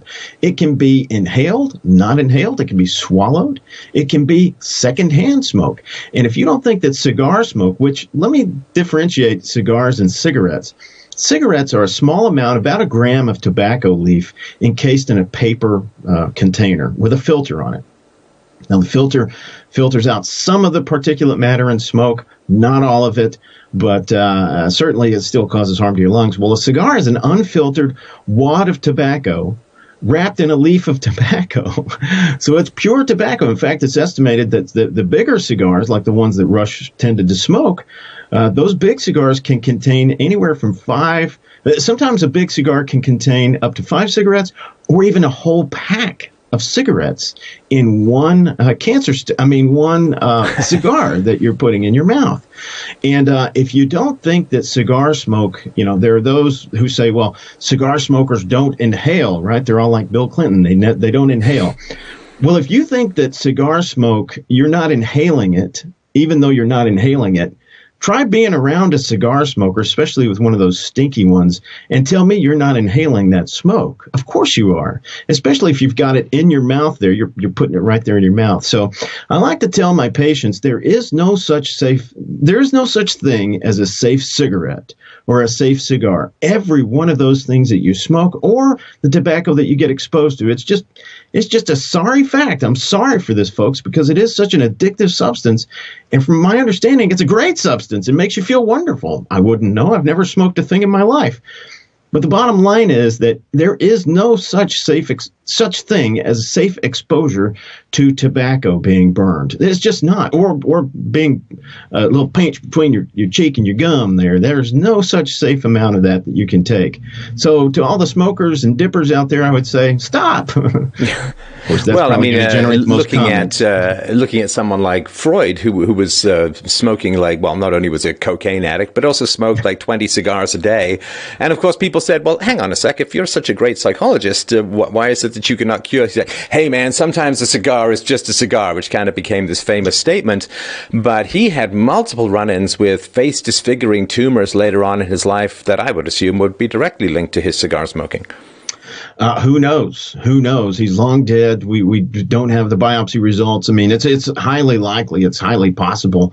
As far as I'm concerned, Freud was a tumor. But anyway, that's beside the point. But yeah, it's highly likely, highly possible. Now, what's interesting about lung cancer is that you can get lung cancer without ever having smoked.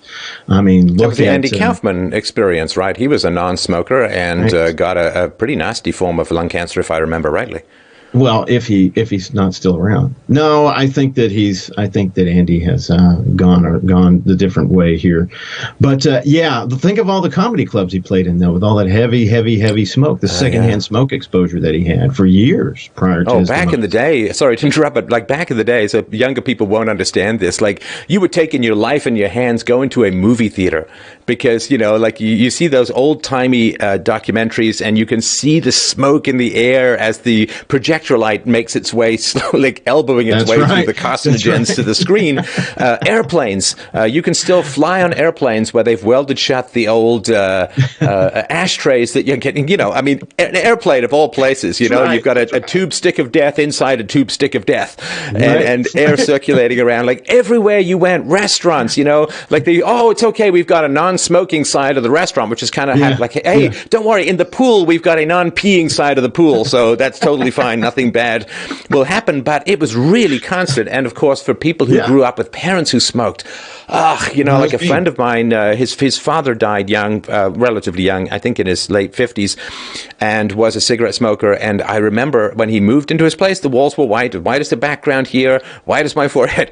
And then, of course, when he moved out, he was like some dinosaur, like the walls were the color of a dinosaur tooth. You could, of course, imagine what that did to the inside. So smoke was like everywhere when I was younger. My mother was, still is a smoker. She's still kicking in her 80s, but not a heavy smoker, but, a couple a day, maybe 4 or 5 a day.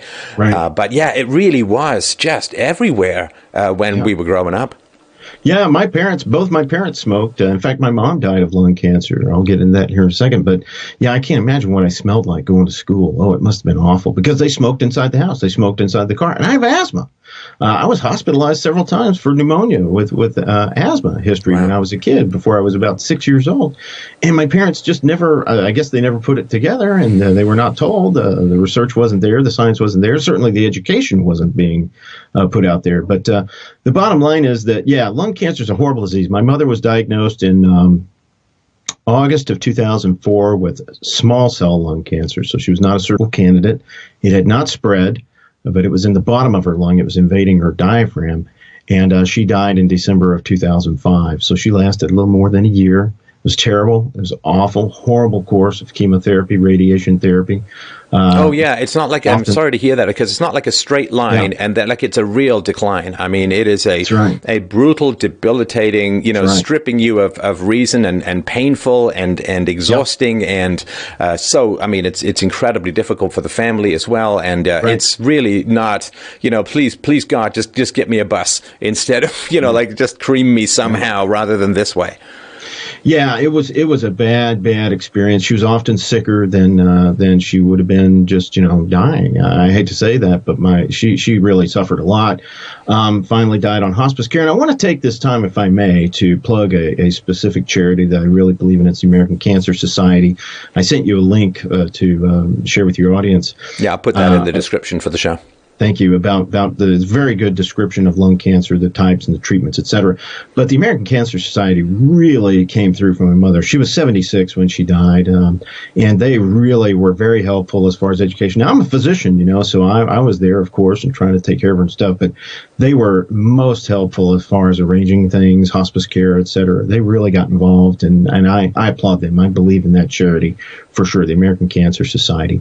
So, if you're a smoker, please, and I ask this of every child that gets brought into the emergency department when I see one, I ask the parents, does anybody smoke in the house? And of course they all say no, nobody smokes in the house, but they reek of cigarettes. Really think about what you're doing. Think about what's going on. Think about it is really, you're doing everybody around you a disservice by smoking around them. Just take a few steps outside, do your thing, don't smoke in the car, don't expose people to secondhand smoke because you're putting them at risk of this kind of disease, of lung cancer. It's one thing if you want to put yourself at risk. Hey, I'm a libertarian, go for it. But it's another thing to put other people at risk, especially young children. So please, please, please don't do it around the kids, folks.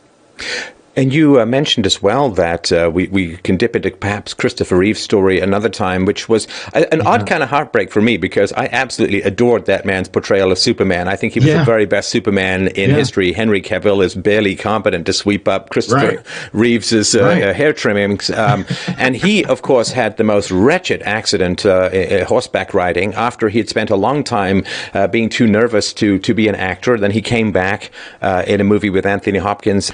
And then shortly thereafter has a terrible accident, has a terrible break in his vertebrae, and lives. I think he did a version of Rear Window because he was in a wheelchair anyway. But the wasting away that occurred. I mean, he was literally one of the most beautiful human beings that creation has ever graced us with. He made JFK Jr. look like Danny DeVito in my book, and just a terrible way. And then, of course, he died from complications, not, of course, from the actual spinal breakage itself. And then his wife, of course, succumbed to lung cancer, as you pointed out, just about a year afterwards as well.